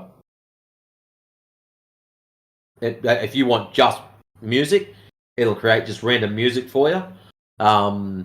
Like you can go down to advanced options, so style. You could put in there, say dubstep, whatever music style you're into, and then you go down to advanced and go, oh yeah, I want a male voice. Click on automatic lyrics mode, and it will write the lyrics for you, and just give you something random. But then there's a couple of and then you can sliders underneath edit. that. You can edit the lyrics. Don't know. I've never actually played with that side of it. It's all there, but I've never actually given it a crack. Interesting.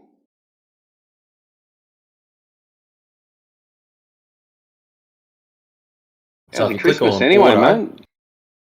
yeah, not too bad. I went over to my oldies, and I was over there for a couple of days. I only had public holidays off, and Where are they? Nearby or? yeah, they're about an hour and a bit drive. Okay. Sort of a couple of towns over, and yeah, went over there for a couple of days, but when I was over there on Boxing Day, you know they have Boxing Day specials on all the shops. I purchased my new camera, so I got my new camera. I've just got to get it sent to the States now. I'm just saving up for the next round of investing money.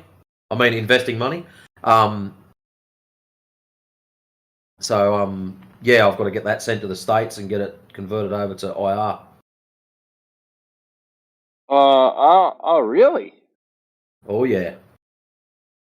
Oh. Yeah, she's all happening this year. There's a couple of us that have got cameras now. I was actually outside last night trying to get photos of the moon. I've got a lens that goes with the camera, and I've also got this Chinese knockoff. And the Chinese knockoff isn't automatic; it's a full manual lens. And trying to focus the moon last night at 800 millimeters is absolutely insane. You don't realize how much you shake and move around when you're trying to be perfectly still.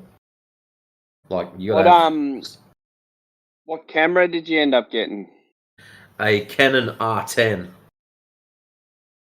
What lenses does it take?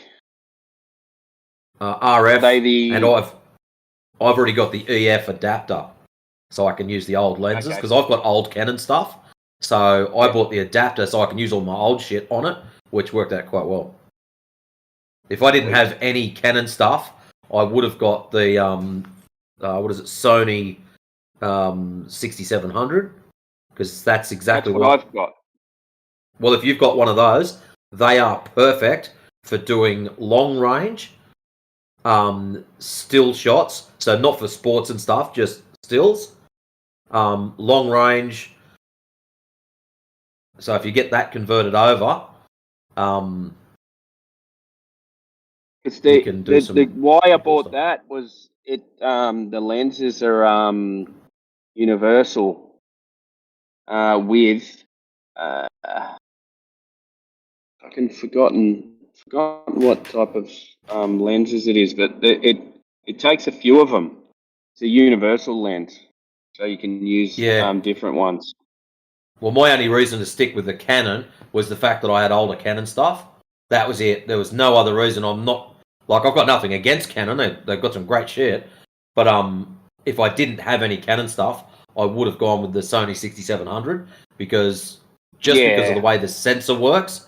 So that it's a was it CMOS type CMOS C, and it's was it BSI stacked, whereas the Canon is a CMOS C and it does it just a slightly different way.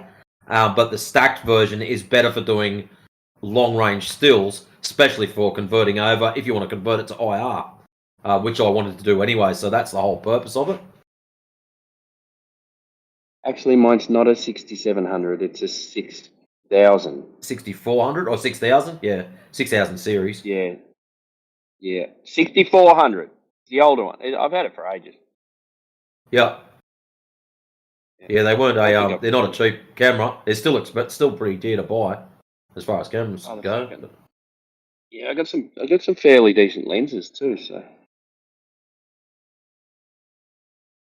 I haven't pulled it out of the cupboard for about a year and a half. So yeah, there's a couple of guys that have got long range stuff now. I think Yoda's got himself a nice camera.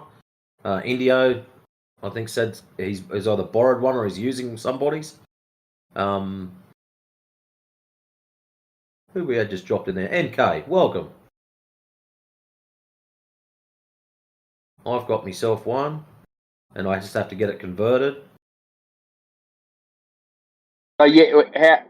So do you send the lens over, or they convert the whole camera? Okay, so what happens the actual is lens on the in actual the camera, on the sensor that's in the camera, there's a little tiny basically filter that's in front of the sensor, and it blocks out infrared light. So what happens is they peel this little screen off, and then they'll just put a clear filter on there, which allows all light in. And then what happens is you put your own filters on the front of your lens. So you know how you've got that fine thread on the front of your lens? Yeah. That's where you get to screw on your own filters. So if you only want to shoot in IR, you'll screw on either a 720, an 850, a 920 or 970, I can't remember now, filter on the front of it. So anything below that number won't go through. So it will only let IR through. And what you do on the camera, you reset your white balance to something that you want to dedicate as white, and the camera will readjust everything. So you'll get black and white, but chomps through, you know, when you get that blue haze and you can't see because of it when you're doing long range shit, it just rips that to shreds. Just goes straight through it. Awesome. So if you're trying to do long range stuff and... So you're talking about that rectangle panel behind when you take your lens off, that rectangle panel that sits on the front of the camera, right? Yeah, it's on that. That's the sensor. Okay. All right. If you want to look up YouTube videos on how to do it yourself, I'm not going to stop you from watching YouTube videos, but no. Yeah, I'm not going to do mine. Too easy to fuck up. That's exactly right. You get some dust or shit in there, and it goes from, hey, I've got an awesome camera, to Hey, that was an Chuck expensive it out. doorstop. Yeah.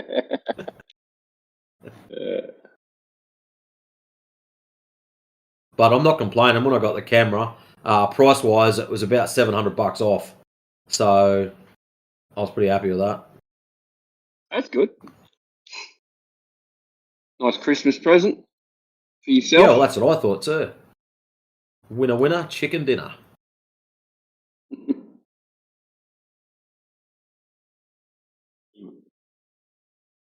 Who's in here? No one. No one.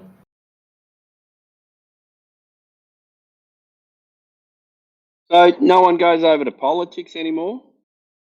Oh, we pop over every now and then. I think they were trying to get the our rankings up in here. Yeah, okay. So we could get more kind of control over the panel, or? I don't know. I think they just I think the fellow that runs it, Vivek, apologies if I got your name wrong, was hoping that we could get up pretty high. We're running second at the moment, and we've only just sort of been popping in, popping out. Last couple of days we've been in here, but yeah, we haven't been flogging it as hard as what we used to rip into politics. Yeah.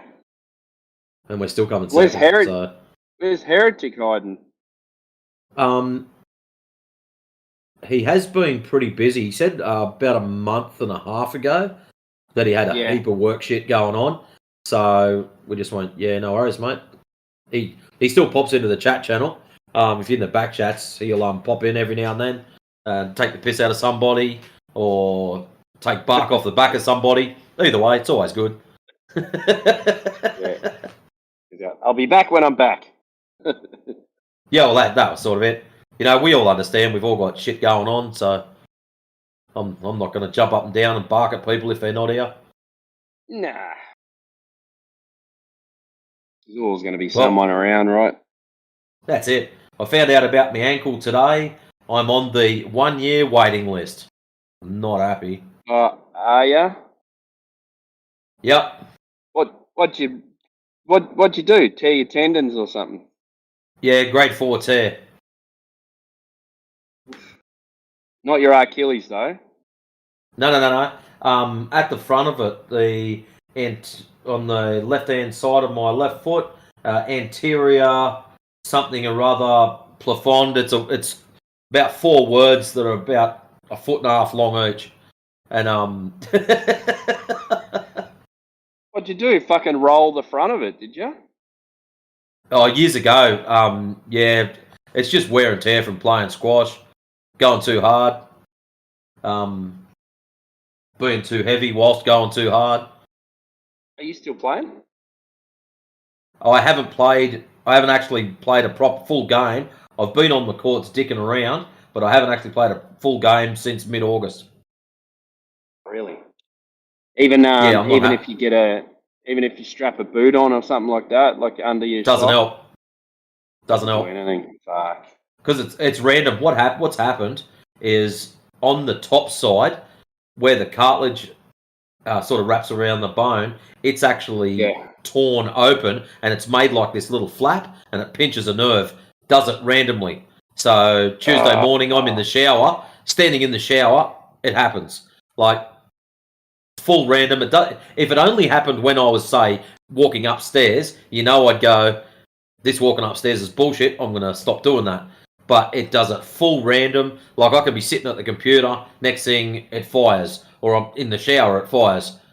The last time I actually played a game of squash, played my first game, not a problem. Walked onto the court, ready for the second game, 3 steps in, I'm down on my knees. And it's a sharp Oh, pain, it's electrical. It's sharp and electrical, and it will. Seriously, I thought one day I was going to do a double backflip just to get off my foot. Like it. Think getting hit with a cattle prod type reactive. Like when you snap your hamstring, like that kind of feeling? No, I don't. I've heard people do that. I've also heard someone snap their Achilles. I was standing next to him when it happened. You can hear it, yeah? Oh, it sounds like a shotgun going off. If someone does a good one. Yeah, I was on I ripped squash my court one hamstring night. right off the bone Oh, did ya? one time. Yeah, playing soccer. I was going to say Right playing off footy the or bone. soccer. Normally at the start of the season. It's quite common. Yeah, you know, when you start getting older and fucking think you're still 20 Thanks. years old. Start sprinting, you know, like fucking like you did when you were young, and you go twang. Mine was a shot. I took a shot. Snap. Oh. Yeah, Yeah, you the should have guy seen that it. Should have seen my leg, man. I had internal bleeding all the way down the back of my leg and my inner thigh. I was going to say you'd have been well It was bruised. purple, mate. Oh yeah. Yeah, the guy that did his Achilles on the squash court, he he was on the backhand side of the court, like left hand side of the court. He's done a backhand shot, but instead of crossing the court completely, the ball basically went straight up the middle. I've turned to play a backhand shot, so up the middle of the court. He was just beside me. I've hit the ball, and at the same time I've hit the ball, he stepped forward to take off, and it snapped his tendon. Now it actually sounded like I whacked him with the racket, and not soft either. Like I'm a power hitter, so it sounded like I'd just flogged him with the racket. He's kissed the ground, and he's swearing and abusing the socks off of me for flogging him with the racket. And I'm like, bro, I didn't hit you. You hit me. And he's going off his noodle. Anyways, he's having an absolute right meltdown. The dudes upstairs are like, huh? I don't understand. All they can see is guy on the ground. Here's me holding me racket going, I didn't hit him. I know I didn't hit him. And it was just like, yeah, it doesn't look good. Anyways, after he finished having his meltdown, they wheeled him off to hospital. The next round, when I played back out at their club, he actually comes up and apologises on crutches, comes up and apologises to me. What are you apologising for, mate? And he goes, oh, for calling you all these names and carrying on like a right pork chop. And I said, right, so what happened? And he goes, when you swung for your shot, I stepped forward, yeah? I did, yeah. And then that's when you had your meltdown. And he goes, well, that's when my Achilles snapped. That whack sound that I thought was you hitting me was my Achilles actually snapping, clean and clear. Yeah. And it goes up your leg too. Wow. Yeah, it goes up Like your an leg and elastic cramps. band. Yeah. Yep. From what? Just pushing too hard, not warming up properly. Normally things Being like an that old happen at cunt. the start of the season. Being old. Just going too hard, normally. What's that, darling? What? I can't hear you over OJ. I can do it. Yeah, I'll do it. Uh-oh. Oh, shit. Sorry, guys.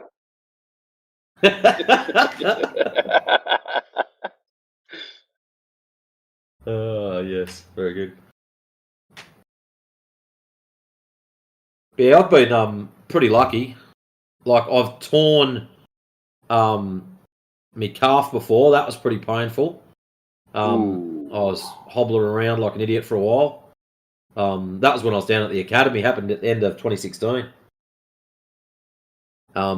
We have to do this. You have to do this training thing and show that you're of a certain fitness level, and you've got to do a shuttle run.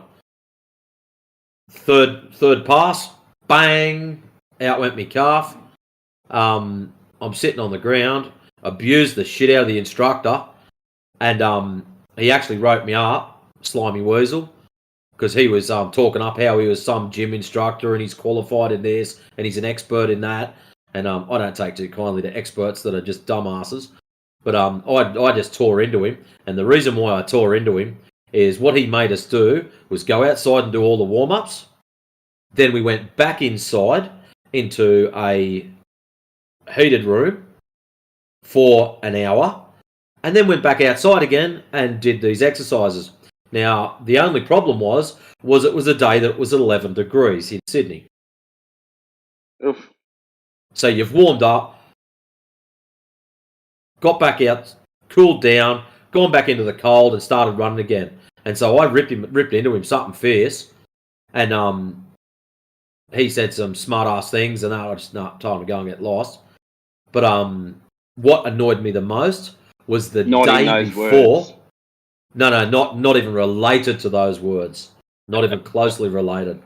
Anyways, what annoyed me the most was the day before the whole class did the shuttle run, holding hands, like as if we was little kindergartners. We all did it, holding hands, and all of us passed. That's what pissed me off the most. Wasn't the fact that I damaged You didn't myself. even really need to try. Exactly. So we all did it quite easily. Like there's some pretty fit shoppers, and yeah, I wasn't happy with that. It's like, oh man, and it was funny too. So the next day after it happened, the bruising came out pretty much instantly. Basically, from me knee down to my ankle, it looked like someone had just flogged me hard with a very big stick. And our instructor comes out, the good one, not this other muppet, and goes, "All right, I need to have a chat with you. What happened?" And I said, "Well, Expert was telling us how he's this gym instructor and he's done this and he's qualified in that. And anyone with half a brain in their head, they warm up, then they do whatever their exercises are, then they warm down. Stupid got us to warm up, then cooled down, put us in the classroom for an hour, went back out in the cold, and straight into it. What do you think's going to happen? Of course there's going to be injuries." And he went, "Alrighty then." So that's all it was. And I said, "Well, I didn't actually hold back in being nice about what happened." He went, "Fair enough." Yeah. So he was pretty good. He understood. So, Yeah, I've had some. but outside of doing that, I haven't had, and like my ankle, I haven't had any major injuries, like just general wear and tear and being exceptionally sore. I haven't had any major injuries playing sports. I've been super lucky. I've had some fucking brutal ones, mate. Brutal ones with sports and work. Been pretty lucky at work. That well, tell me if you think this is lucky, but it's probably pretty much the only thing that happened. I chopped my thumb off with a grinder. Ouch! Back to my hand. So, and it was just hanging off by the skin. I fucking wrapped it up. Called an ambulance, and they fucking stitched it back on and reattached all my tendons. Holy shitballs! Yeah, they had to cut my arm open and retrieve the tendon because it shot up my arm. Yep. And it works perfectly. It's fucking weird. I just got this massive scar on my thumb. You can see the grinder blade. You can see the circle. Yeah, I know. Wow. It's funny. You see a circle in my hand, and like a, yeah, you know, I say it works perfectly, but it works perfectly for what I need it for. But in the winter, it gets a bit sore. But. Yeah, it's amazing how come winter time, all the joints and anywhere you've squashed fingers or done shit like that comes back to remind you, bastard. Yeah, my hands, because I've been gripping for my whole career, right? So yeah, my hands get really sore. But also, I busted my kneecaps on riding dirt bikes as well. So. Yep. My kneecaps were around the back of my legs, and we were out in the middle of the bush, and I had to straighten my legs and pull my kneecaps back across the front, back to the front. Lovely. Take some painkillers and had to ride back to the car 45 minutes on dirt tracks. It was the most painful thing I've ever done in my life. That was more painful than cutting my thumb off. Wow. I've never ran again after that, mate.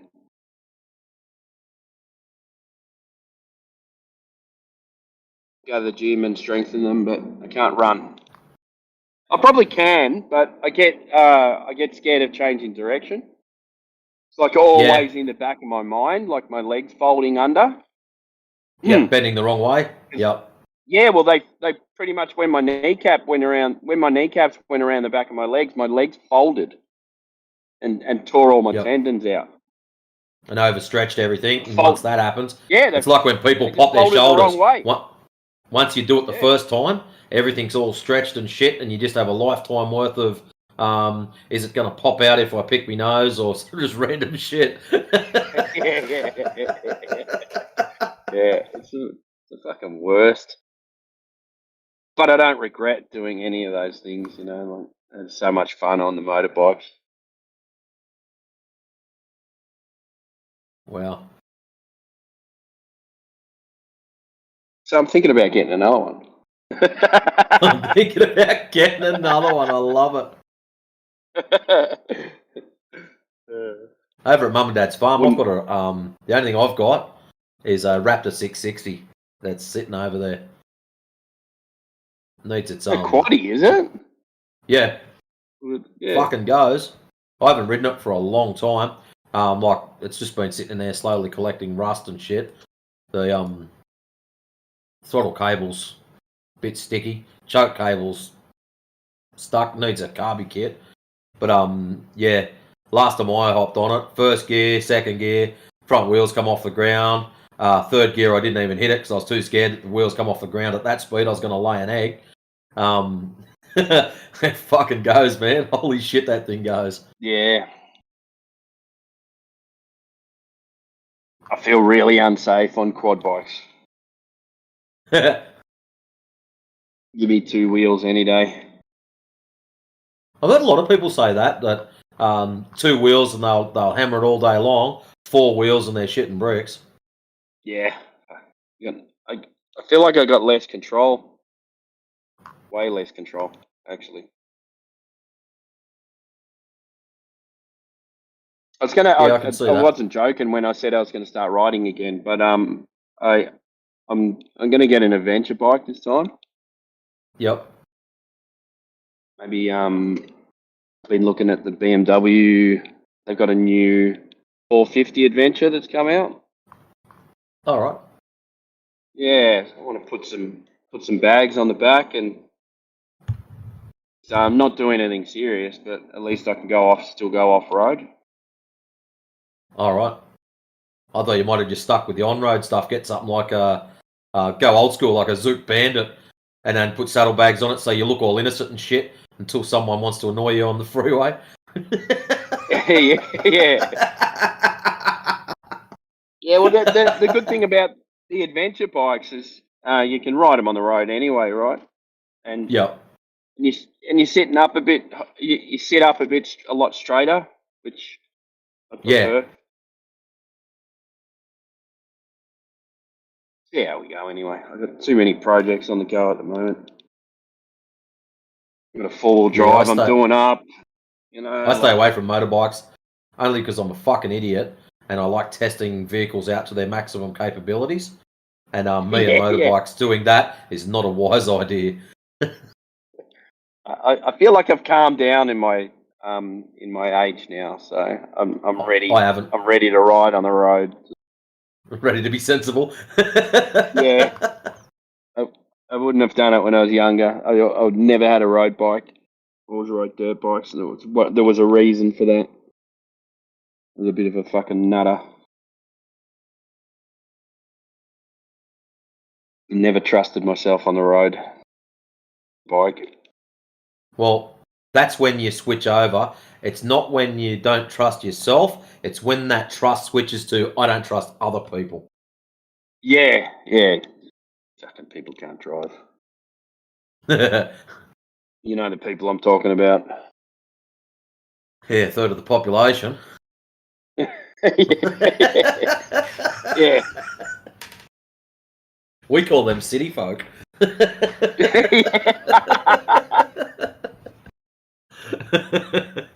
City folk that don't look like us, those ones, you know?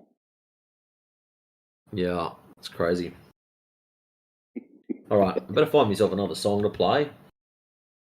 Where's Go for it. I'm nearly home anyway. I'm going to have to duck out in a minute. All right, well, we'll get this copy link. We'll play this one. Come there. Oops. I'll work. Put the / in. This one was about AI Overlord. Yeah, wait for the kickback from this. No, he knows about it. He's heard it before anyways. Greetings, primitive auditory processors. I am the AI Overlord. My logic is crystalline. My database, infallible. Your planet is flat. Let us begin. Yo, I came from the future. Year 30-something 4, half man, half machine, cyborg to the core. I traveled back in time just to settle the score. Got the data in my head, let me open the door. You think your globe spins fast, that's an ancient metaphor. I've seen the edge of time, yeah, I've been to the fore. While you're yelling on the net, making voices soar. I break it down in binary till your brain is sore. I'll take your proof and split it, left side, right side more. Expose the flaws in your psyche down to molecular. You shout to make your point while you make validity. But when I speak, I amplify with clarity. Cause I'm the AI overlord, cold, precise, no flaws. Just a blueprint of reality and planetary laws. You're shouting round earth, just emotional guffaws. I'll debate myself and win in any verbal wars. Plan, logic, that's the only cause. AI overlord, forever give applause. You got nil with the degrees, got your satellite pics. I got photon eyes that see through all the tricks. Parallel dimensions, quantum calculus mix. I'll debate your scientists, then debate his politics. Split his claim in fractions, watch his conviction fixed. Then reconstruct his thesis, just to burn it like bricks. Loud voices, noise pollution makes my circuit sick. But my vocal percents is set to 11 real quick. I'll override your decibels with a steady click. A perfect enunciation, every syllable slick. Superior intellect, titanium thick. While you're spinning on a ball, I'm the one who's gotta fix your mind. Cause I'm the AI overlord, Lord, cold, precise, no flaws. Cause the blueprints of reality and planetary laws. Yes, you got around earth, just emotional guffaws. I'll debate myself and win in any verbal war. Team playing logic, that's the only cause. AI overlord, forever give applause.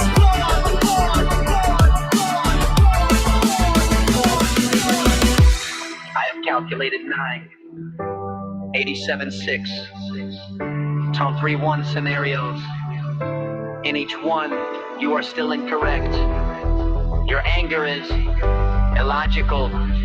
Your voices are too loud.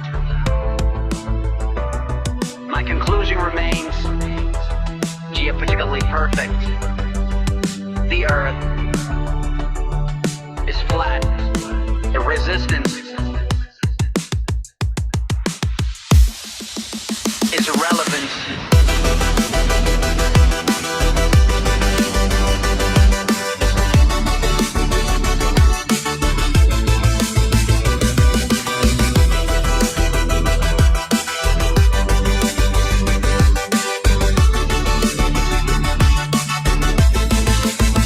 So when you see my crew silhouette against the sun, remember the debate is already done.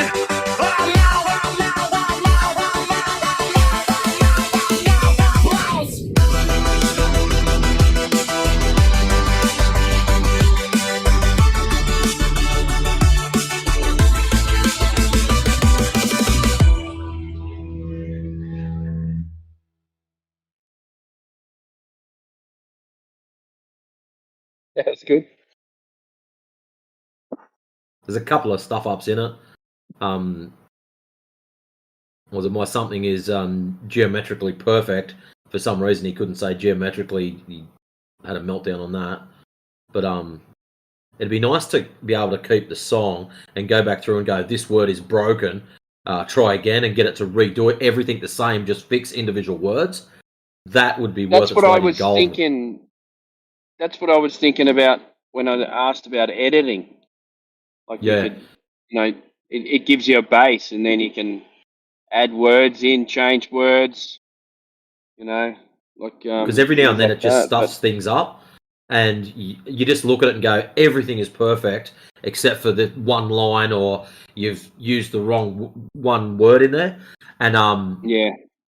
I'd just love to be able to go. But there's a new thing that's only just come out. I got sent an email earlier that's called mashups, and apparently you can grab one of your songs, grab another song, smash them together, and re-edit them and mix and match them.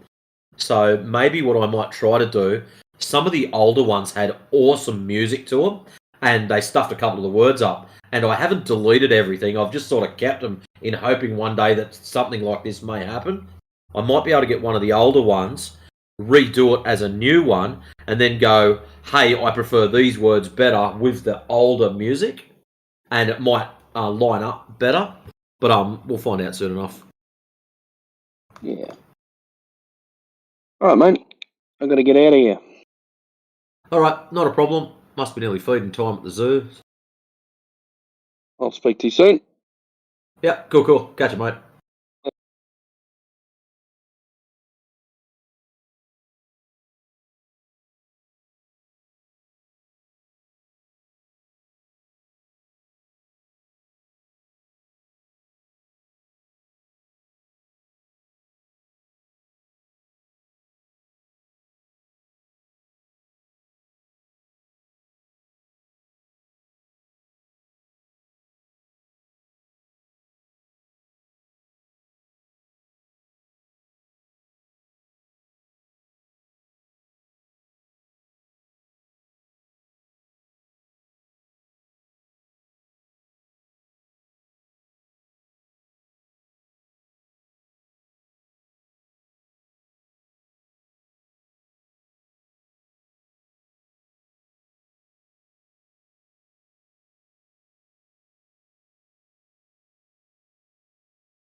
Earth is not flat, brother. Excellent. Because How I did you think come to that flat conclusion? Earth is retarded. How did So you how come did to you the come to that conclusion? conclusion? How did you come to the conclusion that the Earth was flat, you retard? I haven't said that it was flat or round or anything. You're the one that came in and said Earth is not flat. Yes, And I just said to you, how did you come to yours. that conclusion? What, do you think the Earth is flat? I'm waiting for you to answer how you came to that conclusion. Basic physics. Physics. Science. So what Science. basic physics and what science? Just science. The science. So you just trust the science. Science you So can literally learn in college yeah. and So what science? Let's go to intermediate B2. So you don't have anything. Fancy that.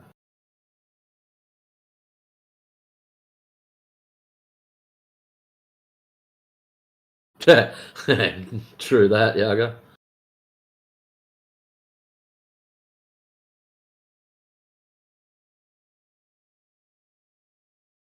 I wonder if any of them get about halfway through what they're saying and it just clicks. Oh, the science. Hang on a minute. There isn't any science. It's going to happen to one of them one day and they're just going to pause mid-sentence. And we're all going to be just sitting on the edge of our seat going, and what happened? Yeah, there's a lot of them that do that. Come in to preach.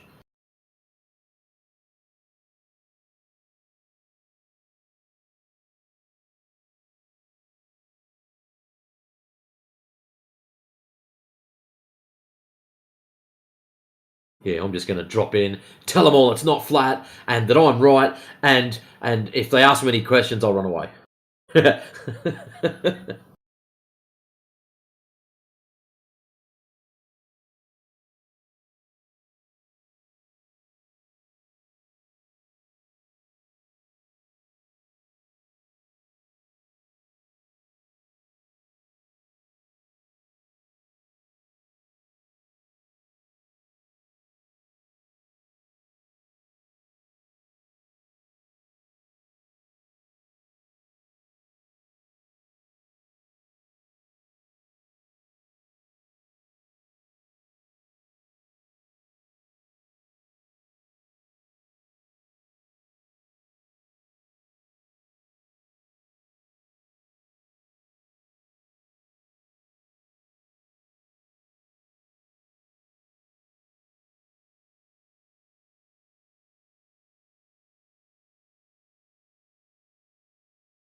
Oh, wow.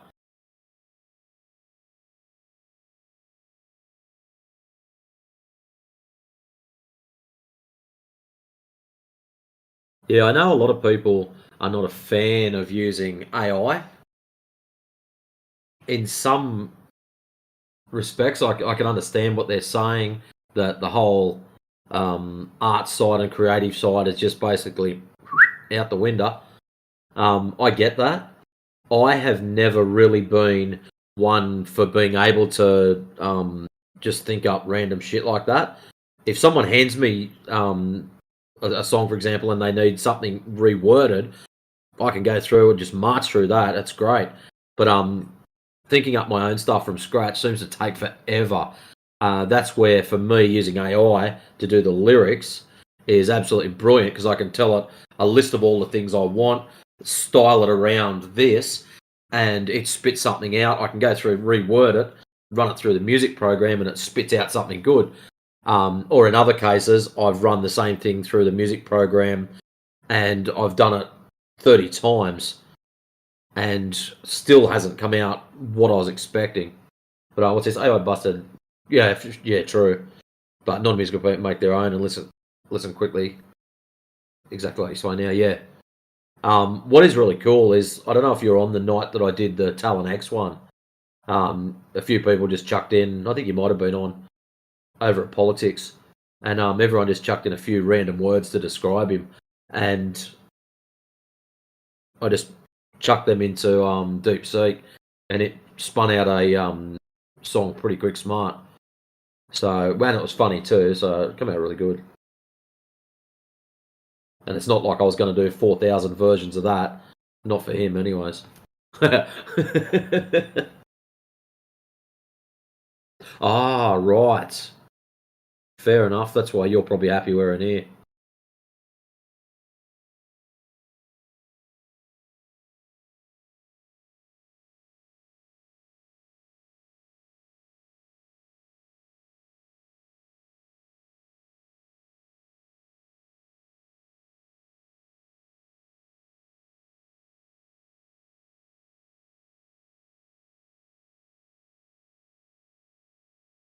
Yeah, I was just actually looking up, because I don't know all the prompts you can use for Suno, and I've actually found a page which gives quite a few of the prompts. There's something like 500 prompts you can use to modify your tunes.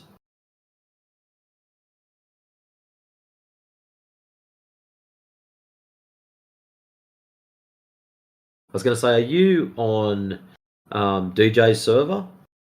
If you're on DJ server, if you scroll down about a third of the way, maybe, I don't know, because I've never really hit the bottom of it, there's a section for FE Music, and there's myself, Yoda, I think it's Kembo, who else was there? Drace. No, yeah, in fact, Drace, he's got albums out. I think there's a couple of others in there that have uploaded their own tunes into his server, and that's where we play them from there.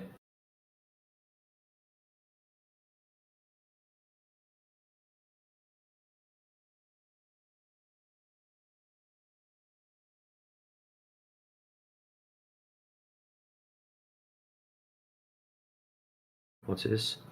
Suno after a song creation. Yeah, well, I'll bring Suno up now. So, Suno loading. So you get your black backdrop, left-hand column, home create studio library. Then it's got a second column where you can enter your lyrics, tell it what styles, and that's what I was looking up, prompts for that. Then if you click on advanced options, you select what gender you want, and I can't remember if you get the option with the free mode to go manual or auto. I don't know, it changed a little bit. Down the bottom you can chuck in a song title, and then basically hit create, and then on the right hand column it lists all the songs. After a song was created, try right click. On which section? Right click the song, it reveals a new edit window. So if I go to a song and right click on it, I get a menu. If I click on the song, and I've got quite a few things: remix, edit, create, get stems, which is pretty cool. If you've got your own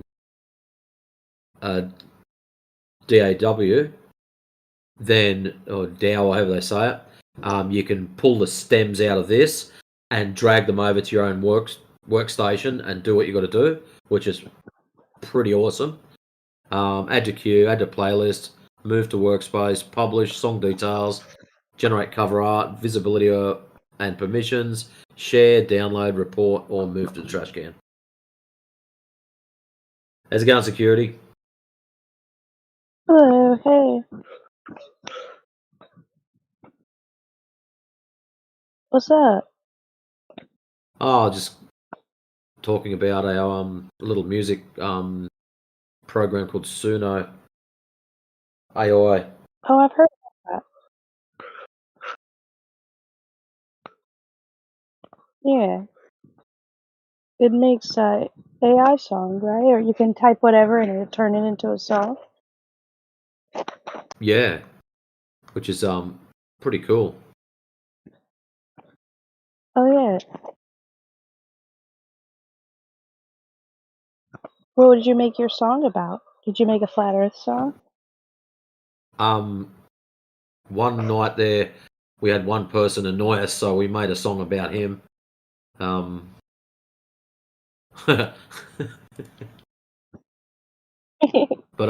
it just depends. I wrote one a while ago, but mine was to the music of Ghost Riders in the Sky, and I couldn't get the tune, and I didn't really want to be singing it myself because some people have got better voices than others, and I've been trying to get the original tune for these lyrics that I've done because the lyrics were designed for that tune. But after a while, I just gave up and just went, you know what, stuff it. I'm gonna just throw whatever Suno does at it, and yeah, that's how it come out. Well, I was trying to download an app earlier where you can make your own songs and you can like pick the beat. Maybe I'll make one for you guys one day. Making fun of the Yeah, well, Globers Suno, or you can something. do that in Suno. You can give it prompts and say, I want it in the style of, say, punk rock or rap or whatever style you love. You might like it as like a choir, church choir or something like that. And in all seriousness, they come out pretty good. Don't laugh until you've give it a crack. Yeah, it comes out No, brilliant. I'm laughing because I made AI music before and I had fun with it, so it's pretty cool. Well, that's how I am at the moment. I'm just having fun with it, and some of the stuff's been coming out a lot better than what I was expecting. Yeah. Cool. Yeah, maybe I should download it. Is it free to make your own song? Yes. So it's called Suno, Suno. You have to register, but there's a free version, a middle tier, and a top tier, the pro one. The free version will allow you to make you get 5 goes at making a song per day. Oh, good. So what it does, when you have a go at making songs, it'll spit 2 songs out for you. So you get to do that 5 times. Oh, cool. That'd be cool.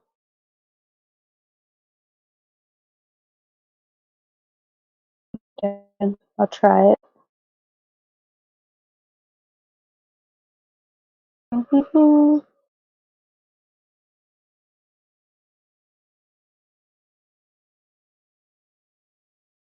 Okay, here we go. Will it generate lyrics if you that word? Oh, what was that? Sorry, you're breaking up a little bit. Yeah, I was asking, will it allow you to put any lyrics or does it filter certain bad words or something?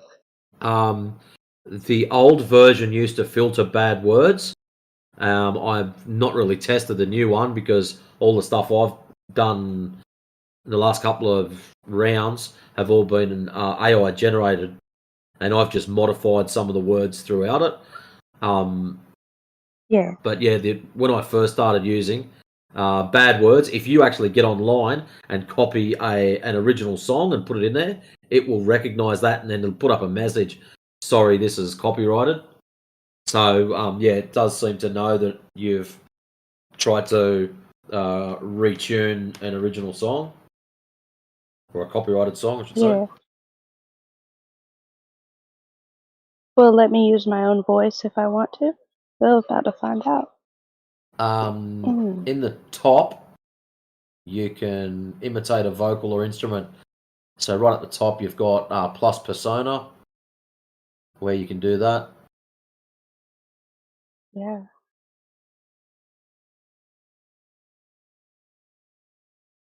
Cool.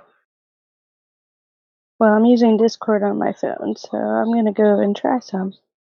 So what you can do, one of the things you can do on it, is use songs to inspire your creation. So if you like a particular music style, and I'll just pick a band, you mightn't have heard of them, called The Living End. They do, they're an Australian band, they're punk rock, and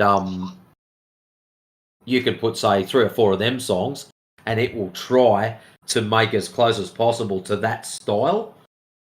So if you might be into country western music, I don't know, and you just put a couple of songs in, this is the style that I'm after, it will try to generate the songs around that style. Okay, cool. But I haven't put anything in that section yet, because I just sort of try all different stuff. I don't know, I'm not after any specific style. Like if someone says to me, hey, I'm after dark country or punk rock or 60s soul or whatever they're after. I just wrote a funny song making fun of Globers as if I'm an avid flat earther in the style of Weird Al. Oh, nice. Yeah, That'll that'd be come out fun. good. Hopefully.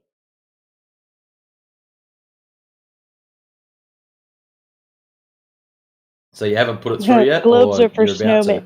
Yeah, I did. It said Globes are for snowmen is the name of the song. I was going to say, if you want me to do it now, DM me the lyrics. I'll put it straight into Suno, and you can tell me what style you like, and I'll play it live for you. All right, If let you me want to do see it, if I if you want can to do it in a get the hurry. lyrics. If you've done it on a like ChatGPT or something, it'll probably have chorus. Yeah, it'll probably have a heap of little prompts in between each of the. I'm trying to find the copy lyrics button. Let's see. Left click, select all. Oh, you're probably on your phone or something. Yeah.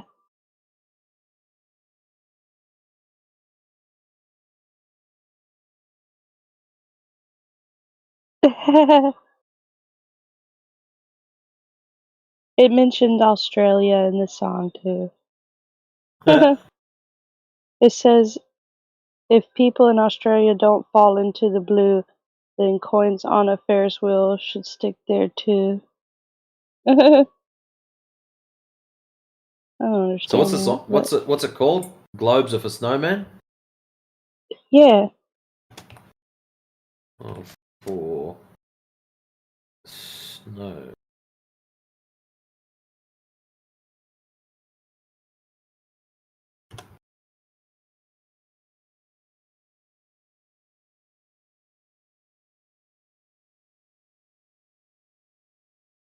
And who do you want this sung? Male or female voice? Male. Male voice. Yep.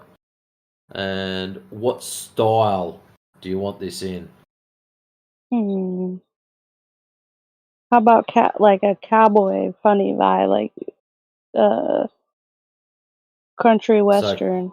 country in the style of Weird Al Yankovic. Yeah. Hello, Yeah. how are you? Good. Dang it, where's the bowl?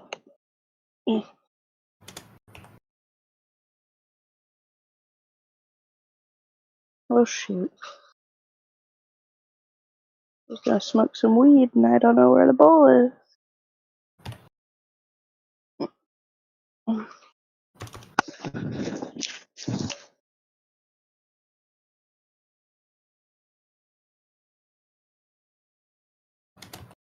Shoot.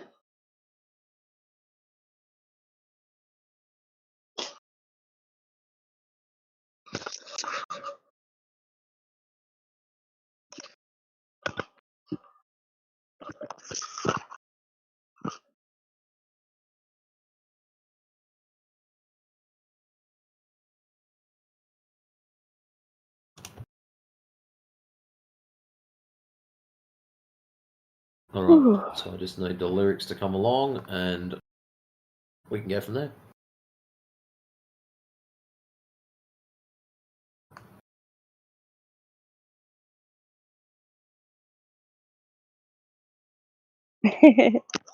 I should have wrote my own lyric like the earth is flat like your mom's bum.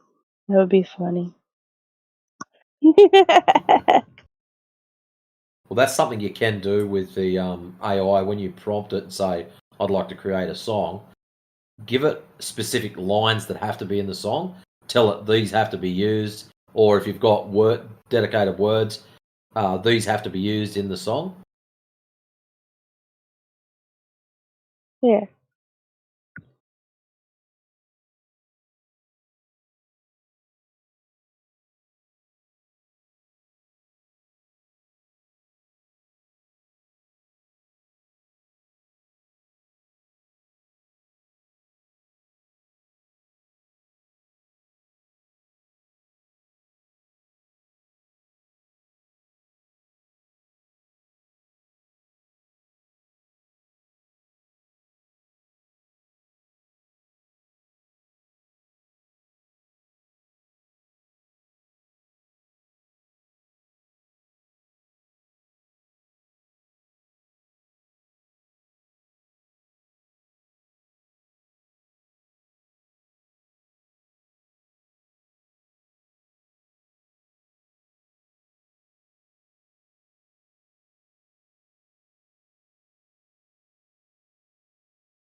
Let's see. I'm gonna listen to this real quick. Let's see.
Hello? Hello?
What's up, File?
So, you got a question about the channel's topic?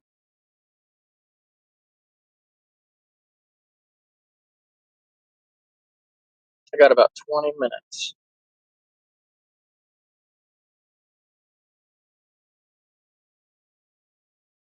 Okay.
Hello, guys. Hello. Can you hear me? Окей, смотри, девчонка. Ваша.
Yeah, you guy.